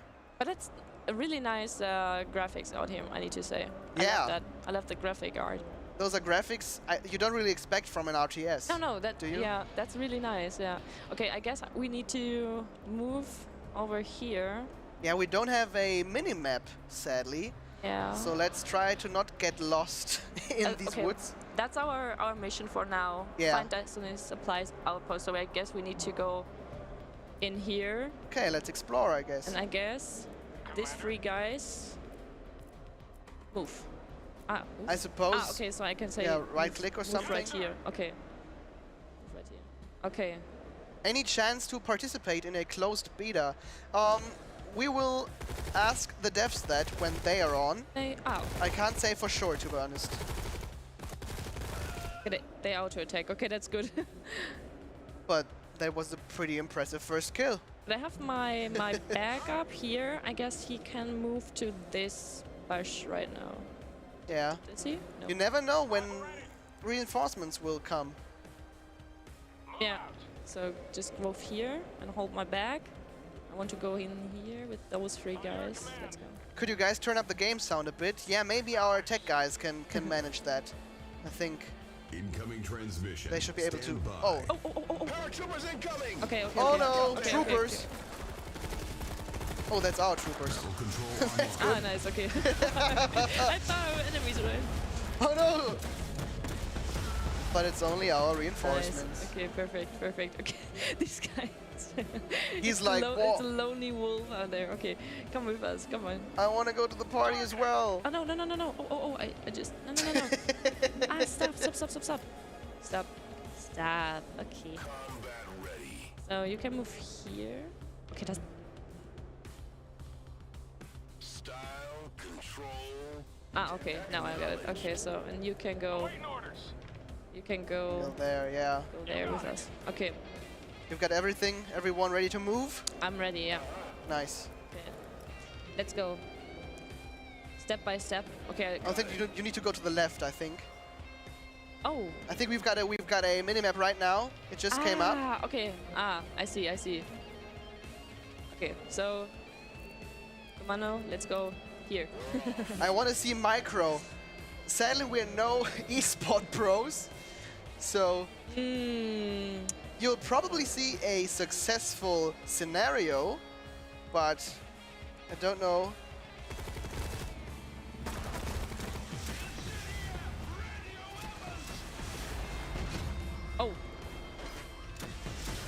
Well, there's That's a bit some heavy equipment. Can you shoot at the red barrels to make it explode? Like right-click the red barrels, Ah, yeah. maybe, and then down there as well. Yeah. Maybe that helps. Oh. I think you need to click again. Oh, sorry. Wait, I need to... Yeah. Those, and then... I can do Z. They should be able... yeah, see? Okay. That's more like it. Okay. He burns. Okay, I can press Z to shoot. Okay, that's nice to know. Is this Tempest Rising? Yeah, it is indeed Tempest Rising. Many of you are hyped for that, so enjoy. It seems you guys updated the unit portraits. Yeah, they seem updated. Oh, you lost some guys, didn't you?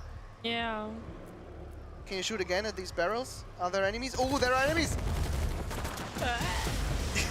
No!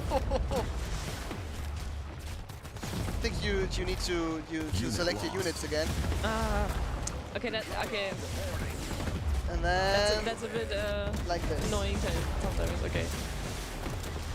But now we got it. I think we got it. Okay, I have 2 more units. Unit lost.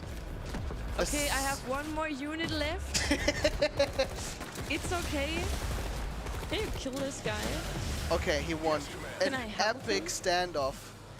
Let's go. I don't need it. Oh, I have my backup guy. Where's he at? Oh, I have 1 more here. Or is it 2 more? Oh, Awesome. I just missed that. They just made camp over there. And the other guy's running back. His guys got massacred by tanks, and the other 2 were like, well, Well, it's nice okay, here. you don't need us. Okay, we understand. Is there someone more? No, right? No, I don't think so. Okay, so that's that's why I have my backup. That's for that situation. Okay, now. Yeah. Can I? I think you can. Can't you just right click? What happens if you right click on the map right now? Ah, okay. It should just move. Ah, okay. Primary objective accomplished. Okay, what do we need to do now? Destroying the target, I guess. Destroy this site. Okay. That should be possible, because I guess it's not shooting back, so it's okay. so we should be successful. Yeah. Nice flame effect on the explosion. Yeah, the visuals are pretty awesome. And nice graphics out here as well. Yeah. So with the hands holding the. Oh yeah, I didn't notice. Yeah, that's really nice. And just like that, the base explodes. Nice. Let's go. Okay, now I can. I think we can just move through and shoot at those barrels again, I suppose. Yeah. Oh, you need to select your units again. Unit lost. It's a bit stressful, isn't it? Yeah, it is. But that's like. It is okay. That's RTSs for you. Uh-oh.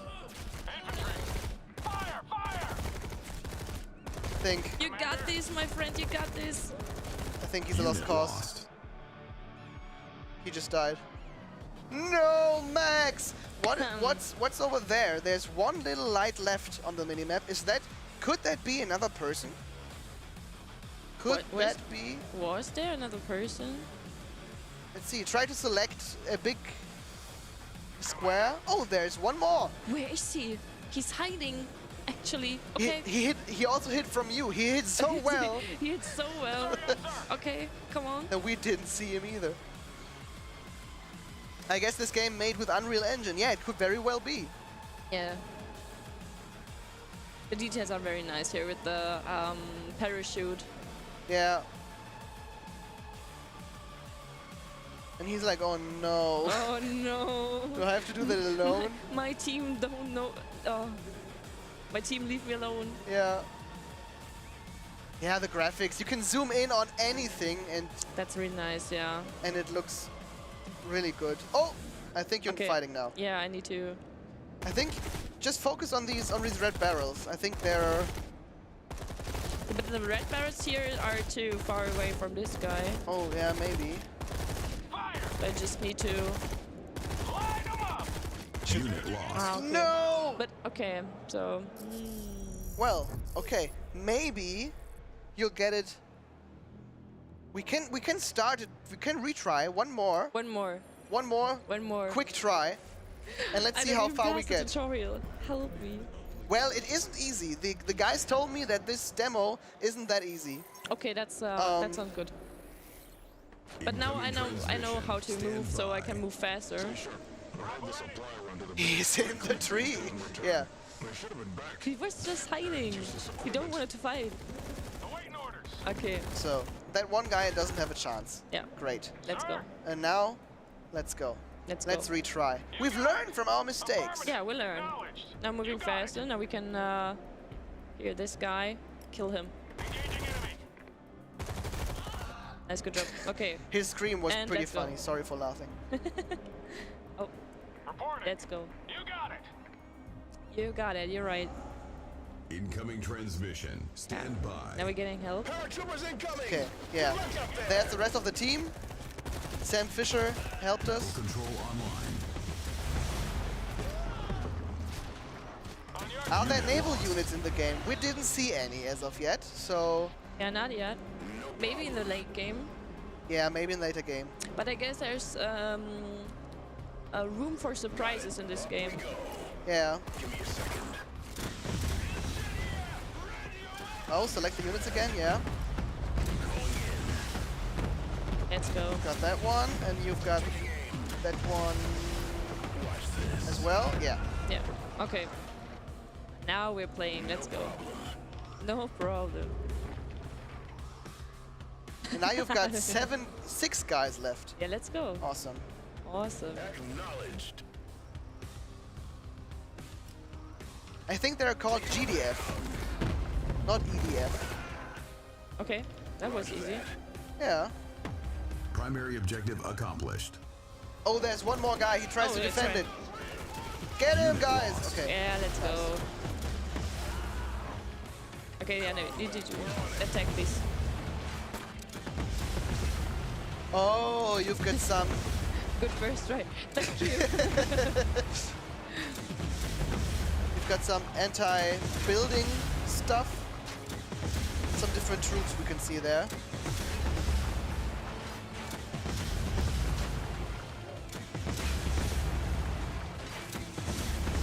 Nice, let's go. Okay.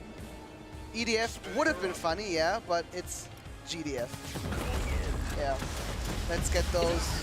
Does it explode? I don't know. It should, yeah, see? Yeah, okay. The red barrels work wonders around here. Kind of stupid of them to build their bases just beside those barrels. Oh, fuck. Oh! Ah. There are some more barrels down there. Yeah. If you want to shoot at those. I think that'll help. I hope it helps. Yeah, it does. Transmission. Yes. Stand by. Secondary objective accomplished.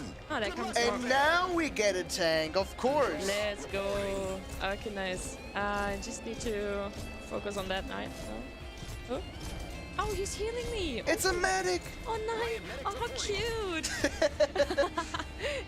He's like, okay, guys, I couldn't save the last team, but now I'll do my best. Yeah. Okay, let's go.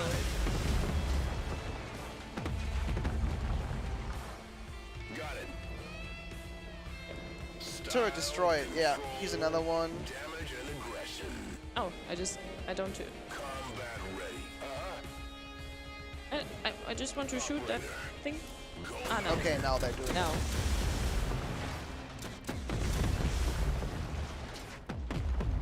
Roger that. Taking them down. Okay, nice. Okay. This went far better than the last try. That was better. Okay, but I see that there's much more on the minimap. There's much more, but I think we can't show it, sadly, Ah, okay. at this point in time. You can play the game yourself. Yeah. And explore what's waiting for you here. Yeah. You can explore the game. You can try to finish what Franzi started and be successful in this demo. Try to be better than me. Yeah, just try it. It's easy, backseat gaming Yeah. from your chair But at home. playing yourself could be difficult as well. But you can try to play it here at the gameplay demo area at the booth, or there will be a demo, I'm sure of it. There will be at some point in time a demo.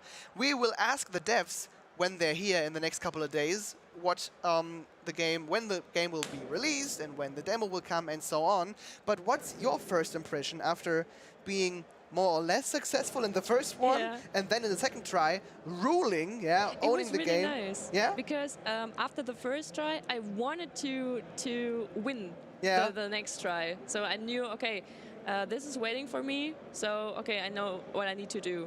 And then you will be better next time. And I guess that's something that follows you the whole game. Like you will always have a situation that you don't win, and then you have to, okay, now I know what to do. I know, let's go. Yeah, and the learning curve was pretty strong. So the first try, okay, and now you I just run it over. Yeah, just ran through all of them. Yeah. Would be nice for a demo on Steam, but this will do. Yeah, I think there'll be a demo on Steam someday, but I can't say for sure when it'll come. Thank you, Francie, for coming in here, for showing off the game, showing to the audience what you're capable of in the RTS genre. And it was really nice. Maybe I buy the game. Maybe. Maybe. The least you can do, and all of you can do as well, is wishlist the game, because that helps out a hell of a lot. True. So, like I said, thank you very much for coming. Thank you for having me. And we'll see each other again in like 5 minutes for the next slot. We're playing a Rat's Tale with the devs. So, see you then. What I do know is that the waterfall. I'd seen it from the watchtower. If I reached that wall, it would be a straight shot to the waterfall. All I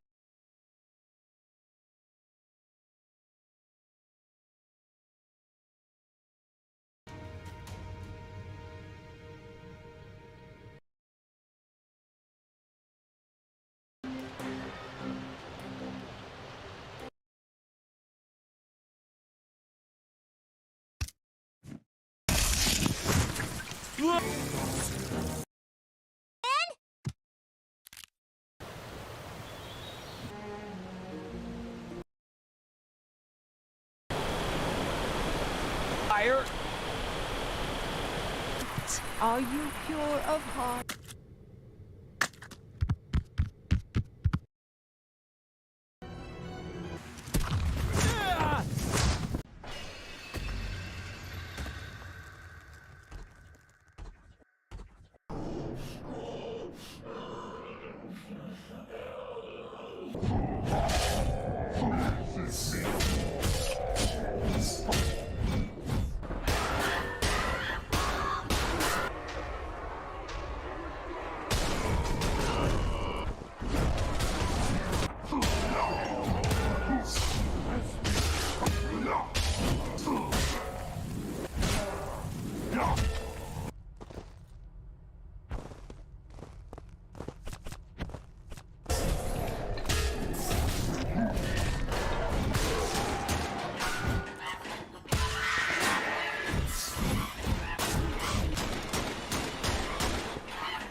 I know you have thousands of questions, but you need to trust me.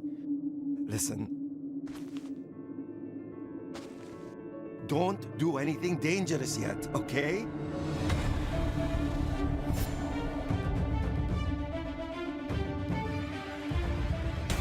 The plane for millennia has been like a paradise, but that changed recently. This darkness is a bad sign. Be careful out there. And please come back in one piece, okay?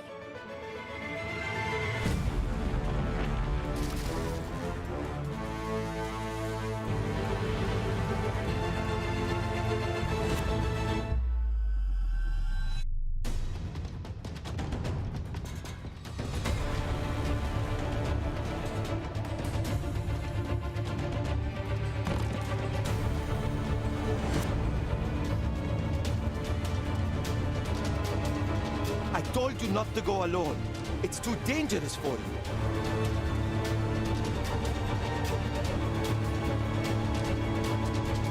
Hang on, Lux! I'm coming! I do understand why Asim was mad. Now that we finally have a new Lux, he is worried to lose you.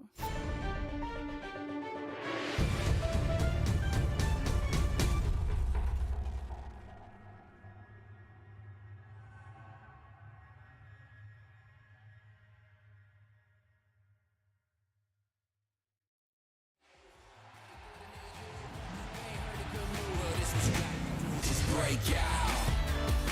Tell everybody break out. Break out. It's time to break out. We about to, it's time. Let's go. Let's ride. Let's roll. Got me feeling so free now. It's exactly what I need. Yeah. We knocking down a door. Turn up a little more. Hey, what you waiting for? Break out. Race glasses once on me. I did the math. I got the test. Stay on the path. I lead. Under the rays, don't want shades. This here the life that I need. Top down to the breeze. Whole crew came with me. It's about to get litty. Shake it till you break it, baby. Run. Hey, what you waiting for?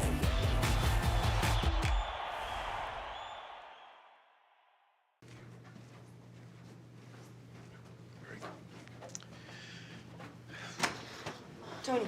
Hey. What are you doing? Brett, hey, what are you doing? What are you doing? Going to my room. No. What? Go away. What? Get your bag. Come on. Go to my room. What? Don't step on the pizza. Don't let anybody see you. Come on, shut the door. Well, no, get in first. No, leave your bag here. Come on, hurry. What? What's happened in here? AEW Fight Forever video game happened here. All right, so now what? Well, are you hungry? On second thought, don't eat that. But now, it's finally time to reveal AEW Fight Forever to our AEW fans at the THQ Nordic Digital Showcase. Check it out, Tony. I will be me, the one legendary DMD, and you will be Adam Cole. Oh man, this game is awesome. I told you would love it. Yeah. I told you. Am I ever wrong? No, Never. no, I shouldn't. Never. Whoa, oh, man. This game is it's tremendous. Are there any weapons in this game? Are there any weapons?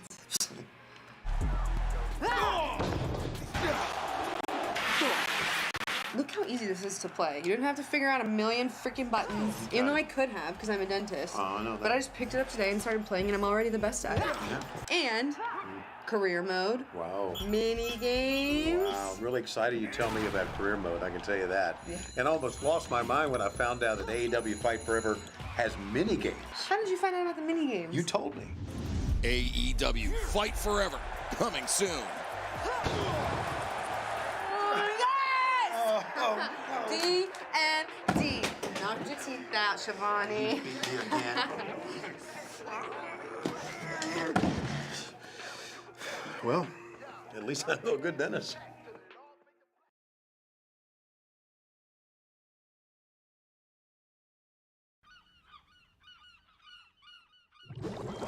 Told you. Look at all those snails the monster kidnapped. Look, it's Gary. So how do we save Gary without that monster snail seeing us? Gary is the monster snail. Huh? They grow up so fast, don't they? These massive amounts of candy bars must have given him a sugar rush. We can't take him back home like this. We have to cut off his candy supply first. Already on it, buddy.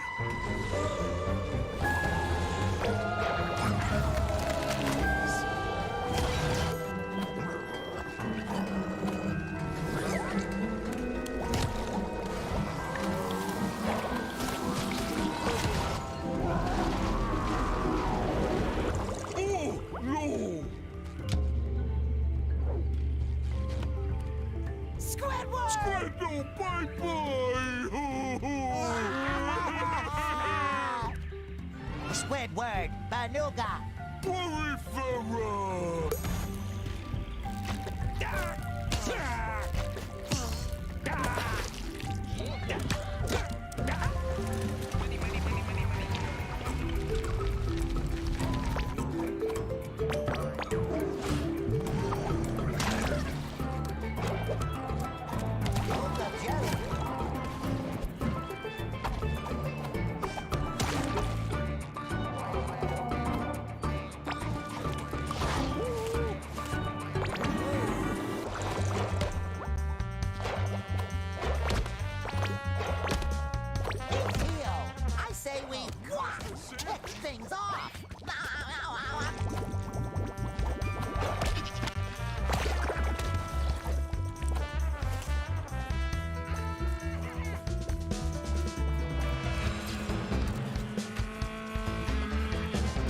citizen in need. Karate Bob to the rescue!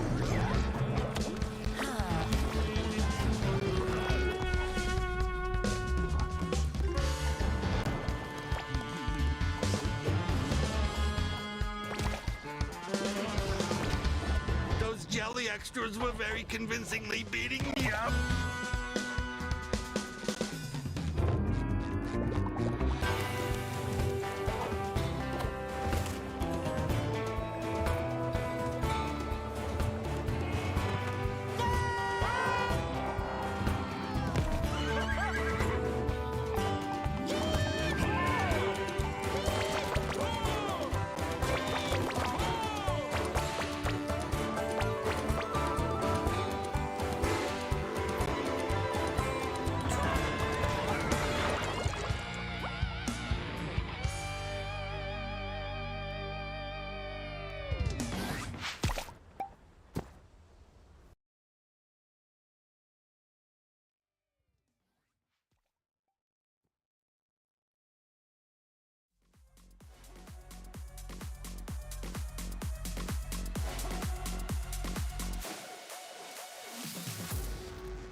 And welcome back to the THQ Nordic live stream here at Gamescom 2022. I'm, again, not alone, because by my side I have Konstantin Fuchs from Handy Games. That's right, thank you for having me. No problem, sure. I'm glad you're here, because you know more about the game we're just about to see, as I do. I hope so. So you can tell the people at home, the viewers, what we're about to see or what we're seeing as we're seeing it, because we now will talk about a rat's quest. That is right. I'll do my best. On what kind of a quest is this rat? So the whole name of the game is A Rat's Quest: The Way Back Home. Mm-hmm. So we are following Matt the rat, who is of course on his way back home. Ironically, because his biggest goal in life is to leave his home, to be a wild rat. He lives in a commune in a basement of a regular house. And but yeah, his big dream is to unite with his girlfriend, who is a mouse, a house mouse, a pet mouse, basically. Mm-hmm. And they want to live free in the wilderness.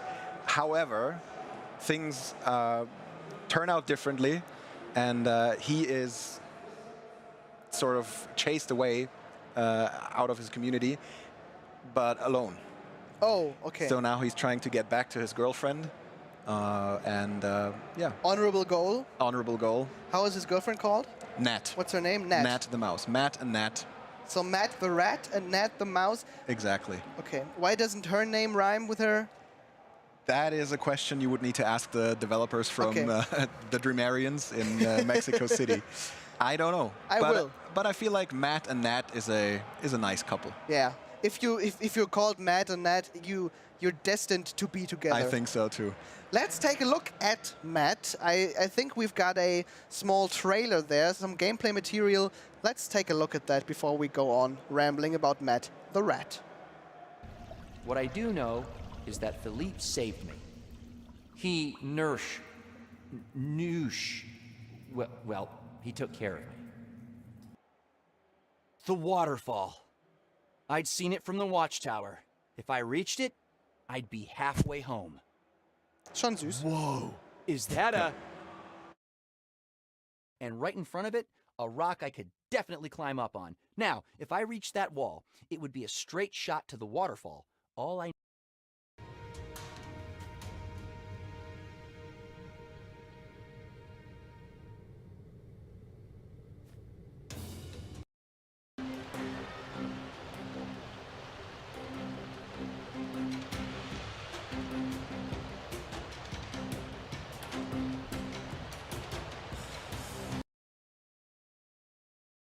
Exactly. What do we see here? What does he do, Matt the Rat?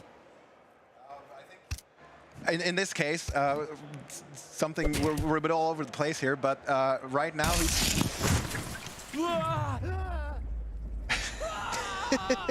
he is in the middle of trying to get back home, apparently. Okay. So what happens is there is sort of there is a big baddie, right, in this whole game, without saying too much. And Matt finds out about this, and him being a good guy tries to protect his family, his friends. I see. You know, the rats, as well as obviously Nat, his girlfriend, and he then gets in trouble for that, and they try to kill him, actually, which we experience very early in the game. And he then gets swept away in a river and ends up in this well that we see in the beginning. Yeah. And here he has to work together with a couple of frogs and toads. So also, as we can see, not all of whom are nice people or animals. And yeah, this is where his way back home starts, because he realizes, okay, my friends are in trouble, my girlfriend possibly is in trouble. I need to get back. I need to reunite with her. And yeah, he then your first goal in this part of the game will be to find a way out of the well. Okay. And then towards your home, which, as we can see in parts of the video material, you know, we're talking of quite a regular environment. There is a house where people live, and we have a park and like a ravine area, a river. You know, all of these things are very normal and arbitrary to us. And for a human, it will possibly just be like a 30-minute walk back to that house.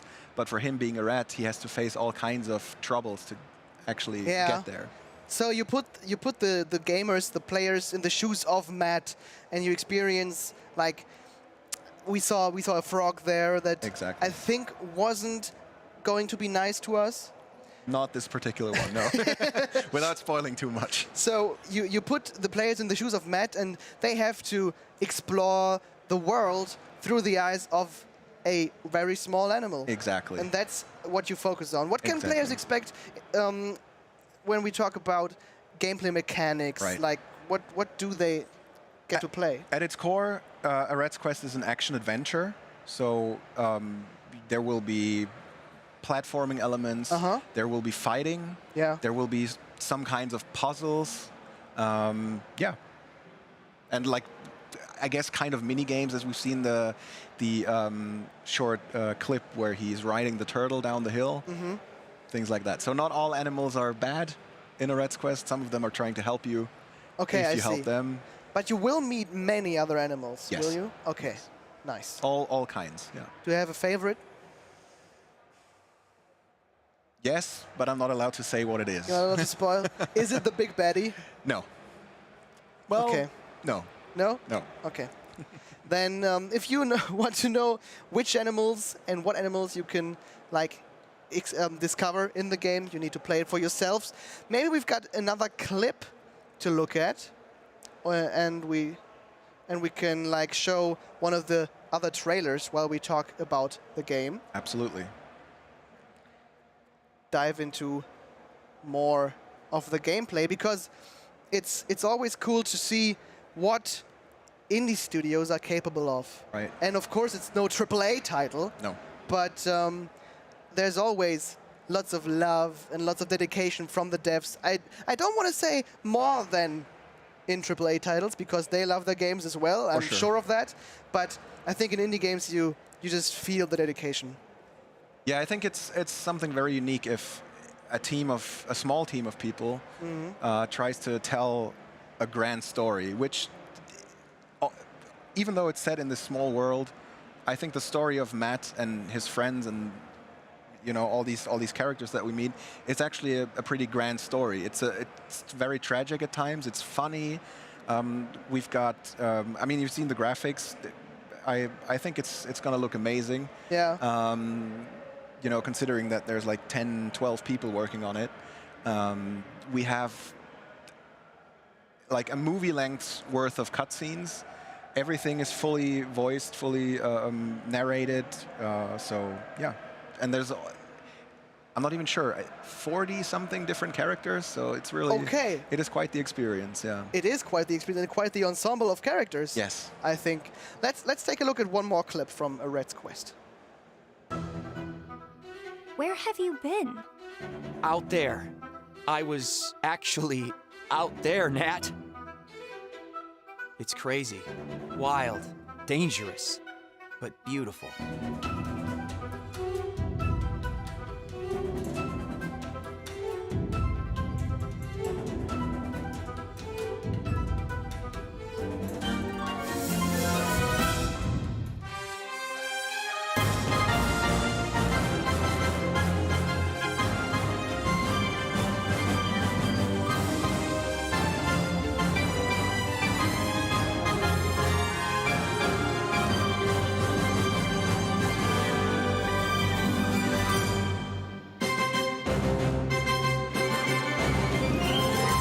Back home ain't always this easy.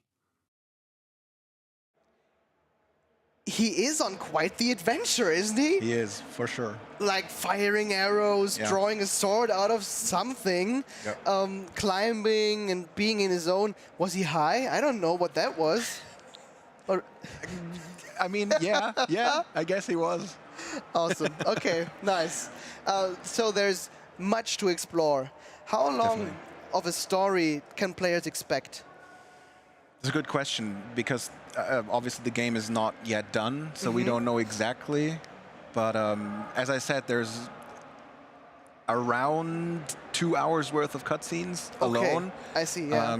So, we're, depending on how fast you are and how much of a completionist maybe you are, we're probably looking at around 10 to 14 hours. Okay, awesome. That's a lot for an indie studio. Yeah, it's for an indie game. Yeah, as I said, it's in its own small world. This is quite a grand story. We've got a conspiracy, we've got tragedy, we've got love and romance. And as I said, very different characters. Obviously, they're somewhat, human-like in many ways. Obviously, a rat wouldn't use a little sword or anything like that. That's not in the real world. At least I didn't see one use it. Well, the day I see a rat with a sword, I'll be very scared. I'll be running for my life. Oh yeah, for sure. But yeah. So there's a lot going on. We also, as I said, they live in a house where there's also humans. We have this sort of very emotional little backstory about the people who live in that house. It's not essential to the core plot, but it is still happening, and it's something that you experience on the side. So there's a lot of storytelling involved in A Red's Quest. Oh, okay, I see.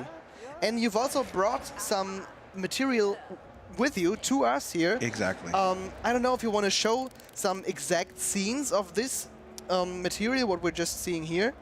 We can skip ahead if you want, but what are we seeing here right now? This is the cave area that is adjacent to the well that Matt finds himself in after the first act. So this is not the beginning of the game. Okay.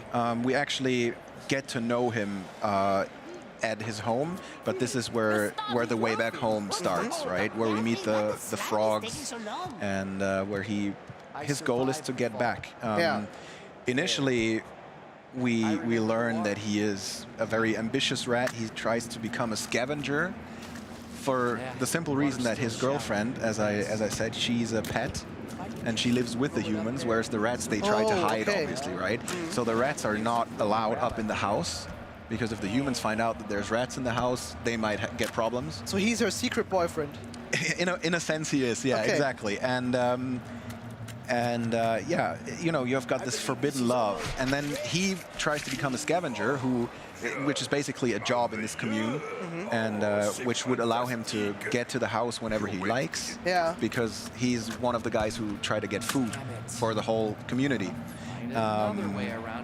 And he actually achieves that, so, you know, he's very ambitious, but then, you know, he stumbles across this great conspiracy and ends up in this well, where all his things, everything he's found and unlocked up to this point is lost, and he, you know, again needs to start from scratch, find his sword again, defeat the toads who, you know, they're not really his friends. They sort of use him, you know, to their own means to find food, and especially this guy, Antoine. Antoine? Yeah, he's very nasty.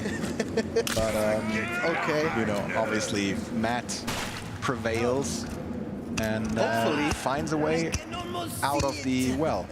Go on.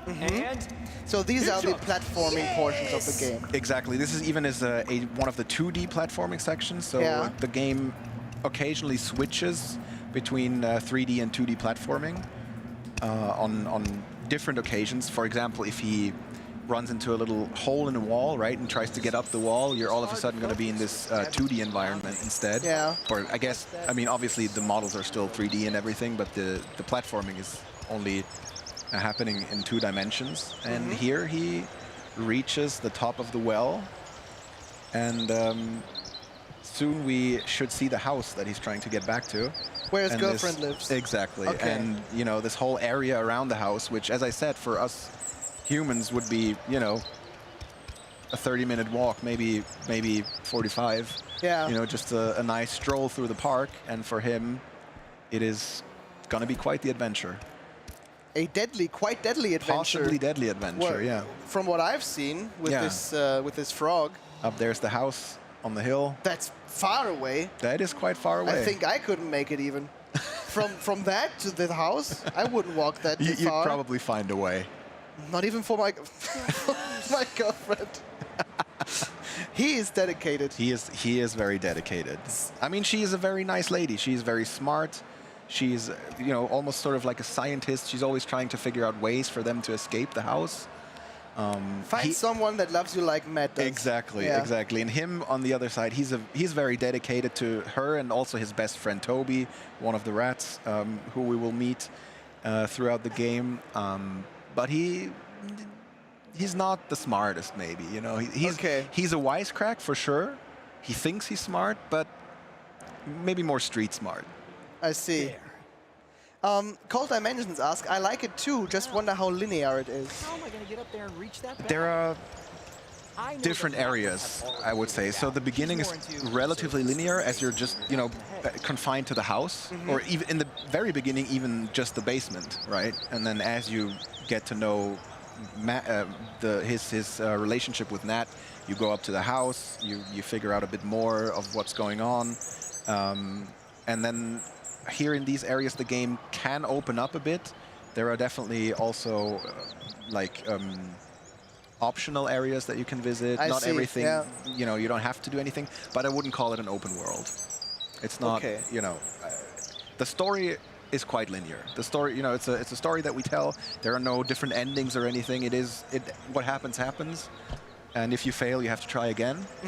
But the ways you go about achieving your goals are, you know, up to you oftentimes. There's multiple ways to solve platforming parts or puzzles. Yeah. It looks very promising. And I think it's better to do it like this. So, I mean, they could have made an open world, I suppose, but better execute this kind of game, a bit more linear, but execute it well, instead of giving the player everything to play with, but then he gets lost or it doesn't catch him like this will probably. Exactly. I think so too. Like, obviously there's a lot of potential to an open world, but I feel like there is something to be said for making a more linear experience, but put love into every aspect of the game. Yeah. Oh, he just stabbed a spider. Yes, exactly. Oh, by the way, I've been told this by the developers just recently. There's going to be a arachnophobia mode.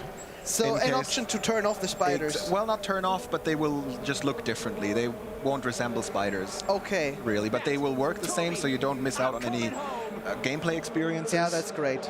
But you know, if you're scared, and there's going to be different. I think there's going to be different levels to that. So if you say you also don't like scorpions, as we've seen earlier, you can turn those off as well. So awesome. to make the game more accessible. Yeah, but I imagine it's difficult to develop a game with animals where very many people don't like all animals. You know what I mean? Exactly. Yeah. There are phobias out there. Yeah, for sure. Yeah. And that's something I think that's hard to understand if you don't know how it is to be really scared of spiders.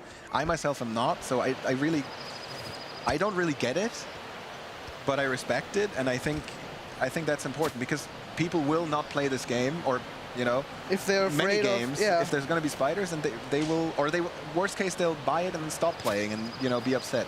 I've got a good friend of mine, and she hates spiders as well. She can't look at them. Right. And for Skyrim, for example, there are mods that replace those spiders. And it's cool that devs nowadays look at these special needs, in quotation marks, and handle them. Exactly. It's really thoughtful of them. Yeah. But what if you're scared of rodents, Sir Chris asks. That might be a problem. That might be a problem. Although, I have to say, I mean, look at him. He's running on 2 legs. He's quite, he doesn't resemble a real actual rat as much as maybe the spiders resemble actual spiders, I would say. See. So all the animals, they talk, they do human things. So, I mean, I don't know. Obviously, if you're that scared of rodents, then maybe a Rat's Quest is not for you, but... But if you like cool action adventures, if you like some puzzles, if you like platformers, and if you like Matt the rat and his girlfriend Nat, then this game is absolutely for you. I would say so too. I think we need to wrap the gameplay demo up here for now. But thank you very much. Thank you for joining me, Konstantin, and we'll see each other some more times this week. Absolutely. Because you'll be coming over for every Handy Games slot. That is right. We've got in our schedule, and tomorrow morning you will explain to Lena and all of those of you out there what Handy Games actually is. Absolutely. I'm looking forward to that. Yeah, awesome. Me too. I hope I'm not getting in trouble. No, you won't. All right. And what I'm also looking forward to is our next program, our next slot, because it's about All Elite Wrestling, and it's hosted by All Elite Wrestling wrestlers. And thing is, if we take some overtime now, because they're very strong, they just throw us off the balcony. Yeah, right into the ring. Right into the ring, and then we have to wrestle each other. Oh, no. So, just so that doesn't happen, we will go into a short break, and after the break, you'll see some more muscular men here talking about wrestling. See you then.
Oh, hi, welcome to Oh, I'm so sorry. That's right in your ear, Colt Cabana. You can put that down. I shouldn't have yelled so loud. In the truck, turn me down.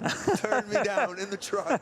Welcome everyone to All Elite Arcade. We're doing it from a special location. Typically, it would be my hotel room. My hotel room never looks this nice. We are in Gamescom in Cologne, Germany. Unbelievable. Round of applause. Yes, we made it. The travel was lengthy, but we have finally made it all the way to Germany. All the way to Germany. I am Evil Uno, your host of All Elite Arcade. Hello, THQ Nordic friends. Hello, friends at AEW Games who watches us every single week, 11 a.m. Eastern Standard Time. I appreciate you coming in today, but I'm not here alone. I brought my good friend, Colt Cabana. Hello, AEW Games. Is this my first? I think you've been on maybe once or twice. A handful of time from my studio apartment in very Chicago, Illinois, but here we are in Cologne, Germany. Very excited. This is amazing. Yes. We've got big reveals, we've got big news, big plans, and I've got a controller. You got a controller. Completely useless at this time, but very, very important if we were to play the game. We're also not alone, Colt Cabana. I don't know if you know, but someone is sitting right beside me. I'm well aware. Welcome, Markus from THQ Nordic, a producer there. He's going to be helping us talk about AEW Fight Forever today. Yeah, thanks for having me, and hi, and welcome, everyone. Hey, a pleasure having you. Can I make a note? Yes. Sure. Out of the two professional wrestlers here, Markus with the nicest tan. It is true. It's true. True. I was on vacation among weeks some ago, of the whitest men here. I feel shame. I feel shame. Yes, I've never been much of a tan guy in general, I will say. My fair skin just doesn't take to it. I'm sorry. Markus, where'd you vacation? Jacksonville, Florida? In Sicily, Italy. Oh. Yeah, not as good as Daly's place in Jacksonville, Florida. A whole lot of concrete out there. You're probably coming in today because you want to see some one-on-one footage from our video game. That is what we've been advertised. We will be showing you that very, very soon. Here at Gamescom, we've had the first ever hands-on with AEW Fight Forever. We have a build here that I had a chance to play. Obviously, Markus has had a chance. Colt Cabana, did you have a chance to play? Oh, did I play? Yes. And when you fight Paul White versus Paul White, things are good. Is that what you went for? That's what I went. That was the first thing. And then the second thing was Paul White versus Sheeta. Yeah, hey. Just as good. Equal matchups. Those are matchups I would love to see. I would love to see Paul White versus Paul White on a pay-per-view. I would love that. Ooh. In fact, should I text Tony? You should do it right now. But yes, I've played. I've had a lot of time with it earlier. I've played. I played Kenny Cole. I played Paul White versus Punk. Kenny Cole? Kenny Cole. Kenny versus. Okay. Kenny Omega. Cole, one of our favorite wrestlers. If you do not know, Kenny Omega, one of our stars here at All Elite Wrestling, versus, of course, Adam Cole, Bay, who shout out to you. I know you're watching. You're very jealous that we're at Gamescom. You should be. We're having a great time.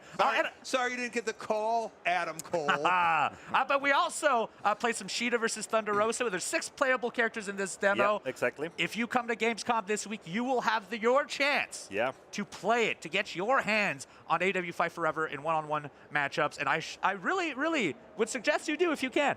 Yeah, I mean, we've been here not even a day. Yes. Yeah. And already there has been fans, I don't even think the consumer are allowed in right now, but the people working here, the people setting up, the people with different companies, they're all coming over. We have a wrestling ring set up, and they're playing the game, and they're saying hi, and we've got a cast full of wrestlers here.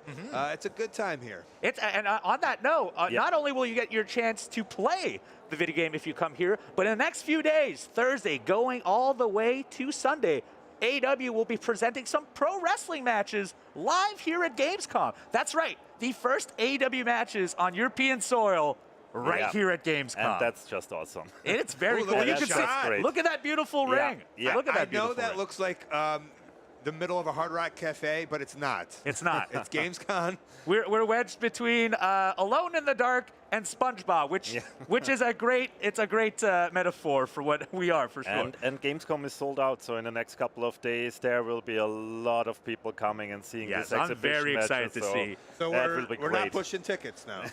No, we don't. It's already sold out. We're so used to doing that, but not today. Not today. Okay, let's not delay any further. I think you know exactly why you came here. You guys want to see some gameplay. You guys want to see some one-on-one matchup. Well, we have just that. Please, if you can, put the footage on. Frank. Is that his name? It is now.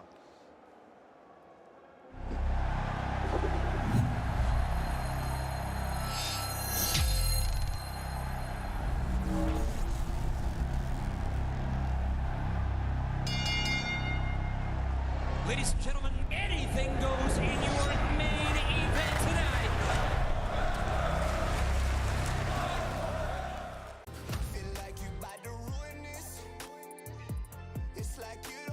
Floor. We've got Kenny Omega versus Adam Cole lined up for you today in your matchup today. So you're going to see a full one-on-one matchup. All right, fans, here we between go. the two. An exciting match. Standing by. Making his way to the Are they Kenny.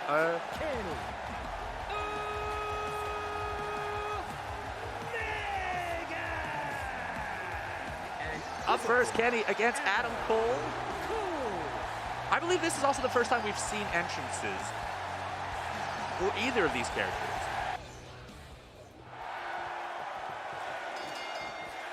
The game is still in development. That's right. So this game is still in development. This is all some pre-footage. It is not the finalized footage. And right now, we also have some tutorialization. AEW coaches will be the ones who teach you things within AEW. Within the AEW Fight Forever game. In this instance, obviously, William Regal, the BCC, the coach of the BCC, here to teach us the very basics of pro wrestling. And it is exactly how you think it would work. You have a strike attack, you have a strong strike attack, you have a grapple, and it is exactly the way you think it would be played. In fact, if you see right here, do ignore the finishers and signatures for the time being. Pin is your left bumper.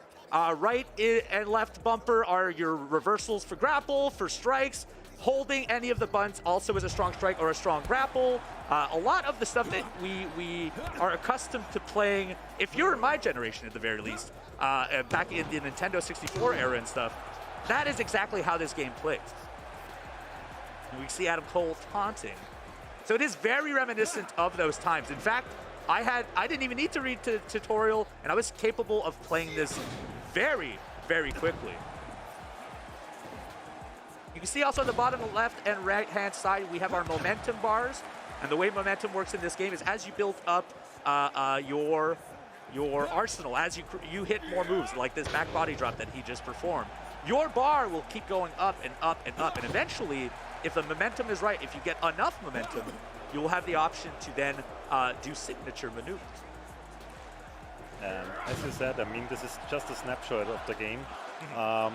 We did weeks before for this game show, and yeah, the build is evolving and evolving. We are doing polishing and polishing.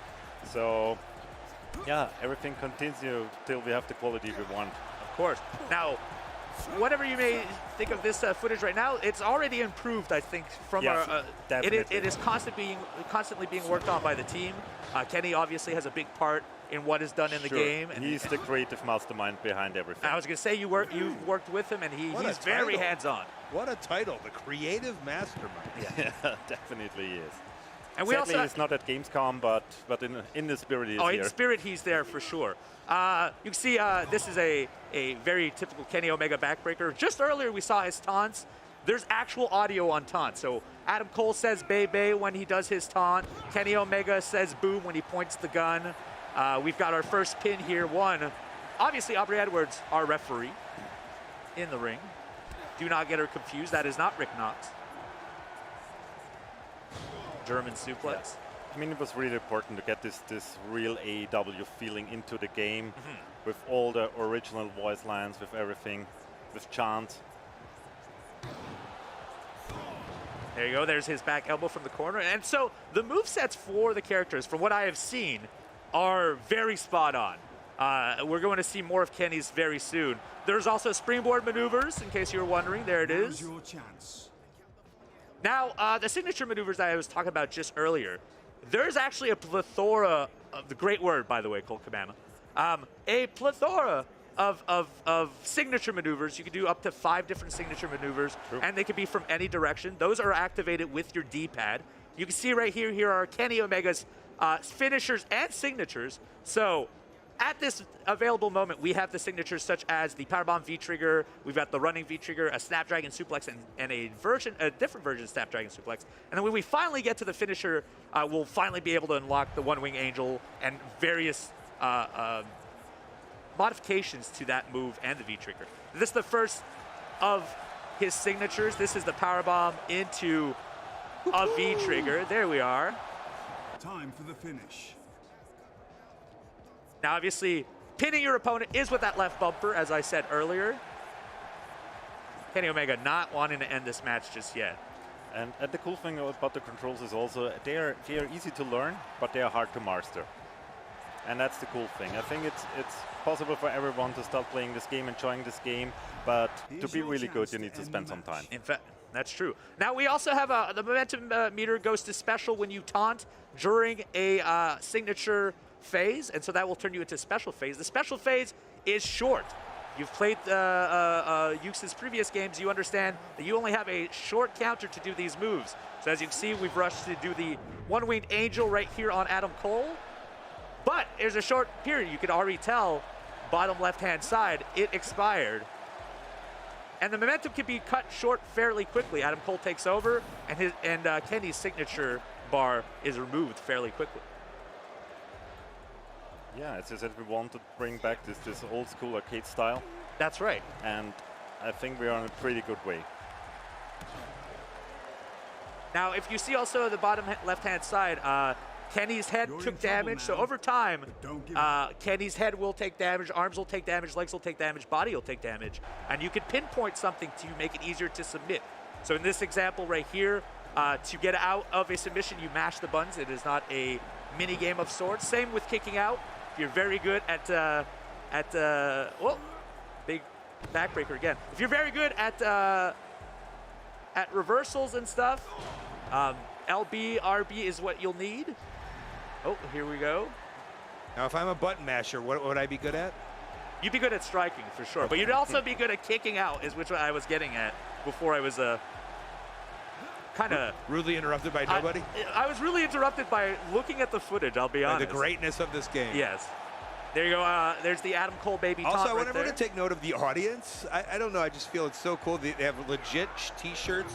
Yes, they actually have AEWshop.com. You should go and buy a T-shirt there. You can find AEW.com. ShopAEW.com. You can go to ShopAEW.com, and all of those T-shirts are, in fact, art from our T-shirts. Every obviously, the crowd has different models for every character. In this instance, you're going to see Adam Cole just hit a signature maneuver right before his brainbuster to the knee, but he is in that signature phase for a much longer time than he would be in a finisher phase.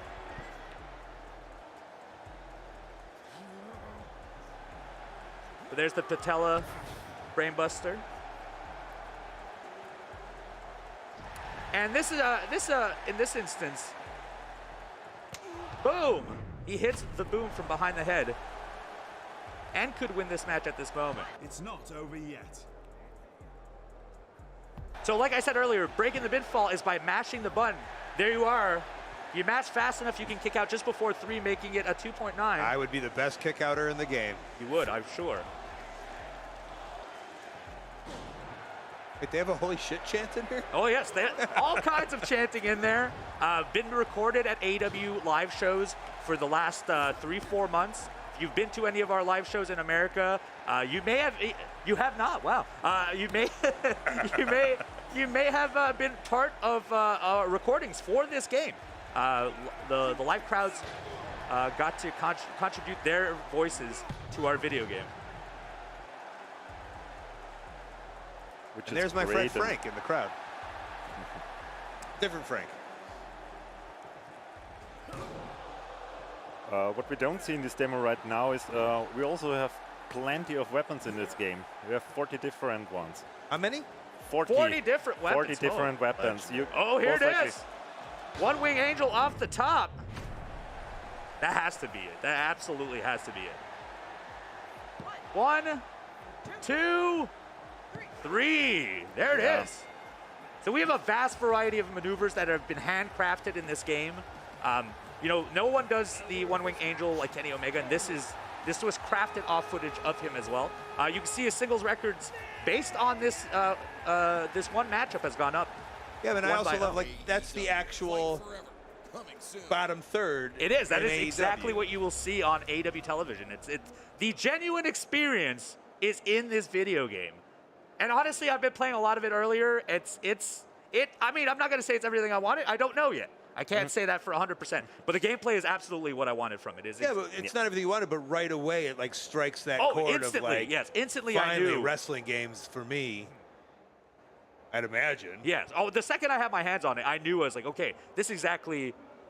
I was raised off the N64 era of games. Sure. Virtual Pro Wrestling 2 is one of my favorite games of all time, and this is very reminiscent of that style. Obviously, advanced to nowadays, but you could tell the history in that game from the Yuke's team. And I would say, Marcus, is the key word here like potential, I guess?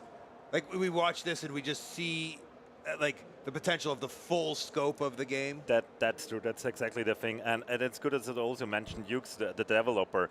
THQ and Yuke's, we have a really a long history of working together and creating. They have a long history since the 90s. They are creating wrestling games, and it's so cool that we can team up again together and create this old style feeling, this arcade feeling again, this retro feeling. And I think this is players longing for. Wrestling players, they are longing for these kind of games since years, I would say, because this reminds them on their childhood, where these games were big, went big. And yeah, this is why I'm so excited to work on this game again together with Yuke's. And we're very happy that you are, because like I said earlier, I've been playing those old games as like recently as last month. So I am still actively playing them. So to know that something brand new is going to come out, with more maneuvers, with stuff that is branded for AEW, obviously the referees, the rings, the entrances, the maneuvers, the crowd, as you pointed out. It's very incredible to know that that's in our near future. It's very, very neat. Yeah. I did have a question for Marcus. Please. Oh, sure. Please do. And I don't know.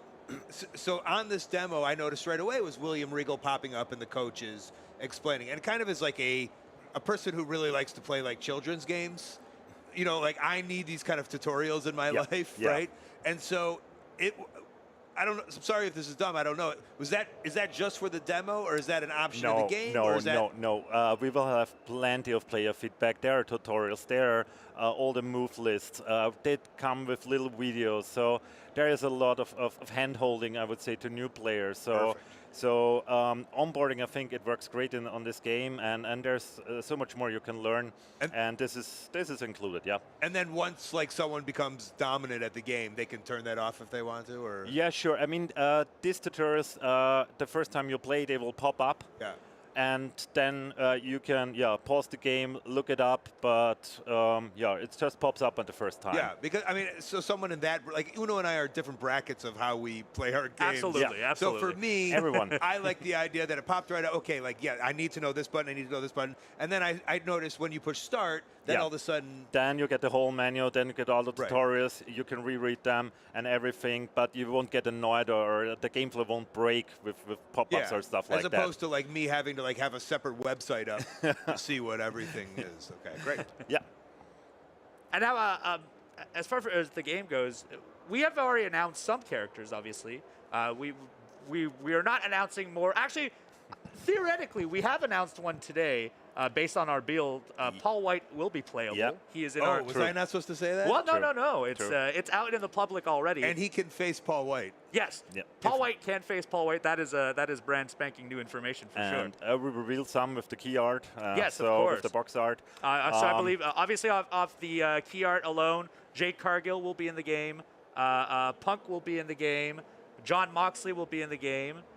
Britt Baker will be in the game.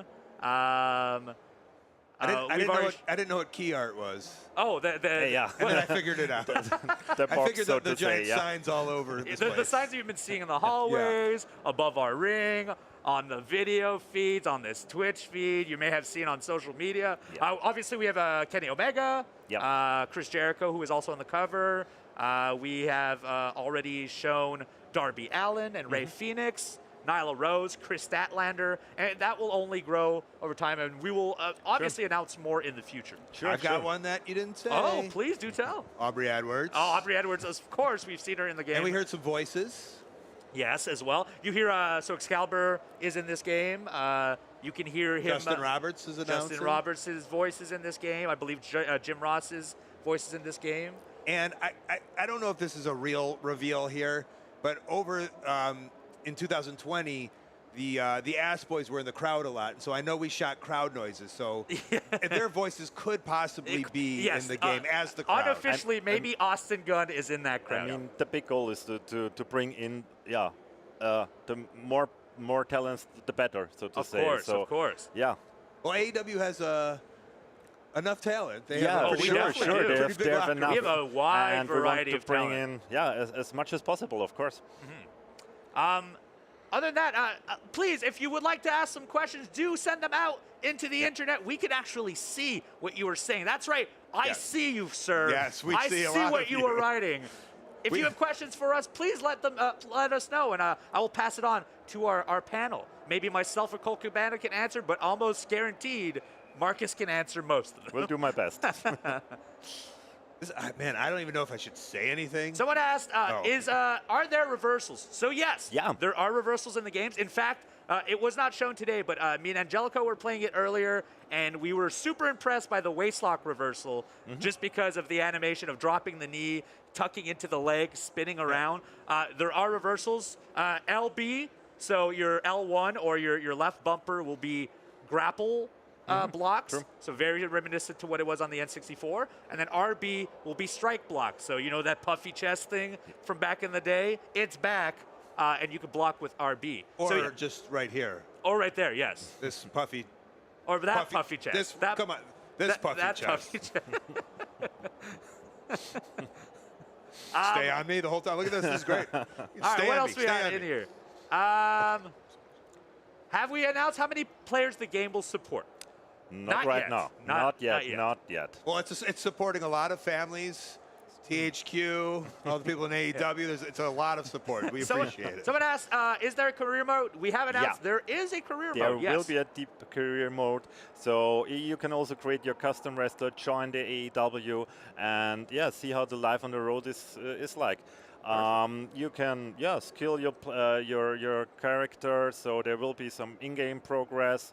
A lot of cool things will happen there. Very excited for that as well. I saw one. Oh, please, Colt, do tell me. It asked about full entrances.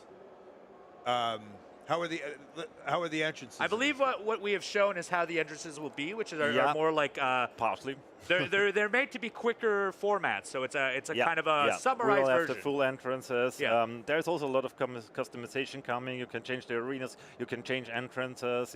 You can do a lot with customization in this game as well. On top of that, we haven't shown it, but someone earlier was showing me on the build that you could trigger pyro during the entrances. Get out of here. As well. Yeah. Yes. So you can hand trigger your pyro based on I wasn't able to pull it off. Someone else was showing it to me. There are a lot of cool gimmicks in there. there. Very cool For all stuff. of you kids who wanted to be the pyrotechnician, nowadays that could literally be a simulation game. It's a new Yes. It could be in fact, mini game. It's a freebie. You can have it. Pyro Simulator, please. Thank you very much. Someone was asking what kind of match types do we have, and we've announced them in advance already. We have announced them already, so we have most likely everything in this game. We have tag team matches, we have 3-way, 4-way matches, we have also the exploding barbed wire death match. Yes, of course. All light ladder matches, 1-on-1, 2-on-2 online matches.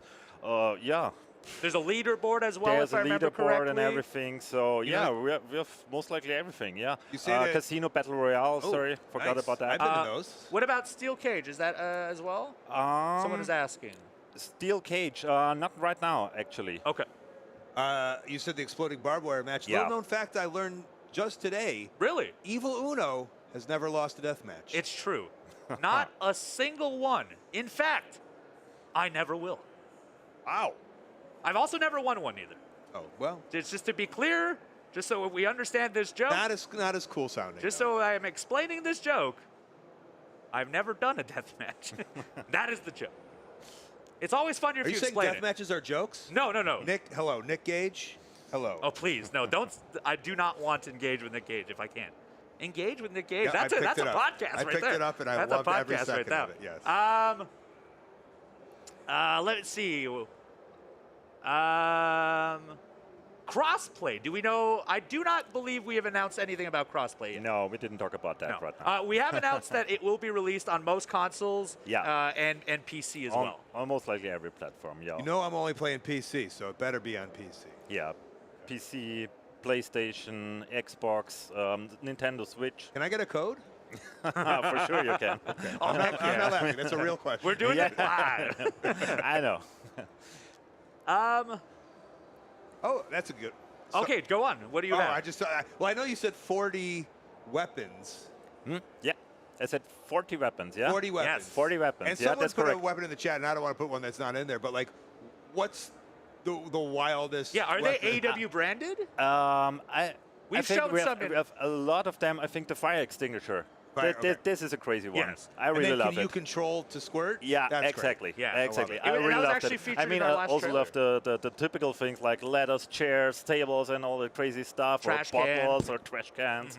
These trash cans are also very nice, but the fire extinguisher, I love it. And if you want to see that, our last trailer that we released featuring Yeah, Tony there was a part Schiavone in it. and There Britt was a part Baker, in it, yeah. you could see that was in it. And as well, you could see, and we have not talked about this, the mini games. Yeah. That have been featured. And unfortunately, we do not have them in the build for today. But yes, this game does have mini games. Yeah, to spice the thing up, I would say this is the perfect balance. You want to have fun, and this brings us back to this arcade feeling. Yeah. And I think mini games is a perfect Which thing to I do love. that. So like the mini game is for me. I'm a mini game man. Yes. I can see myself on Twitch, twitch.tv/Colt Cabana. You actually had no interest in the wrestling. You just really want to play those mini games. A mini game with Nyla Rose or whatever it has, like that, sign me up. That's what I want to play. Yeah, this is the perfect thing for a party. If you sit together with your friends, Right. then why not playing mini games? I mean, this is cool. This is just awesome, and we definitely want to have that. Okay. And we got it. What people are wondering if we have announced DLC, which we have not. We have not. Yeah, we have did. not. He said there's tables, ladders, and chairs. No. The tables is a T. Oh, TLC. I forgot the D. I'm sorry about that. D is an entirely different thing. I mean, the plan is to support this game after the release, Of of course. course. So, and also the roster grows bigger. So, of course, we need to add more stuff to the game, and yeah, with DLCs. So you're just, I guess, I mean, this is again another like amateur question, but like once this thing it's out. Yeah. You got Ukes and THQ Nordic. You're constantly working, right? Exactly, exactly. When it's out, the work begins. Actually, no. Is that right? No. We will continue working on the game for sure. Sure, we'll support it. So yeah, after releases, before the release, actually. Right. So we keep them. Yeah. I mean, working on that's that. how it works. Like with the downloadable content, there's updates and constantly Exactly. stuff like There that? will be free updates, of course, and we've also planned some DLCs up front. Right. Yeah. YouTube is asking, is there? So we've already announced custom. Wait, hold on. It's also The actual YouTube? Yes, the person YouTube has asked me. We've already talked about custom characters. You've already talked about custom entrances as well. Yeah. We're wondering. They're wondering, are there custom belts? Custom belts. Yes. Not right now, to be honest. Okay. I mean, you can customize most likely everything on your character. Is that a thing? Custom belts? I believe it might have been. I've never made one before, so I personally. Like the Twitch champion of the world? Hey. I mean, you can This earn guy. belts. No, this you guy. can earn belts. Yes, of That's course. for sure. I Of mean, course. AEW has its fair share of championship belts. Really? Oh yes. Oh yes. We haven't And- seen any of them, but and as we have the online mode and on all the leaderboards, you will probably earn some belts there as well. Perfect. Will we be able to share our creations with others? We have not revealed that yet. I don't. No. I mean, you can't share it right now. No, this is your account, so. At this very moment. Okay. Yeah.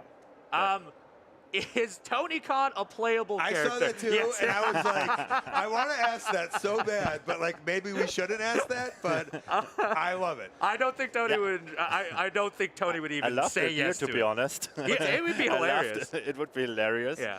But yeah. I don't think Tony would like to be in the game. That's well, that was my other question. And like, Yeah. I don't want to put anybody on the spot, but like -1, like, is that a thing? Like, oh, I don't know if you can put children in can games. you put children in the game? I don't think you could in a fighting game, right? Okay. I love the idea of... I'm sure people are going to give me instances. We already have a 16+ rating, so... Oh, yeah, okay. Well, but still, maybe when he... but this is what the true fans want, I would say, the 16+ rating. Maybe in with 5 some years blood when and- he turns 16. When he's but ready. children, I won't do that. Will there be an exploding ring match? Yes. Yeah. We have mentioned it. Yeah. That's right. Yeah, that's right. That's one of the A AEW lot of flames, a titular lot of matches. explosion. This will be Yes. crazy. My favorite game mode, to be honest. Really? Yeah, it's really cool. It's really crazy. I'm trying to think, has there ever been a exploding ring match in video games before? I'm trying to... No, I don't think so. And I like- can't imagine. Maybe I'm wrong, but... Maybe I'm wrong. Maybe that ECW maybe, game or... Can you talk about how that like would work? You will see them soon. I mean, not in a demo, but it is just crazy. There's a lot of explosions. There are the barbed wires around the ring, and yeah, I think it's crazy. You have the weapons in between, so yeah, there's a lot of action going on if you do that. Perfect. There should be a mini game in there too, I think. We put a mini Fit game it in. Why not? Why not, Yeah. right? So you just mentioned the rating is 16 16 plus. Yeah. So does that mean blood?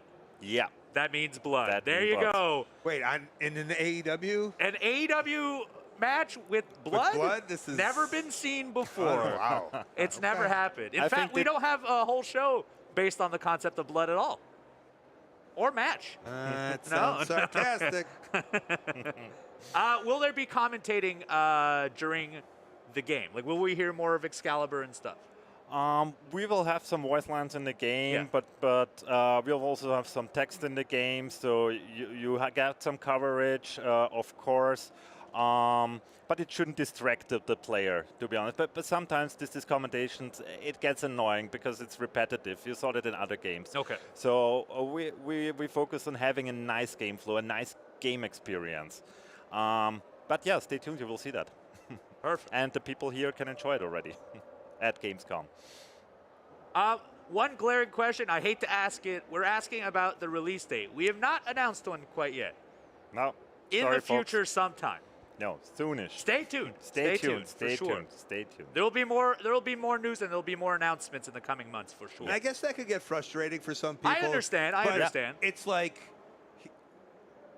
I'm sure there was I want to say, like, I put in so much work. I'm sure THQ and everybody put in so much work to get this done. And it's like, you know, Kenny talked about it, you know, like that was his dream. And the idea that like all these steps started moving and we've gotten this demo, which looks so cool. So I think it's a great first step. I mean, it's the first AEW experience on platforms, on PC, so it needs to be perfectly fine. And this takes time, of course. So we won't release it till it's not polishing at the quality level we want to see it. Which is appreciated. Yes, And honestly. I know there's, I guess there could be a frustration, but oof, like to hear those words and to hear like you're passionate about it. We don't want to throw something out which is not what we want. The best and games what in the fans world are want, of never course. rushed out, Yeah. honestly. They are always given the Makes time no they sense. need. Makes So, no sense. will there be a date announcement eventually? Yes, just not at this moment. Not now. Can we do male versus female? Now, I do know in the build we have right now, you can. You can. Yeah, there will be mixed matches are possible. Because I did Paul White versus Sheeta. Yes. For like 7 matches in a row. So I know you can do it. Yeah. And if you're wondering, yes, Paul White can wrestle Paul White. Yep. We have confirmed that as well.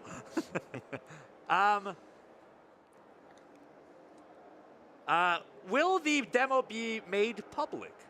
No. No, this because is as said, the demo is just a snapshot. We did this snapshot weeks and weeks ago just for the Gamescom.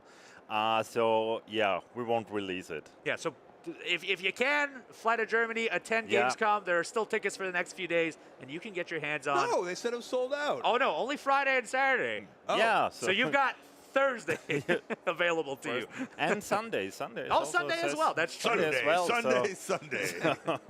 And on top of Fly that, over, come to our booth and play. yes, and you can play way more than that. THQ Nordic has that new SpongeBob game that we've been talking about, wanting to go to. Alone in the Dark is not far. Wreckreation is not far. Destroy Humans. The Valiant, all kinds of stuff around here. So Great games.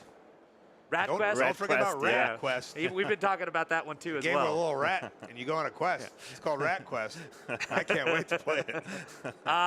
Is William Regal a playable character? Now, I believe he does not wrestle, so at this, I do not know.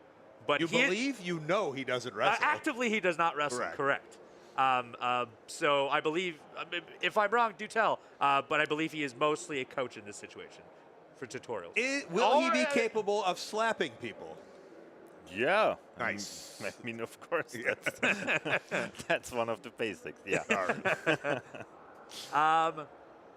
Can you make your own show? What does that mean? So you can make your arenas and stuff. So I assume you could. You I don't can know. customize arenas. You Okay. can customize the entrances. You can't produce a completely own show. But in the career mode, you're on the road with AEW. So this is kind of the experience maybe the people are longing So for. it's the All Elite Wrestling experience. You can't make like AEW Pizza Night, like Mondays on True actually, TV. AEW Pizza Night. you can eat pizza. Oh wow! Whoa. Is that one of the weapons? That's an exclusive. That's exclusive. I revealed something. Are the Ring of Honor championships in this? Now, if you do not know, AEW also, or Tony Khan, owner also of Ring of Honor, most recently. That is also a recent development, so I don't that's know. so soon. That's very recent. So very recent. Can you? Wait, no. We've not talked about what pay-per-views will be in this game, and I don't think you will get that information from us. But someone is asking if the Forbidden Door would be there. Who knows? Stay tuned. Stay tuned. Stay tuned. Can you do CPU versus CPU? Yes. Yeah. Yes. I actually watched. I walked to the booth earlier today with a gentleman to make him play, and he said, "No, I'll just watch it." And so we just watched two CPUs wrestle each other. It was actually kind of fun. Why not? Actually kind of fun. Some people do like whole shows, the whole commentaries right? on that. Yes. Yeah. So yeah, that will make a ton of Twitch content for my friends at NL and Danks and all of you people out there in Twitch who are wondering if you can. That's New Legacy. That's yes, yeah. Our friends at New Legacy. So yes, you can do CPU versus CPU. Managers. I see Claus ask for will there be managers? Yeah, I mean, if you start a career, you need a manager. right. There you go. Can I play online with my friends? Sure, you can. Sure. Yeah. That's the big part. Online gaming is a big part of it. Okay.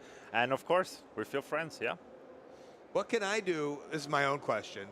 What can I do as a Twitch streamer that twitch.tv/Colt Cabana? I don't know. That's like that'll get people in. You're asking his opinion on how to get people to your Twitch? Tell me how to Twitch stream. You're asking business advice now. I'm not a Twitch streamer. Yeah, but you're in the business. So yeah, I'm in the business, but no, I'm not a Twitch streamer at all. So I mean, what's Ask your friend. streamer friendly do you think about this game?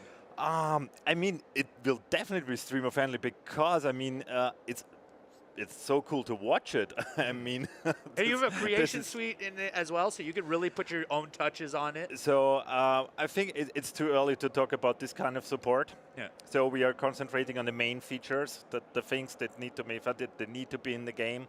But there are a couple of discussions all around. Should we add this? Should we do this? Should we? Yeah.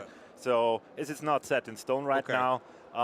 We are concentrating on the main things, that this game makes fun, that the gameplay is cool, that it looks nice, that the animations are there. So this is the main focus. And of course, there are a lot of things we can do on top of that. Okay, if you could just have the chat pick my moves, I'd appreciate it. I've erased that topic. A personal question from mine. So we've talked about the weapons and how there's going to be a wide variety. We've even showed some in some of the trailers. Do you grab them from under the ring? Yeah, you can do that. Perfect. You grab them from under the ring, yeah. Perfect, okay. Grab them from anywhere else? At one time, games you could grab them from the crowd. Sometimes they're laying in the ring or there. Justin Roberts is eating pizza on the side, and pizza we know. But you can always grab them, below the ring, under the ring. People are wondering, how many weapons are you able to pull out at once? Just one currently. So one weapon at a time. I mean, you can have several weapons in the ring. Yeah. So it's not limited to one, but pulling out is. But you can only use one at a time. You can use one at a time. I mean, makes sense. Yeah. But you can pull out as much as you like. So perfect. Yeah. Cool. Very cool. Can you unmask Evil Uno? Absolutely not. No. Absolutely not. We won't do this. No. That's a mask? Yes. Yes. This. I thought it's good makeup. It would take a long time for me to be on the makeup table every single day. Let's see here. Can you modify a wrestler's attire? Yeah, you can. We said you can modify most likely everything. So yeah, really most likely everything. So there is a lot of freedom in this game. You can play around with all the colors, with the with most likely everything. Someone's asking, is the Casino Battle Royale in there? And I believe it is. We have announced it is one of the playable modes. It is there. It is there. So that will be there in as well. Let's see if we can get another question or two. A lot of people are asking about specific characters, and of course we have not revealed. You would get the same answer to all of those to be determined. Yeah. Can you import your own music for entrance? Can games do that? Is that a thing? I didn't know you could do that. That was a thing in the past. Yes. I think. No. I feel like that would be a licensing issue, right? Yeah. No, you can't do it. Yeah, okay. Let's put it that way. Just freestyle my own song. Yes. And somehow plug it in. But you can turn out some music player. So feel free to hear whatever you want while wrestling. I think you're thinking of the exact same thing. I was going to break this news. Do you want to? Well, I mean, I was playing the game, and I'm like, why is Max Caster freestyling just like on the menu? Yes. So Max Caster, I believe, has original music of his in this game as well. So you can hear, not only, you can also hear, he's made a lot of music. He's made a lot of music over the years. But I believe he also has made custom music for the game as well. So very exciting to see. Is that right? So, we have all this AW licensed music in the game. So everything is coming from you guys, to be honest. So I'm coming out. I'm changing my music officially, and I am coming out to the Hangman theme song. And I've decided. It is so cool. It is the best song. Best song. It gives me shivers every time. I can't. Okay. Yeah, I can't sing it either. We'll just blow this microphone up if so. Well, friends, I hope you enjoyed your time with us here at Gamescom. In fact, we've had a great time at Gamescom as of yet, and we've got 4 more days to go, honestly. The week has just begun for you, but you could find our footage will be released on our YouTube in the future.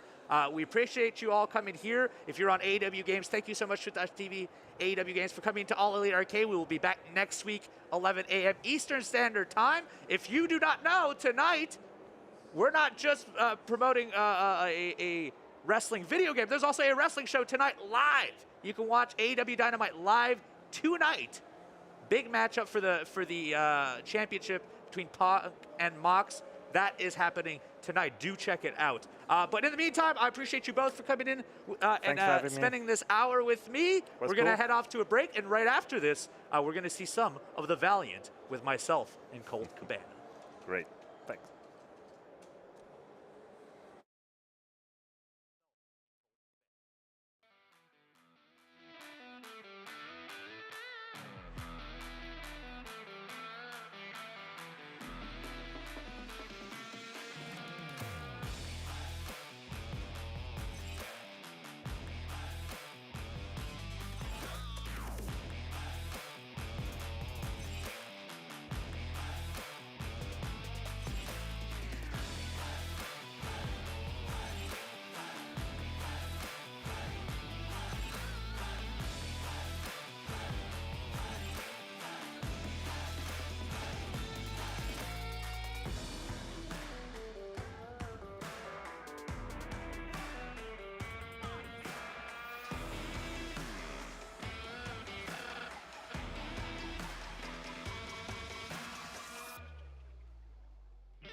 'Cause you know I need you.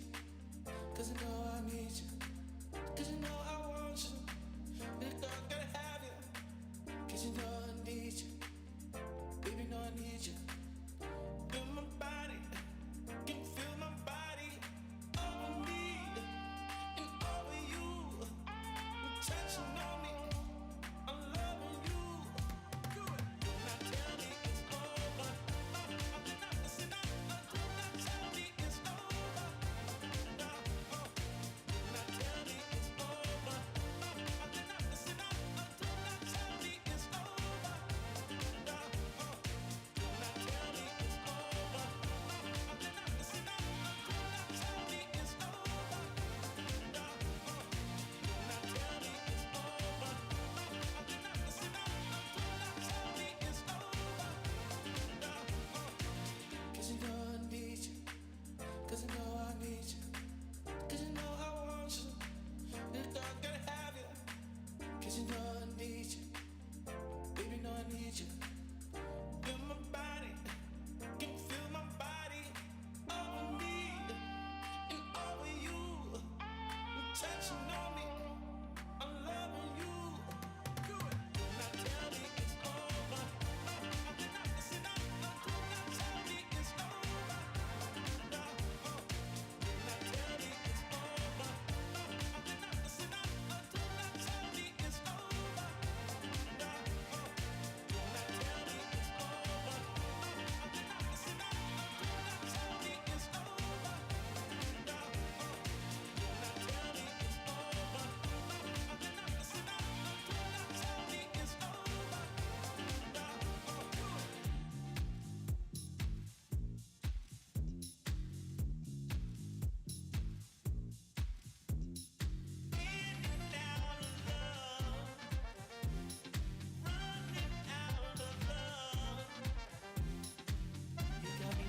outside of love.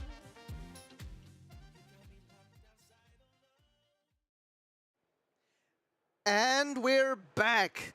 Thanks for tuning in. I'm back. I got myself a coffee. I pushed Uno easily off my seat. It was not, you know, you say it was easy, but there's a lot of suggestion. It wasn't a physical situation. And you're still here. I am. Thanks for staying. Thanks for joining having me. I've been looking at the Valiant from across the AEW booth all day and thinking, man, I can't wait till I go play it. So, And now thank you're you here. very much. And you're going to. You're like 2 or 3 minutes from playing the Valiant. I thought I was probably a day or two, because I've yet to play anything today. Other than the AEW game, I've not touched anything else. None of the THQ Nordic. I want to play that SpongeBob game. I want to play Alone in the Dark. But what did you do? Did you only wrestle the whole day and just did the show a lot here? of media appearances. Okay. A lot of media appearances. This is the first day. We will be wrestling, though, at our booth, at the THQ Nordic booth, at the AEW booth, at the AEW ring, tomorrow at 5 p.m. local time. That'll be Thursday, Friday, Saturday, and Sunday. There'll be matchups across all 4 days. And some of those matches we already also stream live on this stream. Correct. So tomorrow, the match, I know for sure that we'll be streaming that live, and you'll be... I will be there. Part of that. Yes, I will be wrestling tomorrow. I do not know what match I'll be wrestling in, but I will be on that live stream tomorrow at 5 p.m. local time. So do watch it here on THQ Nordic. How often do you take off the mask? How often do I take off the mask? You know, probably not enough.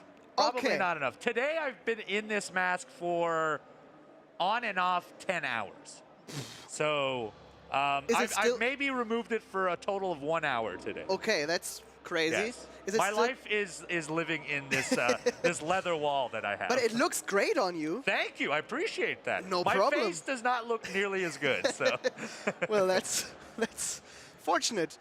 So let's jump into the game. All right. The Valiant plays in the medieval era of the 13th century, and it's, well, let's say, a squad-based RTS. Oh, okay. And we'll see what's going on with that in just a few minutes. If you've got questions, chat, for Uno, or to the game, or for me, whatever, just ask them. Shout it out. We're right here. Why not? And we're here. Now you've got to choose your option, your playing option. I'm trying to figure out which one I prefer. offensive This is a playstyle. ranged combat. This one is based on cavalry and fast combat. I might do fast combat. Yeah? I will say, RTSs, I play everything. I really do. RTSs may be the one I'm the worst at. So we're going to find out how bad. I would have been surprised if you chose ranged combat, considering wrestling Oh, yes, and I'm all. close quarters. I always yeah. have been. You know, I need you within reach if I'm going to grapple you and slam you, for sure. Yeah, it's scary that you say you. I meant that more in a metaphorical you, not necessarily you. Of You're course. safe for today. You're safe for today. Do you you let think- me play the Valiant, so we're okay. Yeah, okay, awesome. What is Evil No's favorite character from SpongeBob? Someone is asking. Good question. Great question. Patrick Star, by far. Why, though? Why? Yeah. He's just very, very stupid. He reminds me of one of my good friends. And literally, it brings me such joy to see him because I constantly think of my friend when I see him. Oh, that's cute. All right. Very adorable. Okay, so this is training camp, I suppose. We can skip it, but I think we shouldn't. For my own personal experience, I think I need to to pick and choose here. Try. So these are heavy infantry swordsmen. It shows all the stats, what they're effective against. So complete the training. Replenish the. Okay, so. I think he wants you to, put that there. Are you an RTS guy? Or what games do you play? So I have played some RTSs, but typically I would play. I'm more of a platformer kind of guy. But most of my history in gaming came from like playing Mario and then trying to find games that would fill in that void. Okay, I see. So I do play a lot of very difficult platformers, but I play a little bit of everything. Third person, first person, occasional RTSs, occasional sports and racing games. But I try to dabble in as much stuff as I can. Select the camp. And train a new, A new squad. Down on the right, I think. There you go. That's the flashing one. So this will be an archer. Yeah. Oh. And all of those have, of course, their special abilities we just saw. I'm excited for what they're gonna be. We need really a schedule command. The command will go up, I think, maybe this evening or tomorrow morning. So be patient. We'll get the schedule command sorted out for you. So now we have to aid. Okay, so let me see. I will say, this is so much better when you have a computer right in front of you. Yeah. Yes. It's hard, It's guys. a lot harder to play RTSs on a television. This is not my preferred time. So, aid Gascoigne. Where is Gascoigne? I think he wants you to select the squad there. Oh, there it is, yes. And now, yeah. This is Devotion. And it's also hard to play an RTS on your lap with this setup. This is not the ideal setup to play this, but I will say, at least I'm playing it. I'm very happy we are. Use Theodore's Devotion to replenish his squad. Okay. So here you go. I think we need to wait for a couple of seconds. Oh, yes. Well, I've used it, and so therefore I have to wait till it replenishes. I understand. Uno spawn in 10 and Johnny Hungy, someone says. What does he mean by that? Spawn in 10 and Johnny Hungy. Unfortunately, they're not here with me, but fortunately, they're at All Elite Wrestling today because they're in the Trios tournament, and I believe my boys will win that Trios tournament for the Dark Order. I appreciate you mentioning both 10 and Johnny Hungy. All right, so there you go, and then probably both would work fine. Yeah. Yes, brother. Nice. I won't let it slow me down. We Gascoigne. found these jars with Greek fire that can be used to great effect. Uno, how are 3 people supposed to be in a trios tournament? I have no idea. There are 4 letters in trio. That means 4 people, right? All right, here we go. Use to pick fire bombs. Okay, oh, they're coming. They're enemies. There it is. Those are the baddies. Not today, Buster. Oh. They have to get a little closer, I understand. Yeah. Can you throw that far? No, I can't. Nah. I'm terrible at baseball. you would think I'd have very strong arms, but my shoulders, it's a very different muscle group to throw a ball that way. I can't do it. I've never understood how someone can do it. Yeah, I trust you on that. Attack to build up vengeance. I will. Valiant With brothers whom? of the With sword. him? Yeah, seems There like you it. go. I could send more, theoretically, right? The game doesn't want you to. They're just chilling. Okay, well, you know what? You guys could just rest here on your horses.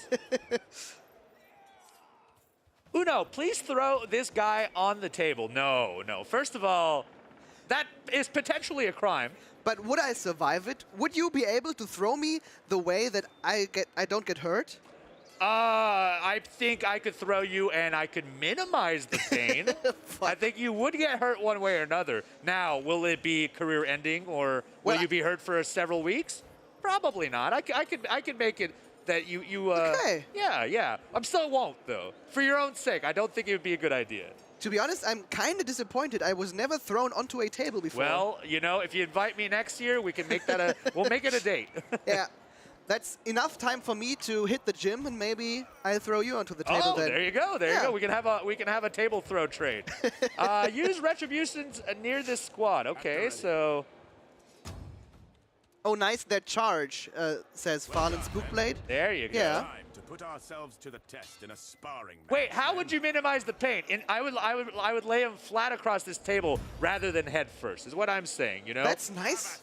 Well, I mean, I'm telling you, it will still hurt. It will hurt immensely. It may not be crippling, that's all. That's all I'm saying. All right, where are we at now?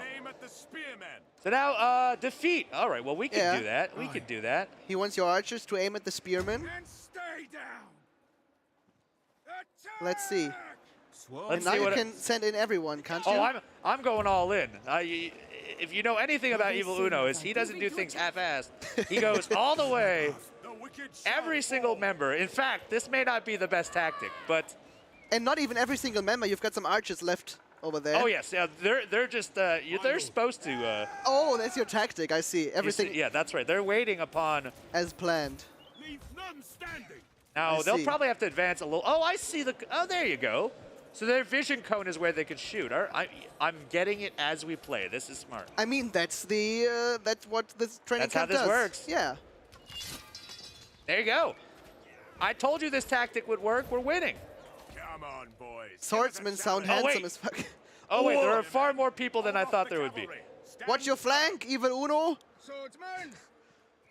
The wicked shall perish. The wicked shall perish. Can you talk in a really dark voice? Can I talk in a really dark voice? Yeah.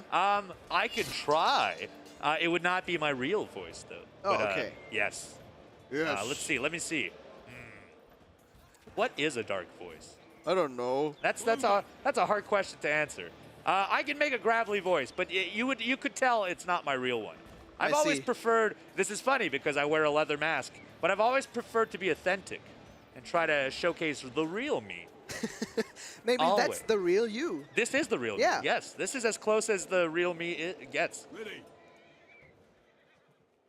All right, gentlemen, destroy them.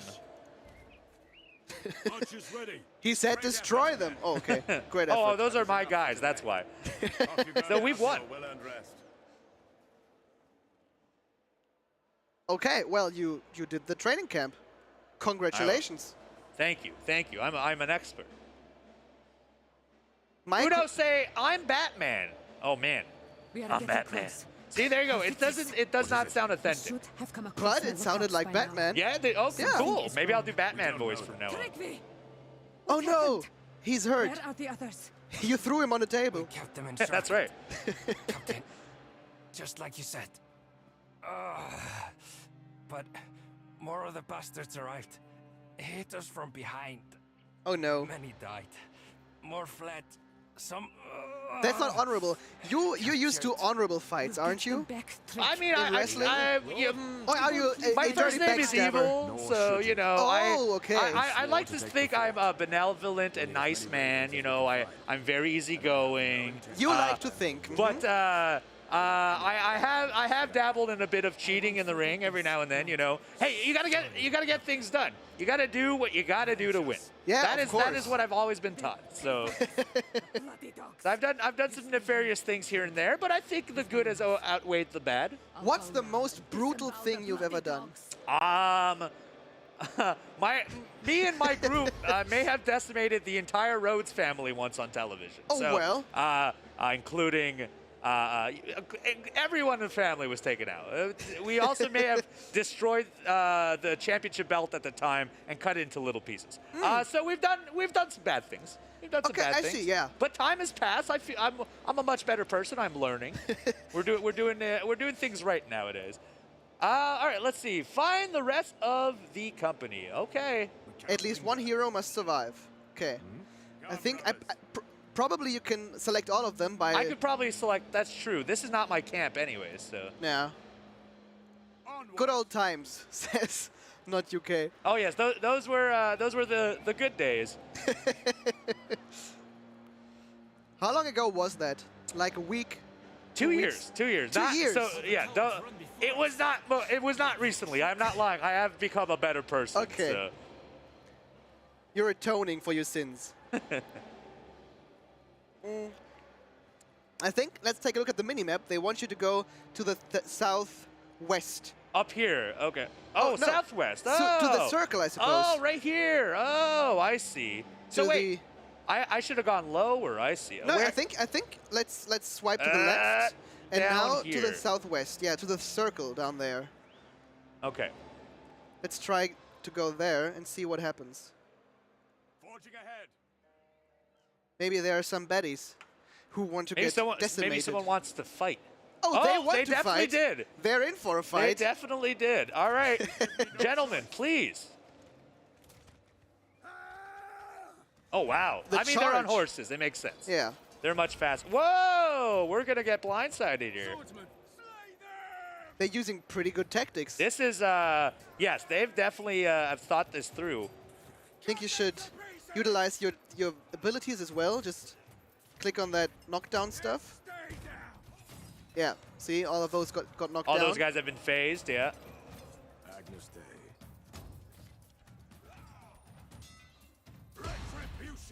To be honest, I don't really know what every one of those buttons does. Yes, but I will say, I have to read everything that's happening in these boxes, but I also don't want to die as I read, so... Yeah, that's understandable.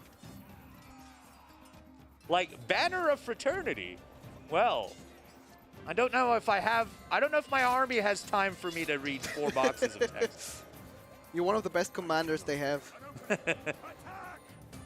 Onwards, gentlemen. You're so nice. You call them gentlemen. You. Oh yeah, I try. I'm from Canada, and so therefore I'm very, very polite. Oh, you're from Canada. I am. Then I don't understand the name Evil. Aren't all Canadians like the most polite people ever? Yes, but you know, sometimes you got to do bad things to get to great things. Sometimes you got to decimate a whole family. It's true. Sometimes, you know, you understand me. Thank you. You know, we've spent such little time together. I'm glad you've gotten to the core of me already. I'm trying to put myself in your shoes, and I can understand. Well, I can physically hand these over if you'd like to try. What's your size? I'm 11.5. Oh, okay. Yeah, I'm a deceptively big man, but not that deceptively big. I'm not 6'7" or something like that. Yeah, so. I met the others, and while greeting everyone, I needed to look up. Oh, Angelico, for example, who will be performing this week, is a fairly tall man. He's a fairly tall man. We work with Paul White, who is a 7-foot giant. We work with Satnam Singe, who is literally 7'4". Yeah. He is the largest human being I've ever met in my life. There are a lot of large gentlemen in wrestling. So I should probably go to the next circle. Oh, no, this is the circle right here. To open the cage. Oh. Some people so they were defending... okay. They kidnapped some of your guys. There the Raven mercenary. And there's loot. We cannot linger. Are there still props in wrestling? Do you still hit someone with a chair or something? I mean, you can still see a lot of pro wrestling. Watch All Elite Wrestling, and you'll see you'll see your chairs, you'll see your tables, you'll see your ladders, you'll see your cages, barbed wire, light tubes, barbed wire, thumbtacks. Wrestling can get quite crazy. Yeah, okay. And you want to watch it firsthand. If you get the chance tonight, AEW Dynamite is live. our television show is live tonight, 8 p.m. Eastern Standard Time. I believe that local time, that would be 1 a.m. So not exactly the greatest time to watch professional wrestling if you're in Germany. But if you are awake at that time, I do implore you should go check it out. Speaking of check it out, let's check out the other circle over there. So up here on the center of the stage, right? Yeah. And fuck some enemies up. What game is this? Yeah, this is the Valiant. The Valiant. I think it's called the Valiant. A real-time strategy game with squad-based. So you see the different squads. We've got one cavalry, one spear squad, one footman, one archer squad, and so on. And we need to utilize those to the best of our, and if I say our, to the best of Uno's abilities. And yeah, we will also take a look at Destroy All Humans soon, Demisha Johnson. Coming soon, coming soon.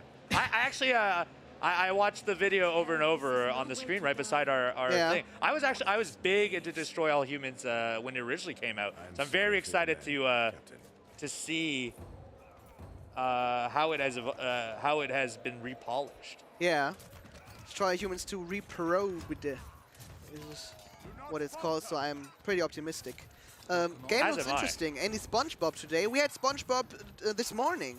We had the devs over. We asked them some questions. We played it ourselves.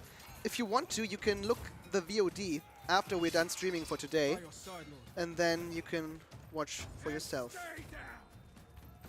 Do you want to walk me through your tactic right now? Sure, sure.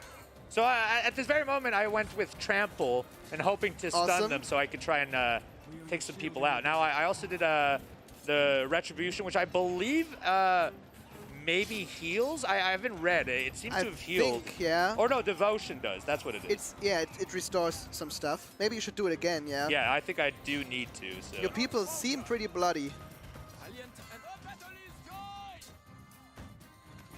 But yeah, I can think you can pull up some big tactics.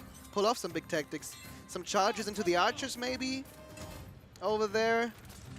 Raven Company. What do we have here? We've got a charge. A critical hit too. Why not? Let's see. Why not?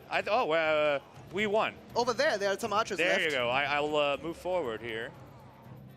But you're doing a great job. I'm not. You know what? I'm doing deceptively better than I would ever think. I thought I would come on here and mostly humiliate myself. So I'm doing fairly well. You didn't humiliate yourself yet. So yeah, there's still a chance. Yeah. I could still mess this up. Aye, of course. Let's get to it. If you would live in the medieval era, what would your occupation be? Man, I can tell you this. I don't think I would live nearly as long as I have now. That's almost a guarantee. You know, all my skills are in grappling or video games. I don't think grappling may have been useful back then. Yeah. But if I had a choice, I think archery would be my way for sure. Oh, archery. Yes, I would love to learn. When I was a teenager, we had archery in school. And that's cool. Yeah. Yeah. So I would love to develop those skills over time, if I had the choice, for sure. You need a big biceps to... Oh yeah. To get the full torque on it, yeah. Absolutely. I've tried that once, and mine wasn't as big as it is supposed to be for that. The only thing we did in school what was pretty cool was spear throwing. It's nearby. I'm actually wondering how I heal these gentlemen, because they seem to be hurt. Maybe try the other ability. I don't know which one it was. From the leftmost one down there. Maybe click on the portrait. The portrait. Sorry. On the bottom of on the left. Left. Left. Left. That one? No. This one? Yeah. Okay, this guy. Can he? What's the other? The most. That was Devotion. The other one was Banner of Fraternity. Reduces damage taken. Okay, no. Well, never mind then. You can just... Maybe we have to find something to heal us at this moment. So we have another circle up above right here. I'm going to go try and explore. There it is. That looks like an arena. I think we're going to get messed up. But it looks great to you if it's an arena, doesn't it? Yes, I've been in my fair share of them. So you healed them in the camp in the tutorial, yeah, but I don't see any camp to heal in right now. Here we go. Let's see what happens here. any plans to even mention Darksiders 4? Well, I just did, didn't I? But I can't promise anything. Maybe some of the devs will talk about it. I cannot. Looks like some of your warriors are fighting for their lives, Captain. Oh, there we are. Oh, there we are. You helped your friends. Awesome. Do not falter. Do not falter.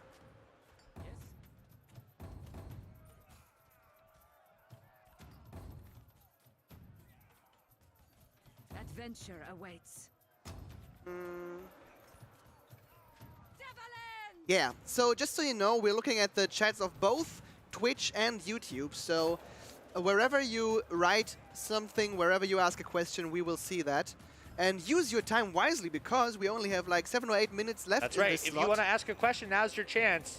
Yeah. Uno will not be here forever. It's true. It's true. I have a home to go back to at some point. Now, am I not allowed in? Okay, I was still fighting. That's what's going on. Yeah, probably. But you dispatched of those easily there, of the men that charged at you. I'm doing, you know, I'm doing pretty good. Yeah, I won't lie. Colt will be proud of you. Yes. I can't wait to tell him about this afterwards. We'll throw a party for sure. What do you think? How many of me could Colt carry? I'd Or say lift? at least 3. At least 3. Oh, whoa. Oh, is it wrong to ask what your weight is? No, it's not. Do you What? want to skip? What do you want to skip? No, resume. What did I do? Oh! It's a cutscene. I did it! Okay, let's... I pulled it off. Yeah, I would say 3. I'd say 3 of you, maybe 2 of me. I weigh like 70 kilograms. In pounds, that would be? I don't fucking know. What's 70 kilograms? Can we say? Can we swear on that? Well, we just found out. We'll find out afterwards. I'm going to say based on an estimation, I think he could carry 3 of you. Okay. Yeah, he's a strong man. He's a very strong man. He looks like one. Yes, yeah. A lot of strong men in wrestling. And the crazy part, he's not even one of the strongest. He's stronger than me, but there are men, we have men like Powerhouse Hobbs in AEW who can lift 500, 600 pounds, deadlifts and stuff. Like, that's an insane amount of weight. But is he soft in the inside?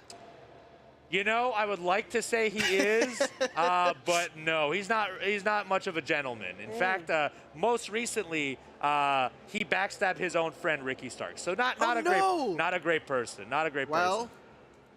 Game of Thronesy politics. That's in your. We do have we are on a Warner show. Let's create that there. A trebuchet, yeah. Let's get rid of those walls. 154. 70 divided by 2.2, or times 2.2, so you're 154 pounds. Yeah, you can lift 3 of you for sure. Okay. Yeah, Awesome. probably maybe 2 and a bit. 3 might be, he could do it, maybe not for long. That's pretty heavy. That's pretty heavy. There are many people on YouTube who swear, so don't worry about it. Yeah, but are there many people on YouTube hosting a THQ Nordic live stream who swear? That's true. That is the true question. But just don't tell them, okay? Don't tell them please, about it. Don't tell on my friend here. Otherwise, no one knows what's going to happen. So this is the trebuchet right now, right? This is what that. Yeah. Aha. The superior siege engine, someone says. Okay. Should I take people out or buildings out? Well, people first. Let's see what that rock. There you go. Yeah. Yeah, there's where that is. That's what we got to do. Oh, now they know that you're there. Now they're well aware. Now they're. I think I think I've got their attention. Yeah, you managed to get that. Yeah. Yeah, the game's name is The Valiant. So if you like the medieval setting and you love RTSs, you love squad-based games, this is the game for you. What's your first impression of the game? I'm enjoying it. I haven't played an RTS in a few years, and I'm not saying this might be the one, but this might actually re-trigger me into playing. When does this come out? Has this been announced yet? I don't really know, to be honest. Oh, okay. I think the release date is still somewhat a mystery. I see. Okay, well, in that case, this will not be the game I play next. But, no, my trebuchet. But at the very least, it has kind of reopened me to the idea of potentially playing more RTSs. Yeah. So I may jump on some more. And I do know THQ Nordic has a whole lot of them. So. Yeah. We played Tempest Rising just like 1 hour ago. Yep. That was a nod to the old Command & Conquer games. I don't know if you played them. I've never played them, no. Why is he wearing that weird mask, Mert Certes asks? Oh, I am a professional wrestler by day and also professional wrestler by night. And so I wear this because I'm a professional wrestler. That's a very good explanation. Yeah. Also, I started wrestling so young, I wore a mask to mask the idea that I was young. And now, many years later, I just don't know a life without one. Were you born with a mask on? No. Okay. No, that's, not the first time I was asked that, I will say. It's a pretty good question then. All right, Trebuchet. Am I supposed to reload this Trebuchet, or? I don't know. I think you're supposed to kill those evil archers let's just murder these men. Yeah, defend the war camp is your goal right now. Oh, there are even more. Oh, there you go. Okay, they hate this Trebuchet. Well, anyone who hates my Trebuchet must die. Don't anger him and his Trebuchet. You know, life expectancy in these times were 26 years old. Really? Yes. Oh, then I'd need to die this year. I've been dead for a long time. Well, that's not good, I suppose. You know, I'm not surprised though. You know, once you engage in hand-to-hand combat like this, plus the diseases and stuff of the time, you couldn't go to the doctor, and if you did, they like opened your skull to fix a exactly a cuff or something like that. Yeah. Back then you couldn't trust the doctors. Oh, I think one of my characters died. Oh, well, poor fella. Well, I think this may be the end of me. Was nice meeting them. Yeah, I may have made the wrong choice here. Of course, this is planned because we're out of time. That's right. I was actually planning to die at this step because we can't show you too much. Yeah. We got to leave in 2 minutes. oh, you know what? I somehow survived that attack. But I'm looking for rough. how long? Yeah. I'm looking rough. You get leeches. Yeah, leeches were a popular thing back then. Oh, I couldn't imagine that, to be honest. Same. We have it so well nowadays. We don't have to do this. We don't have to fight with swords. We don't have to put on leeches. Or rarely, at least. Or anything, really, yeah. Or anything, yeah. Do we know what's up next? Yeah, I can tell you what's up next. After we've been slain here in the Valiant, Flo will come over and we'll play Spellforce, Conquest of EO, the new turn-based strategy game. Ooh. And after that, we go on and play Destroy All Humans 2. So if you're looking forward to that, just stay tuned and stay right here. But I think I know who's not staying right here. You guys. But hey, I survived most of the demo, I think. Yeah. And you survived in spite of being annoyed by me with I questions. was not annoyed a single bit, I will say. It was a pleasure being here. That's awesome. It was a pleasure having you here. Thank you for staying. Thank you for playing the Valiant and showing it off to the audience. Thank you for watching the Valiant and getting this shown to you. We'll be in a short break for like 4 to 5 minutes, and then we'll be back with Spellforce Conquest of EO. If you want to see more of Uno, he'll be wrestling tomorrow at 5 p.m. Correct. In that very ring, and I can promise you we will show that, and maybe I will commentate over that. So. Oh, really? Yeah. Can you speak well of me? Yeah. Okay, good. You didn't throw me onto the table, and that says something. Thank you for being here, and we'll see each other soon.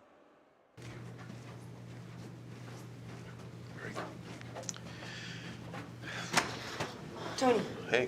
What are you doing? Brett, hey, what are you doing? What are you doing? Going to my room. No. What? Come on, what? Get your bag. Come on. Go to my room. What? Don't step on the pizza. Don't let anybody see you. Come on, shut the door. Well, no, get in first. No, leave your bag here. Come on, hurry. What?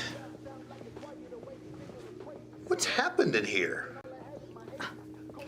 AEW Fight Forever video game happened here. All right, so now what? Well, are you hungry? On second thought, don't eat that. But now, it's finally time to reveal AEW Fight Forever to our AEW fans at the THQ Nordic Digital Showcase.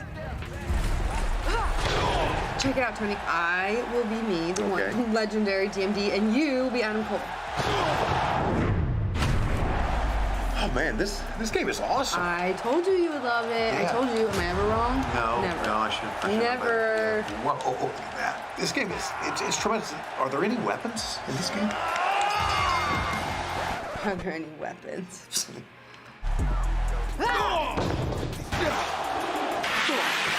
Look how easy this is to play. You didn't have to figure out a million freaking buttons, even though I could have, because I'm a dentist. Oh, I know that. But I just picked it up today and started playing, and I'm already the best at it. And career mode. Wow. Mini games. Wow, I'm really excited you tell me about career mode, I can tell you that. Yeah. And almost lost my mind when I found out that AEW Fight Forever has mini games. How did you find out about the mini games? You told me.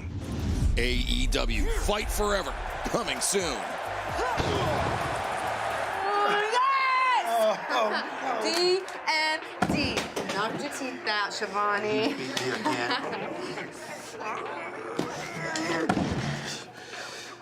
Well, at least I know a good dentist.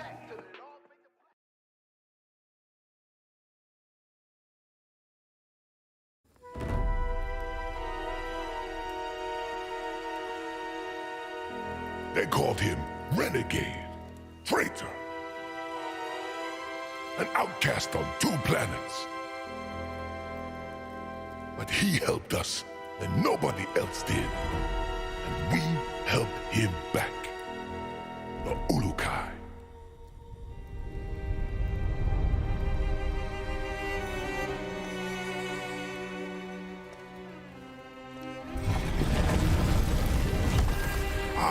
Greetings. Mar didn't expect your visit. Otherwise, I would have cleaned up the place. So, you come to hear the legend of the Ulukai.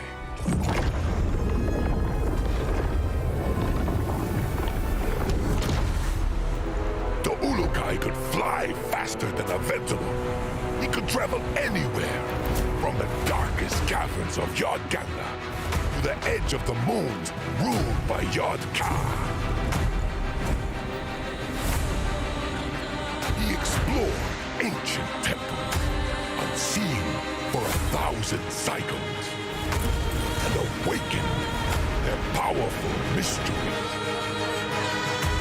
Nazolka, Amanor, Nika. Oh, that's more like it.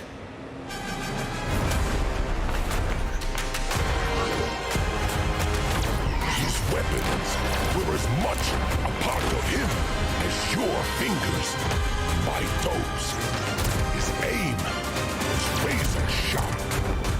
His shield, unbreakable. But as Mar used to tell him, fighting is half the battle. When saving a planet, Mar knows that a true hero must also gain the trust of its people.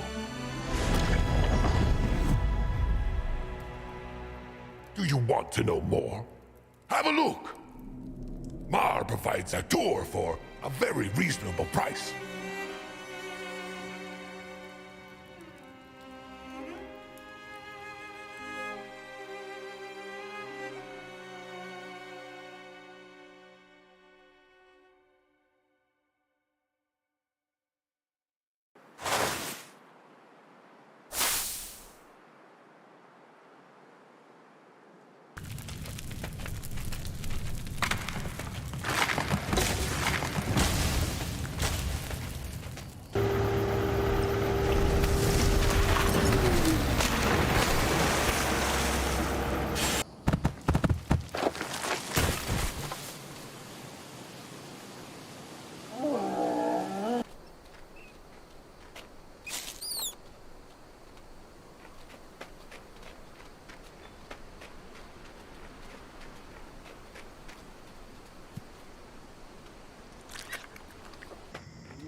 Hold the phone. What do these freaks want? Crypto! They're Blisk! Blisk? Wait a minute. I thought we wiped the Blisk out. I have no explanation, but a few of them must have somehow survived. Not for long.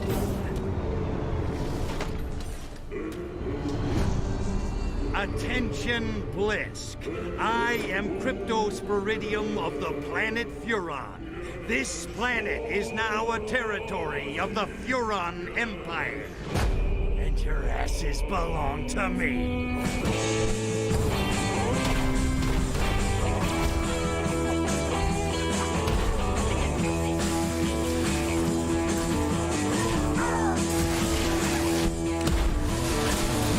You gotta fill me in on this whole Blisk thing, Pox.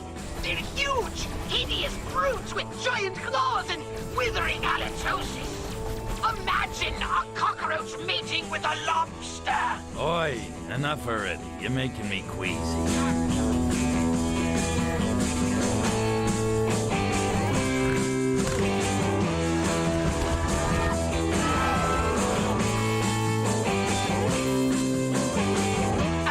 Another problem. I fear that most of our current weapons will be ineffective against the Blisk. Yeah, well, don't you worry your virtual little head, Pox. This time they're going down for good. You want to get the disease, you have to shoot the spores. Reprobed!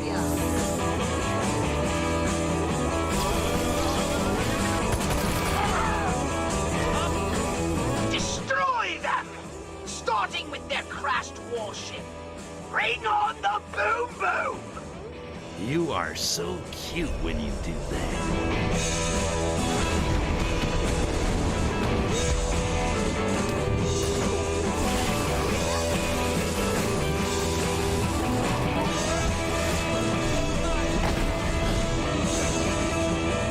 You saved the princess.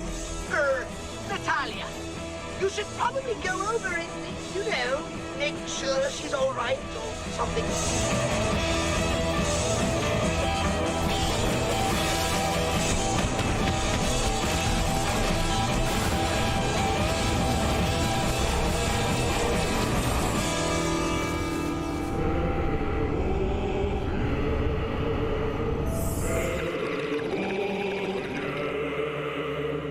I think little Crypto just woke up.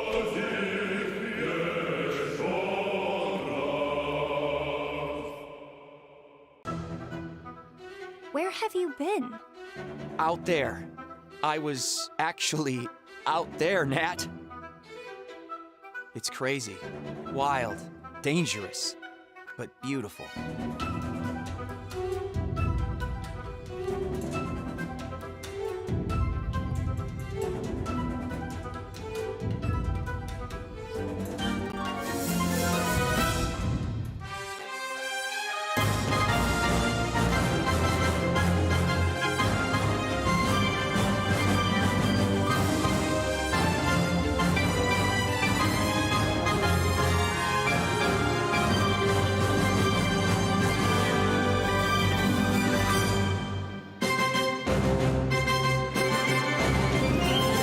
Going back home ain't always this easy.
And welcome back here at the THQ Nordic live stream, live at Gamescom 2022.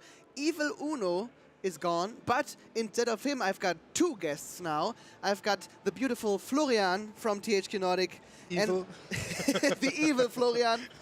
And beside him, Pia from Spellforce, Conquest of EO.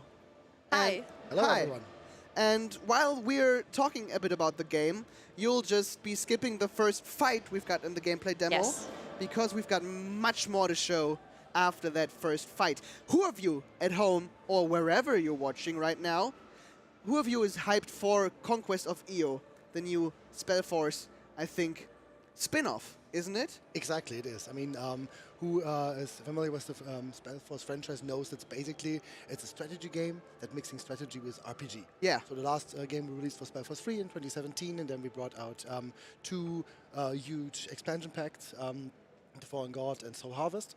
And now we have a spin-off of the Spellforce series. And the difference here, it's not real-time strategy. It's turn-based. It's turn-based, right. This is offers a lot of different ways to have open more deepened tactics, for example. And it's a very fine game. So it's not a change for the whole Spellforce series, but it's just one more game in the world of Spellforce, telling a new story and using a different mechanic this time. And trying another way to do so, yeah. Exactly. And I'm looking forward to the game, and I'm pretty excited because I love turn-based strategy. I'm at home in this genre, and I'm hoping for a worthy successor of Heroes of Might and Magic, for example, or other games like that. And I want to get my hands on a good turn-based strategy game, and I hope this will be the one that one day when it's released. That's what we are hoping. So yeah, it's done by the studio. It's called Owned by Gravity. They are known for their previous game, Fantasy General 2. Oh! Yes, exactly. That's by them. That's yes. Oh, she's nodding proudly. This is us, yeah. It was also received quite well by the fans and by press. So yeah, I'm pretty sure this game will be even slightly better, if I might say this. I hope so, at least. Yeah, because also the Spellforce universe is pretty rich. Exactly. So this things is like you can make with that. Yes, so this is the good thing. Spellforce has like a whole world that has been created with a big backstory reaching about centuries with different races, different cities, different heroes and families that people know. And yeah, this is like a world where we can create new stories now with this game. Yeah. And I don't know if you can already see the gameplay. You probably can. If not, our tech guys can start showing it to you right now. We're skipping over this fight as quickly as we can, like I said, to show some more of the game. But this is the fight you'll start the gameplay demo if you play it on here. Can you play it right here? So if you visit Gamescom in the next days until Sunday, we are here in Hall 8. We are presenting 9 different games, one of them being Spellforce Conquest of EO. In the strategy area down there. Yeah. Nobody can see it if you point there, but it's there. But it's there. If you're here and you see the studio, it's there. And now we're through the first intro fight. Yes. And you can tell us what we're experiencing and seeing right now. Well, first of all, we returned to the tower where we actually cast a spell to see the fight that just happened. And we returned to the tower because it's the tower of our master, a mage himself, but he went missing. And this is actually our base of operation. This is where we look at the world from, and this is where we get a feel of the world and get to visit all the places in the EO. Yeah. Right now, we only have one stack here on the world map. And you can already see there is a new quest popping up here with Goblin Camp. This is also our possibility to either fight on or recruit new units for us for our mage tower. Do you want to recruit goblins now? Well, those nasty backstabbing goblins.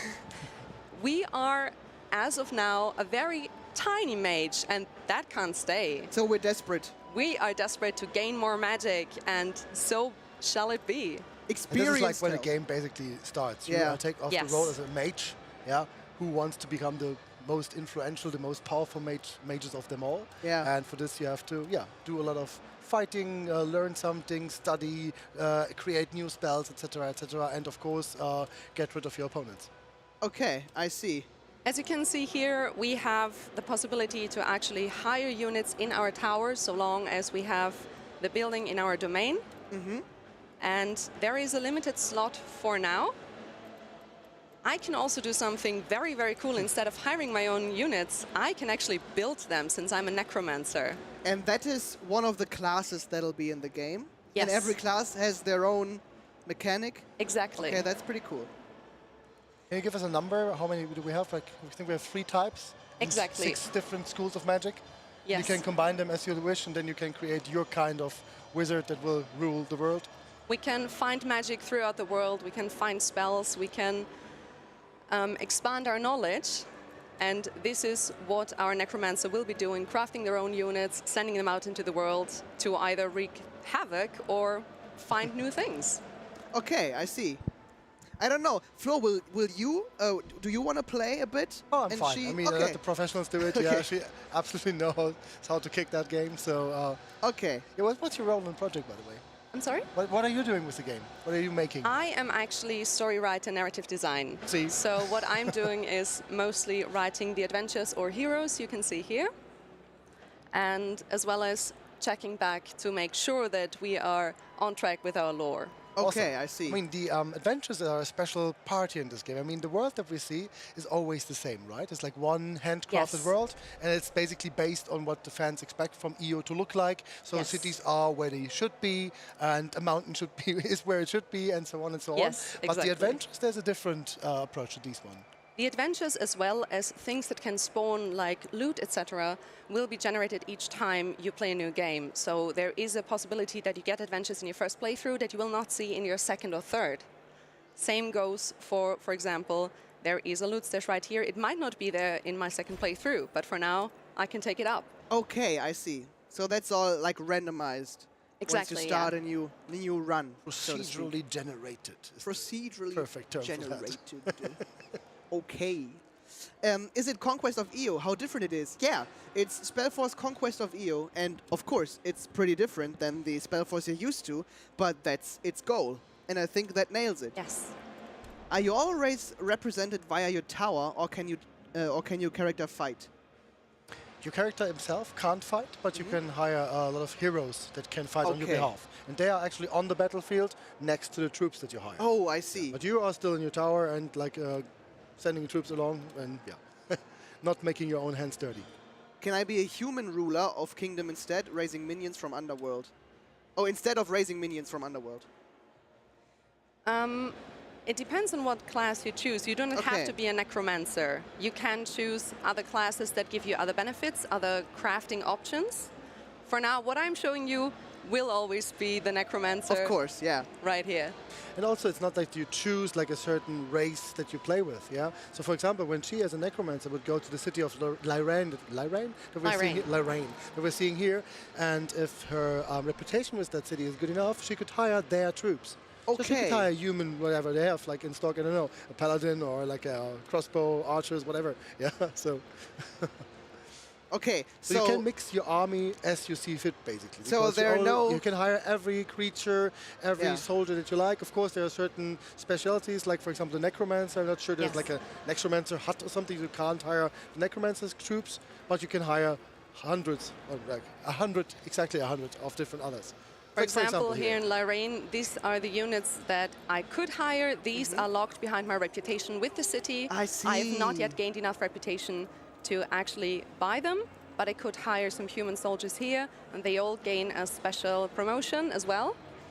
Or I could just go out and buy some things for crafting, which I could actually use to craft my own necromantic units. Okay, units hired here gain drunk. That's awesome.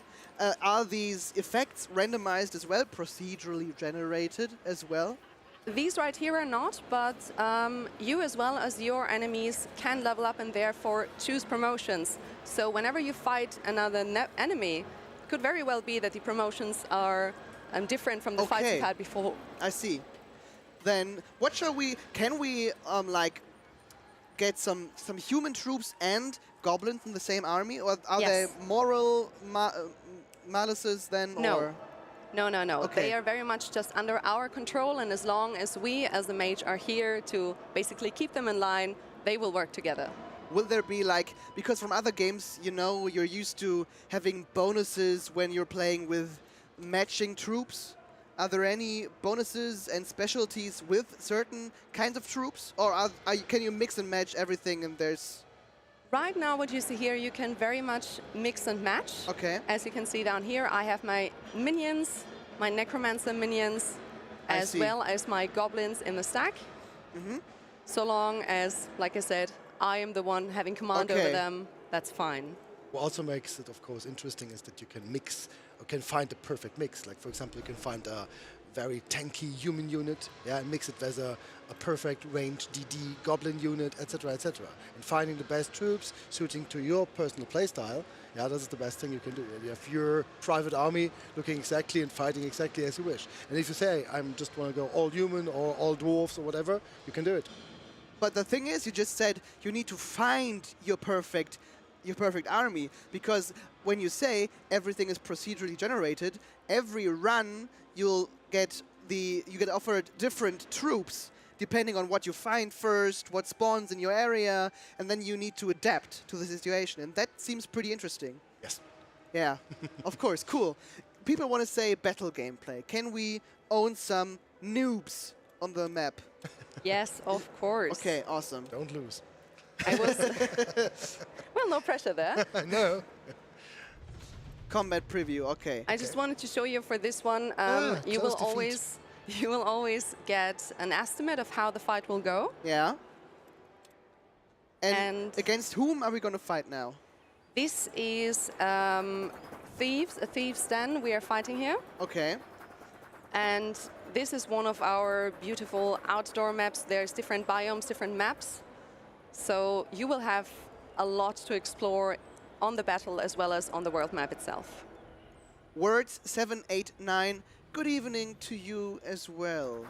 Hello. Can we capture cities? Someone asks.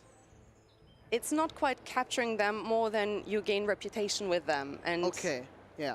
Through that, you get specific rewards. I see. This is like the big difference towards games like, for example, Civilization or Heroes of Might and Magic. You do not conquer the cities, but you strengthen your influence, and then you can just hire the troops and fight your rivals then.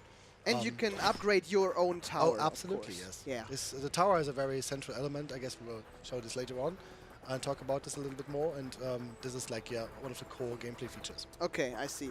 And what are you doing right now? Are there any flanking bonuses when you run into them because you've tactically, genius probably, put the goblins beside the other goblins? What are your tactics right now? There is a flanking bonus. I can show it right in my next turn. Yeah. And you can see here there are my action points. If they're all spent, I have to skip my turn and let the enemy have theirs. Okay. Besides that, there are specific promotions. Sometimes if I fight in my domain, I will get specific promotions. And in this case, I'm not inside my domain, but I have the possibility to interchange like melee and ranged combat here. Okay. My minions are great for ranged combat. Why do the archers run into melee? It does not look that good, does it? They definitely wanted to kill my unit here. I see. And when you say you've got action points, every unit has some action points. Yes, exactly. They reset at the beginning of the enemy round. So it's also possible that if the enemy attacks my units in their round, that I will use all my action points as a reaction to bat them off. Okay, I see. Also, people can see it's like quite cool mechanic that the enemy actually fights back. For example, some other turn-based games, they don't do this. Like you attack the enemy and you deal full damage, and that's it. So, and here you have like actual fight going on. Okay. And what other combat mechanics are there? For example, is your unit weaker when more of them are destroyed or killed? Or someone said, does height or positioning matters in combat? There is a specific mechanic about the morality of my enemies or myself. Yeah, they routed at this moment in time. Exactly. Okay. I could hunt an enemy so far that they actually want to flee combat. Yeah. Otherwise, I can, while fighting them, I can knock down their morality and therefore they deal less damage. Okay, I see. So morale is one of the big combat features as Yes. well. You need to look out for, yeah. Congratulations, you were better than the auto-resolve predicted. Thank you. Awesome. And so 2 of your units got promoted, the others are wiped out forever, I suppose? Yes, they are for now, but as you can see, I gained new souls as well as reputation with Lorraine, which I can already use since my crafting slot is now free. The unit I crafted before is already in my tower, on my command, and ready to venture out into the world. And you got reputation with that particular city because you destroyed enemies in that domain. Exactly, yes. I get it. Okay. And for now, I can choose what new units to craft. A Lich seems pretty powerful. It is, but for now, I think I'm in need of some more ranged units. Okay, I see. Didn't we just lose all of our melee units? We did, but those I can hire in Lorraine easy enough. Okay, okay. She's far ahead of us. She's got it under control, I suppose. For now, I would also like to show you right here in our overview, we can see all the promotions the unit has right now and always choose between promotions which one to give them. Yeah. And are they No damage. procedurally Agreed. generated as well? The promotions, are they random? There are random promotions, Okay. and like I said before, be careful. You're not the only one getting them. The enemies will get them as Yeah, well. I see.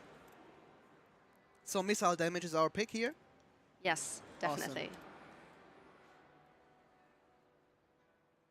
Kill some bugs. Some bugs. Let's Some extinguish those bugs. Bugs in your games aren't useful.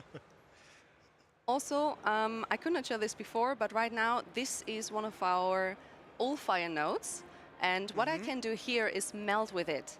It takes me 2 turns, but after melding with the all-fire node, I actually expand my magic realm, my domain. Okay, I see. And this, of course, is what every good mage wants to do while creating their own new tower and world. Yeah, expanding your realm is pretty important for a mage. What are our next steps here? So we hired some guys. We decimated those bandits. Yes. We are exploring the area. What about the tower? Because we talked about upgrading the tower. What are the options we have there? The tower itself, what I can do, this is the tower overview. The tower will grow over time. Right now, I still need a little bit for my next level up. Okay. But what I can do is craft a room in my tower so long as I have gold. Right now, I still need to get gold. Uh-huh. But the rooms will grant me specific either resources or abilities that I did not have before. And there is a possibility to grow the tower, grow the domain, and expand everything in that way. Okay, I see. And, of course, magic plays a big role in Spellforce. It's in the name, spell. Yeah? How is magic in this game? Can you show us a little bit about that? We have our very own spell book. There are some spells we, as of yet, do not know and have to Okay. research. For example, currently, here you can see I'm researching an exhaust spell to debuff my enemies. There are different spells and different spell schools, as you can see up here. I can also choose the bookmarks to skip between them. And all the pages that are empty as of now can be filled over time by either exploring the world and finding the spells or researching more. Okay. And Mert just asks, if I choose warrior kind of class, does warrior also get a mage tower too, or something like castle? I suppose you'll also get a mage tower. There are only mages, by Yeah. the way. There's no like a warrior. There's different schools of magic, and we have maybe a combat magic, if you want to call it like this. But there's no certain class you can choose. Yeah, you're all mages. Can you already tell which kind of mages we're able to gonna play in the game? Yeah, we have seen the necromancer already. Yes, we have the necromancer. Yeah. We have something called the artificer, who will graft glyphs to actually help your units with buffing them. Oh, I see. Yeah. And there is also the alchemist, who can create potions to either debuff the enemies or buff themselves. Okay. And this, for example, is one of our heroes joining us right now. The heroes are special units with their own special abilities, and in their case, they also get an entry in our spell book, where we can follow their journey through the world. They have their very own set of adventures, and they are also sometimes needed to fulfill specific adventures. It looks really cool. It does. By the way, I love the design of the spell book. It is very beautiful. Okay, and those heroes can wield the armies and go to our enemies. They join us in our tower, same as other units would do, and with them we can venture out into the world and explore. But you don't need a hero to lead an army to go into the world and explore. No, you don't. Okay. Heroes are like acting like units, but they're very powerful and rather unique. Yeah, they have more abilities that they can choose from, and so on and so on. And of course, they come with a little backstory, which regular skeleton archer usually doesn't have. But they also have important lives. It's very short. Skeleton archer lives are important. I used to be a peasant, then I was struck by a famine. Now I'm a skeleton archer. Yeah, well, that's an unfortunate history. Oh, it's just made up, so it could be, but I don't know what else is like the career planning of a skeleton archer, to be honest. Is that the canon lore, Pia, from the skeleton archers? Most definitely, yes. Okay. I distinctly remember writing that. Awesome. Guys, if you've got more questions about Spellforce Conquest of EO, ask them now, because we've only got like some minutes left for this slot. Congratulations with a very good design. It has become one of the games I've been waiting for excitedly. Awesome. Thank you. So there's one question about zone attacks. Yeah. Do we have like abilities with zone attacks? We do have, right? Does it have more than just one tile with enemies? There are some attacks that have AoE damage. For example, there is like a meteor strike that cracks down in the middle that damages multiple armies, and if you actually come to our booth and play test, you will get a chance to see it in action and try it out yourself. Okay. Also, our hero Lytra. That's a nice slogan. Come, play Spellforce. We have meteors. Yeah. Indeed. Also, our hero Lytra, she has something called the... Where is it right now? Yeah.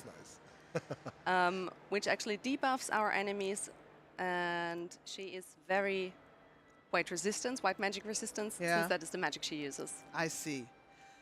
A question from chat here is the game part of the official lore? We try to stick to the lore as much as we can and do not try to make our own or put something different in the world that should not be there. But you expand upon what's already there? Yes. Okay. As I said in the beginning, it's like one more adventure added to the world of Spellforce.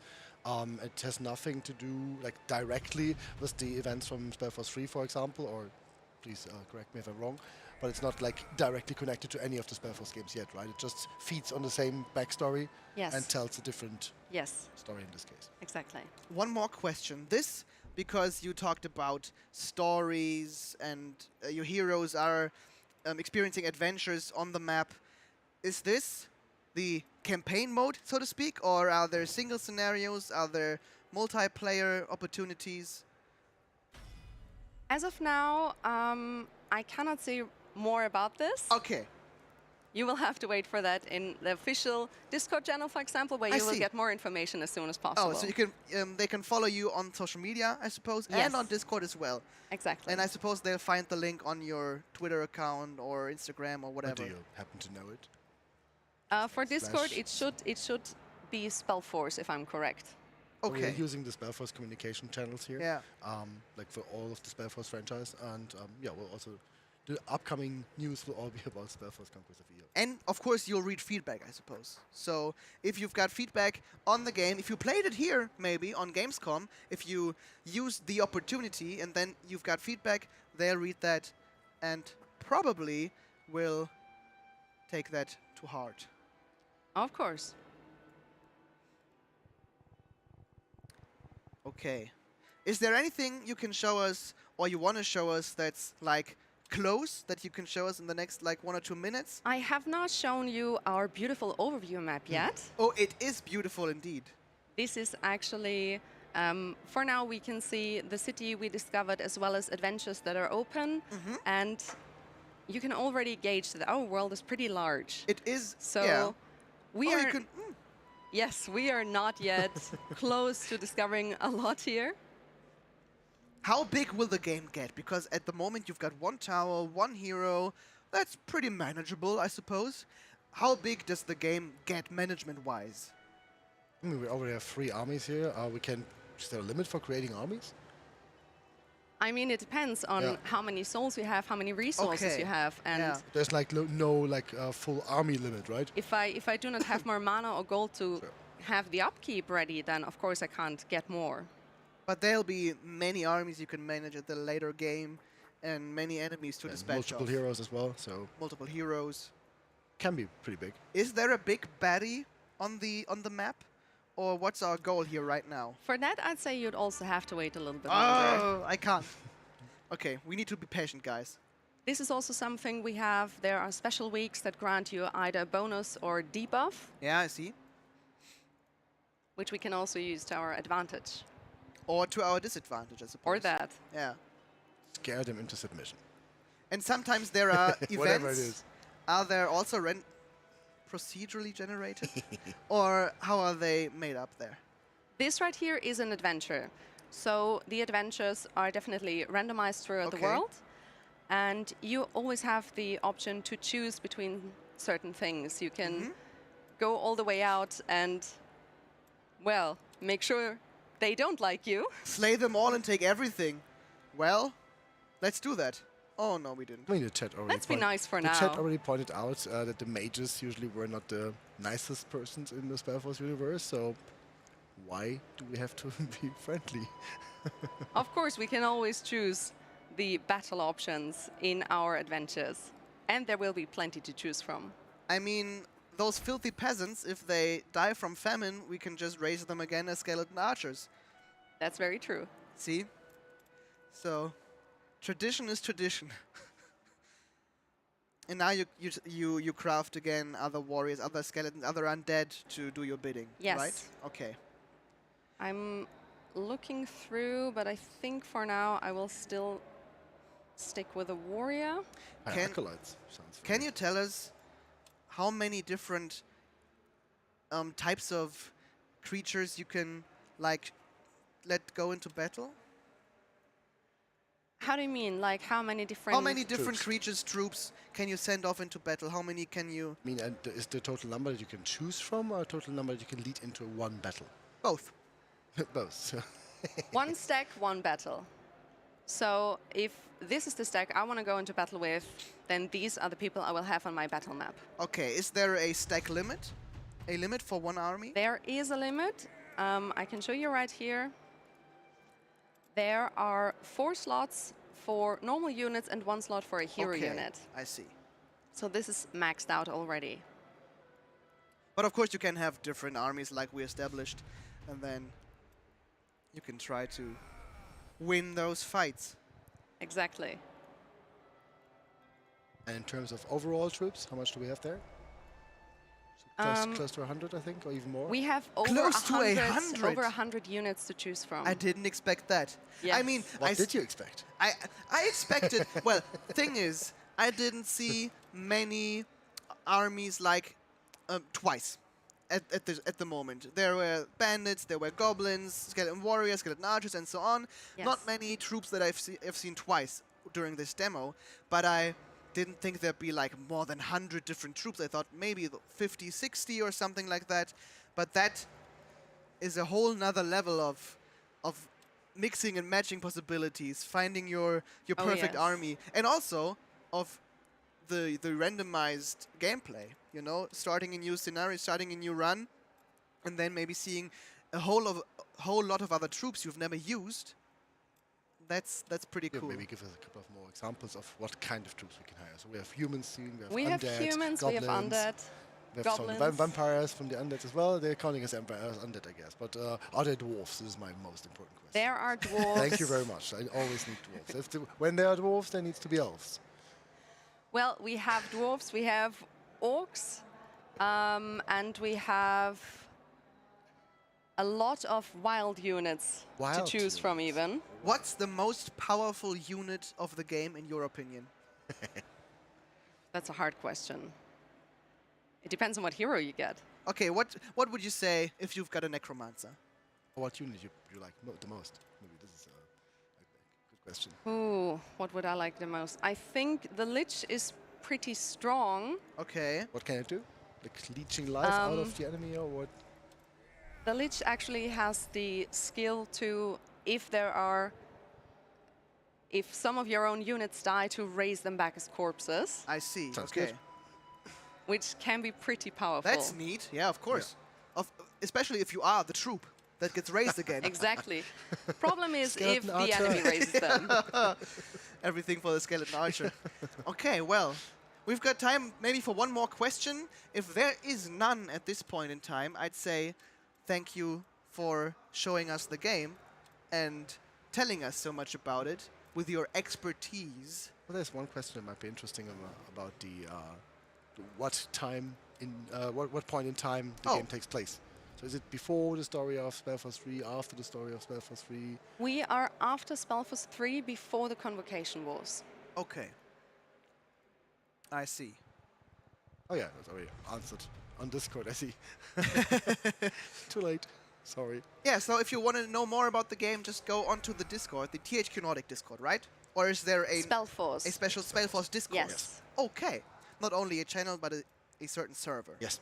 Okay, awesome. We're just like basically for the whole franchise, so you can also ask your questions about Spellforce 3 there, but at the moment, the game we have our focus on at the moment is Spellforce, Conquest of EO. And where can one find the link to that? It's just like discord.gg Yes. /Spellforce. Oh, Spellforce is the link. Yeah, because- okay, awesome. I hope so. I always get People those. can type it in if they think it's wrong. Maybe I missed something. Usually it should be that. Nice. And if it's a www dot in front of course. And Okay. Awesome. Thank you very much, like I said, for showcasing the game. We'll do a short, like 3 to 4, maybe 5 minutes most break, and then we'll be back with Destroy All Humans 2 Reprobed, guys, okay? So look forward to that, and see you soon.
And this was a very short break. We're back again. Flo stayed, yeah, but beside him, Pia is gone, and now Elena is here from Black Forest Games. Nice to meet you. Nice to meet you too. It's like magic. Yeah. Poof, suck. There's she.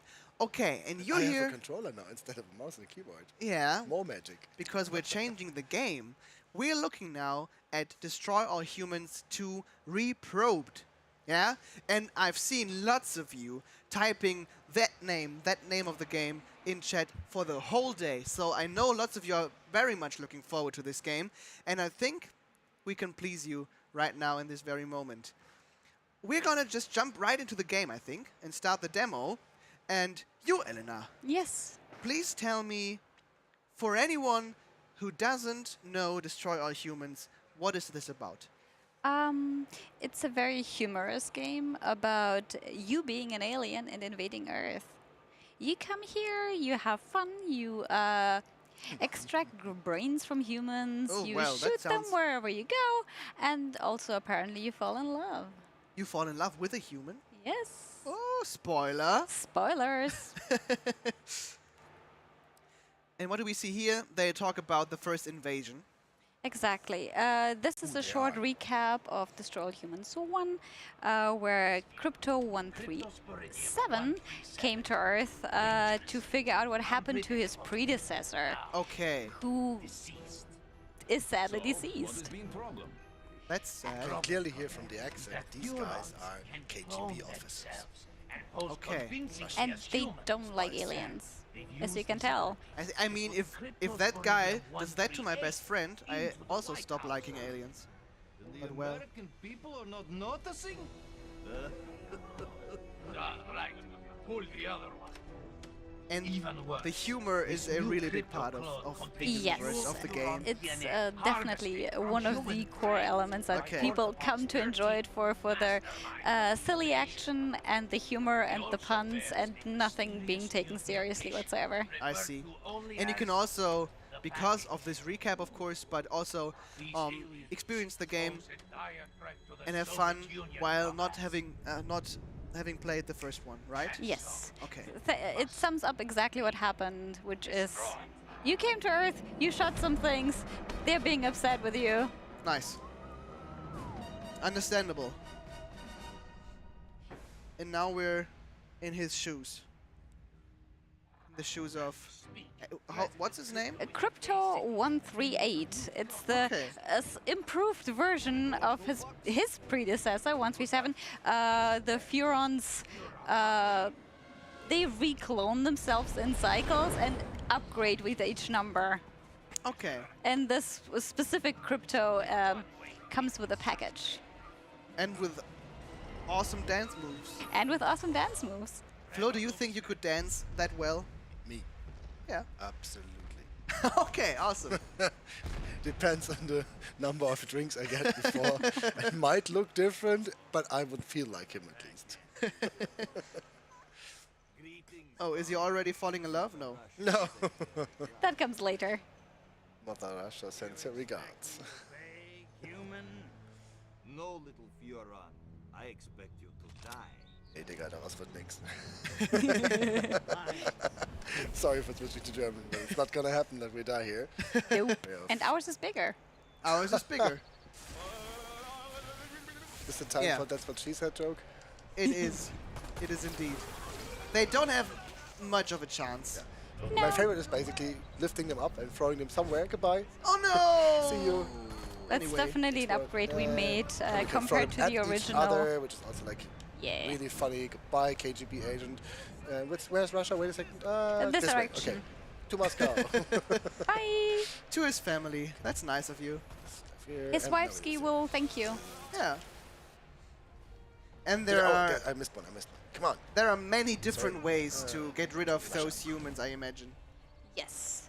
You can brain extract them, you can shoot them with your trusty Zapper magic over here, you can rain meteors on their heads, or just send them back to Russia by tossing them.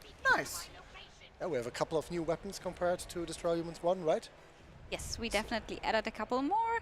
I'm not entirely sure you can see them already here, but for example, the Gastrogun is a fantastic little addition where one of your Furon friends joins you on the battlefield, or the Burrow Beast, which is a fan favorite that why you is unlock that? later.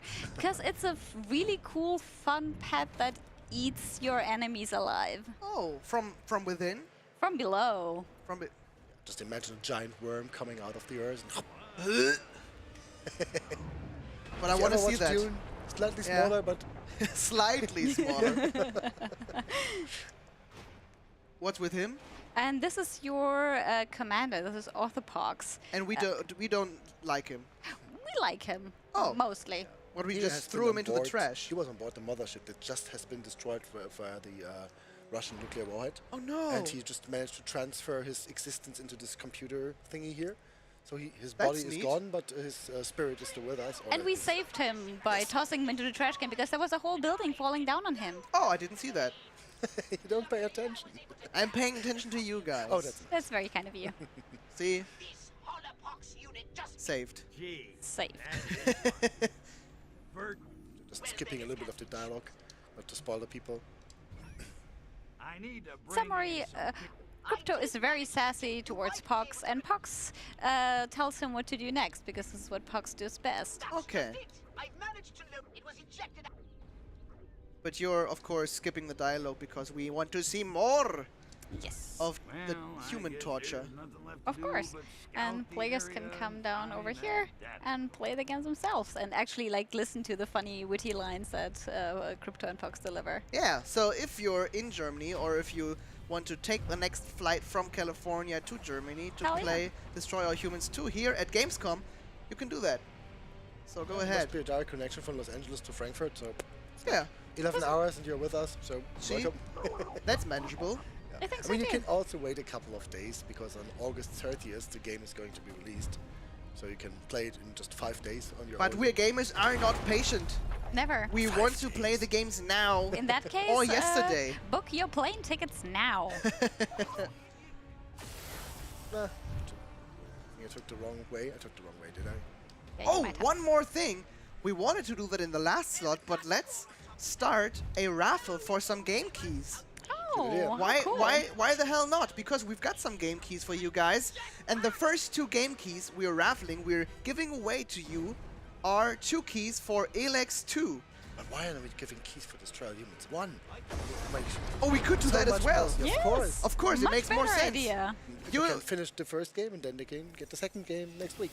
Okay, that's even better. So you Sorry don't get for keys for destroying your LX2. You will get keys for LX2 tomorrow. Now you'll get keys for Destroy All Humans 1. And if you like that, like you said, you can get the game at the 30th of this month. Ouch. PC, Xbox Series X, and the ever elusive PS5. Nice. Now we have our jetpack, so we can fly around. That's handy. Absolutely. So to participate in this giveaway, in this raffle, you just need, if I remember correctly, to go on Twitch. That's the thing. We can only do the raffle on Twitch, so keep that in mind. And you need to, I think, write !ticket_1 to take part. But our tech guys will tell me in like 1 minute how it works exactly. Secret. I want to get up there, but I can't manage to. Let's see. Almost. Oh, this one's got. Okay. What are the green one? Theoretically, you just need to type !raffle to take part in it. So if you want to win, if you want to get a key to the Destroy All Humans 1, you do !raffle and you're in the pot. I love our tech porn. If the raffle already started, but my headphones say it did. What's happening here? We just got a very cool new weapon, the Dislocator. Can emit at things and make them. To show us those guys. Yes, they bounce way nicer.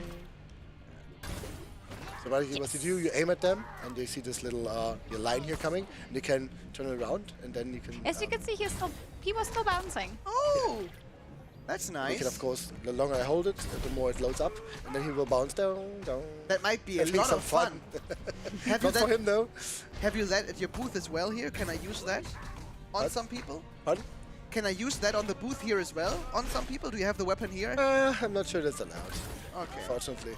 But it looks very much like lots of fun. Guessing Steam key, a key of your choice. So I think we've got some platforms to choose from. Sorry. PC, Xbox One, and PS4, in fact. And you just tell us what platform you want it for. Isn't that nice? We are generous overlords.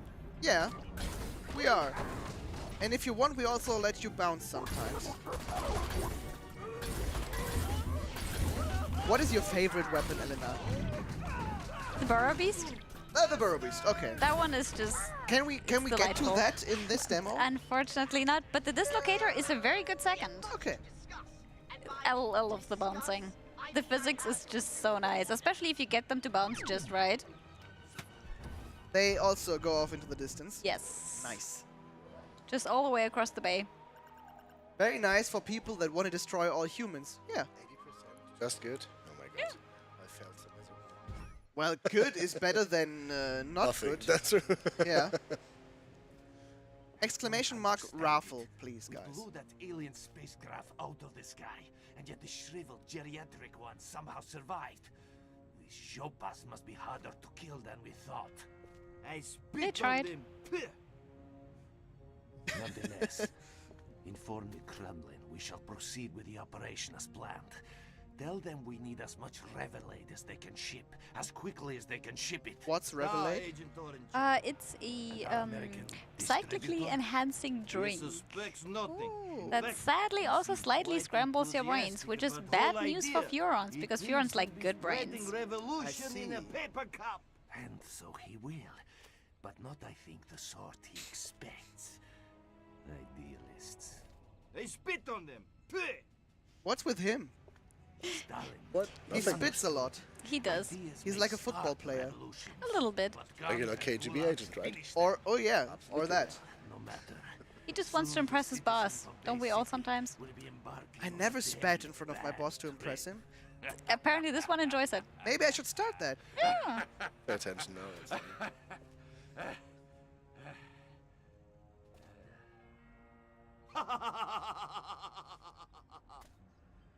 Lesson learned: when your boss laughs, you laugh. Yeah. I already do that, to be honest. In your mission. He makes very bad jokes regularly. Yes. Fox, my head's still spinning. What the hell's going on around here? Why are those Ruskies gunning for us? Frankly, I'm more concerned with how the KGB managed such a successful twin streak. Yeah. Is Gamescom today? I didn't get the mission. Yeah, you have to accept it Yeah, first. sorry. Yeah, Gamescom will be until Sunday, and we'll stream from this THQ Nordic channel on YouTube and Twitch every day, guys. So if you want to get more from all of the games we're showcasing here, then stay tuned and, of course, tune in to the stream.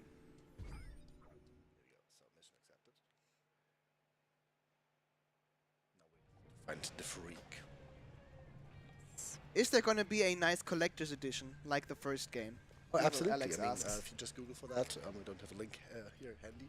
There is one with a giant figurine of Crypto and a lot of other cool stuff. So okay, I absolutely recommend that.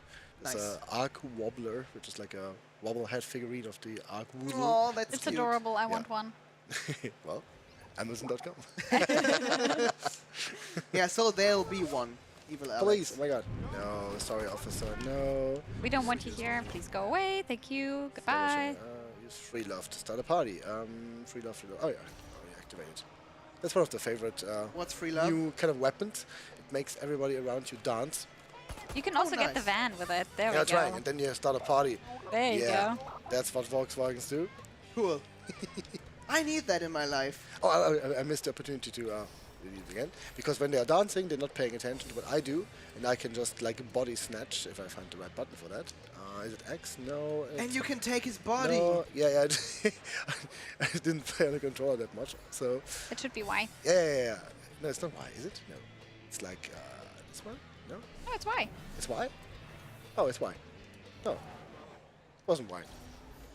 Oh, it's just stupid. Sorry. You have to keep going. I have to click There button. you go. Here we go. Okay, sorry. Excuse me, officers. Yeah, goodbye. Don't mind me. Just passing through. Oh, alert level. Stop witnesses from using phone booths. Can you use this one? Yes, I could. You can call the police and tell them everything's fine. Oh, okay, I see. They believe you, of course. All the all clear. No problem. Everything's fine. Don't mind us. Call them off. Yes, sir. All units stand down. The freak is supplying the whole damn comm unit the part. And yet, man, the freak was right on. Chicks dig the part. What was with him? He just Accident fell out of the happens, sky. Unfortunately. Okay. You were hit by that car. Didn't pay attention. Should Should always, if you cross the road, look left, look to the right. Yeah. Look so. left again. Oh yeah. Very important. Yeah. Don't forget that. Because if you do that, if you don't do that, well, that happens to you. So this is what they can do is also like the read mind ability. You can read the mind of everyone, and they used it to get the information where the freak actually is. And up there, that's your energy, or what is the bar on the top? It's like how long my disguise as the officer here will last. Okay. Because at some point he's gonna start to wobble because like the human body doesn't like to be possessed by a Furon for too long. Now I have to be a hippie because he only talks to hippies, obviously, not to police guys. Obviously. You are a hippie? No, you're not hippie. Hippie. Hippie. She might be. Hippie, right? Yes, she's good. Oh shit! Nah. Keep pressing. Keep There you pressing. go. It's like, looks like they saw it. Why? Because I messed up. He's still talking to me, sir. Excuse me. While the others are shooting. Okay. Hey there. It's fine. He didn't see it. Nobody saw anything. I'm looking for a dude with his ear to the street. Kids call him the Freak. You found him, but I'm all tapped out, man. The heat's coming down on me, you know. Try me next week. No. We need right now. Yes, please. We are on a timer, my dude. Information now. Yes, skipping. Dudes, if you want... Going to. You can tell from her voice that she smoked a lot. Yeah, well. Great, thanks. The voice is pretty raspy. How difficult can the game get? Because right now you're running through the game at ease. But how difficult can the game get? Is there a difficulty option? It's more of a difficulty curve so you can set yourself. So if you don't upgrade your weapons, for example, game can get pretty challenging. So if you want to basically do a Nuzlocke challenge and not upgrade anything, so I want to see that playthrough. Couldn't we at least Okay, wear I see. underwear? I mean, would that be so bad? Also, these like the very first missions of the game. For sure. Should be easy. Yeah. But if you like, you're causing a mess here, for example, if you just would run around in alien costume and kill a lot of officers from the police or other people, then there will be more alarms raised and more people come down on me. So it might be pretty difficult. Oh, Especially if you involve the army at some point. Yeah. this Cortex can't find the hideouts. So I imagine. You know where Mr. Bongwater lives? No. If this Yeah. Bongwater guy Knew thinks it. he can buy That's my pretty straight. loyalty by handing out free samples of his homebrewed mind-altering substance on Excuse me, Ashbury sir, I have a Street, question. then he's right. If this Bongwater guy thinks... I mean, the if other this thing is, Bongwater guy this is an thinks he alien can buy invasion my game, so loyalty you kind by of handing want out a little free bit of that samples power his fantasy homebrewed of being mind-altering the alien on substance Earth with the Ashbury Street, then bigger, he's better right. weapons. Yeah, of course. If I would have that bouncy weapon, I'll use that all over the place. See? But oh, she starts to wobble because she Yes. doesn't like the. Exactly. Your timer is almost running out and you can see it. But you need to get to that place. Okay. I'm almost there. And what now? If it runs out? Oh no.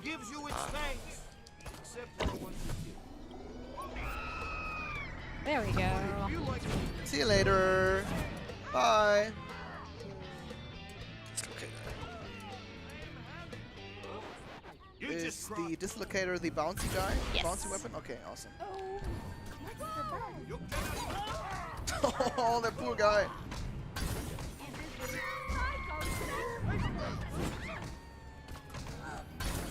Like one of my favorite parts about the game is just like wreaking havoc Yeah, instead yeah. of like doing what the game tells me to do. Goodbye. And then it gets more difficult.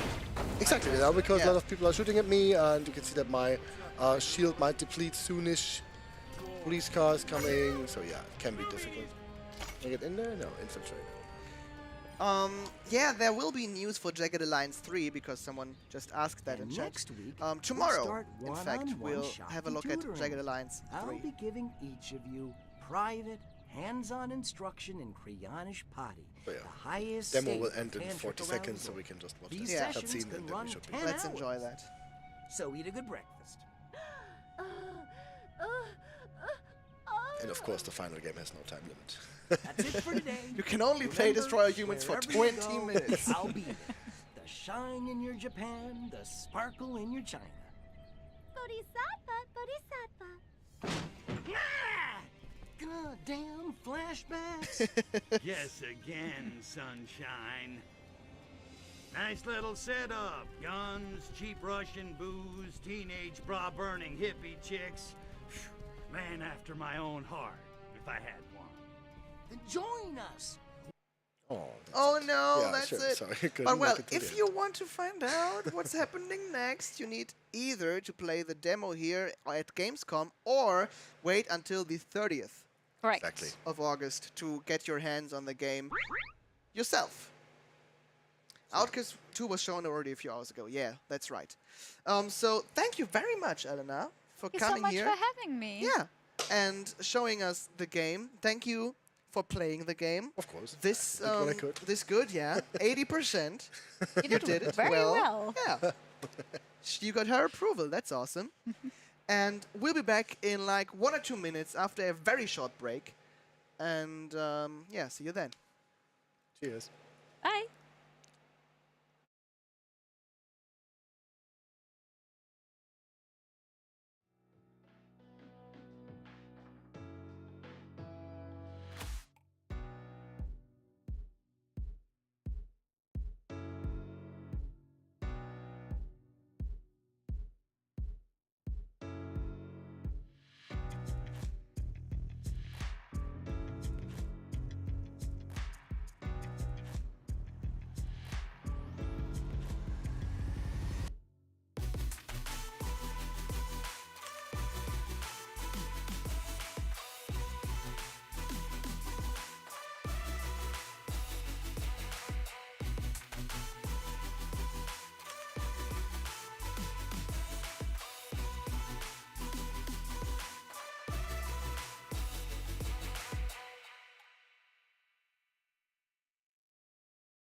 And welcome back here at the THQ Nordic live stream, live at Gamescom 2022. I'm glad you're still here because I want to show you what's going on today. And I want to ask you what your highlight today was. Maybe we'll do that first. What was the game you've seen today here during the stream which made you most hyped for the game? What do you think? What game are you most looking forward to? Maybe that you've seen today here during the stream, because some of you were here the whole stream, and we streamed like for 10 hours or so that's dedication, guys. That's the dedication I want to see from you. Outcast 2, yeah, was shown already a few hours ago. You can, of course, watch the VOD of this stream now on Twitch after we've like said goodbye to each other.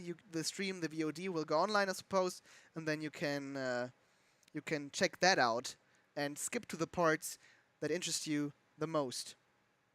I missed almost all of the stream. No! Kermit the Frog. Cool name, to be honest. Tempest Rising and Commander Franzi. Yeah, that was awesome. Tempest Rising was really cool. She didn't do that well in her first try, but the second one went well. SpongeBob, yeah, we had the SpongeBob guys over this morning and they showed us the game. That was awesome. F to the people wanting Alone in the Dark. Yeah, Alone in the Dark won't be here today, but it will be on tomorrow. I'll show you the upcoming program in a short while, and then you'll see that I'm telling the truth. Was there anything about Gothic? No, not today, sadly.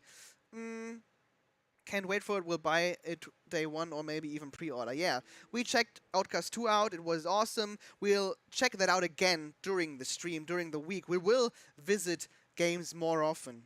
We will show games more often. So if you missed one today, you'll get the chance to experience the gameplay and interviews with devs during the next couple of days.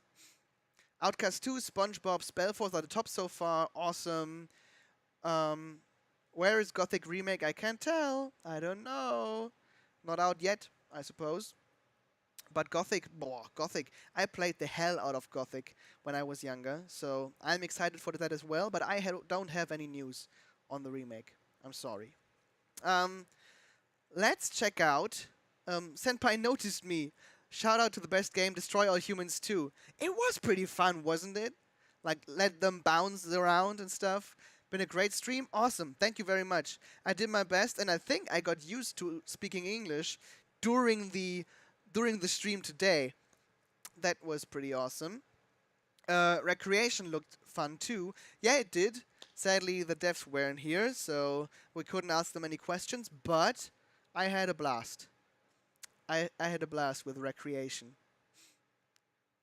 Sag. Yeah. Sorry, Jonas.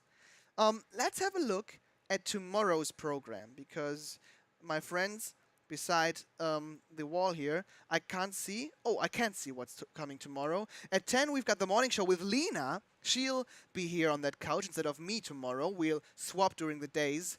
10:30, there's Who the Fuck is Handy Games with Lena and Konstantin, where they talk about the indie publisher that from THQ Nordic. You saw the other two, of course. Then at 12, there's the booth tour with me. I'll show you around the Gamescom booth. Then Airhead at 12:30 with Lena and Konstantin and the devs, of course. Then at 2 p.m. we've got the Stuntfest World Tour dev interview with Lena. Then at 2:30 we've got Parish. At 3 we've got Spellforce, Conquest of EO with 2D Kiri, which is an awesome content creator, and she'll walk you through that with the devs as well. Tempest Rising at 4 p.m. Booth tour again with me at 5. 5:30, there's news about Jagged Alliance, probably. And then we've got Alone in the Dark at 6:30, and at 7:30 the stream will be gone. But Alone in the Dark at 6:30, that's the one, that's the slot your Alone in the Dark fans need to watch out for. Okay? 6:30 p.m. CEST tomorrow will show something about Alone in the Dark. That's what I was thinking. What were you thinking? Yeah, and we show the Valiant. The Valiant? I think it's the Valiant. It's a especially difficult word to pronounce when you're from Germany. What a great title for a dev spotlight. Alone in the Dark, PogChamp, yeah. That'll be awesome. But yeah, you see. That's the program for tomorrow, and I'm certain we have a program graphic to show you and have a chat command, I hope, tomorrow as well. So you can check out the program as you see fit during the stream tomorrow. Yeah. When is Kart Racers 3? I don't think that's on at all. Kart Racers 3 won't be on the stream. I hope I didn't disappoint you that much. But yeah. Tomorrow, Lena will sit here instead of me. I will do the booth tours, and we'll swap each day. So I'll be there. If you like me, then I'll be there at Friday again. Tomorrow is Thursday, and Lena will host the stream there. We'll be online. We'll be live from THQ Nordic until Sunday. So that will be awesome. I want to show you who has won the raffle, because the raffle was going on while I rambled about tomorrow's program. You had the chance to win a Destroy All Humans 1 key here at the Twitch chat. So let's see who of you have won. I hope I see that in the chat. If not, you'll see that, and you just have to contact us. THQ Nordic, just chat with us, write us a message on Twitch, and we will give you the key as soon as possible. Arametheus, I would say in German, but Arametheus, I suppose, in English. Congratulations. And another one, because I think we raffled 2 keys. Correct me if I'm wrong. Okay, awesome. Let's draw another winner. Not only Arametheus has won a key, also Benders. Congratulations. Just chat with us, write us a message on Twitch, and we will give you the Steam key as soon as possible, or a key of your choice for any platform you wish. Clap, yeah, of course. We'll see each other tomorrow during the booth tour. You'll see Lena hosting this stream, welcoming you tomorrow at 10 a.m. CEST. Till then, get enough sleep. Enjoy your whatever you are, wherever you are at the time zones. Enjoy the rest of the day or the night. Who knows? We'll see each other soon. Until then, take care and goodbye.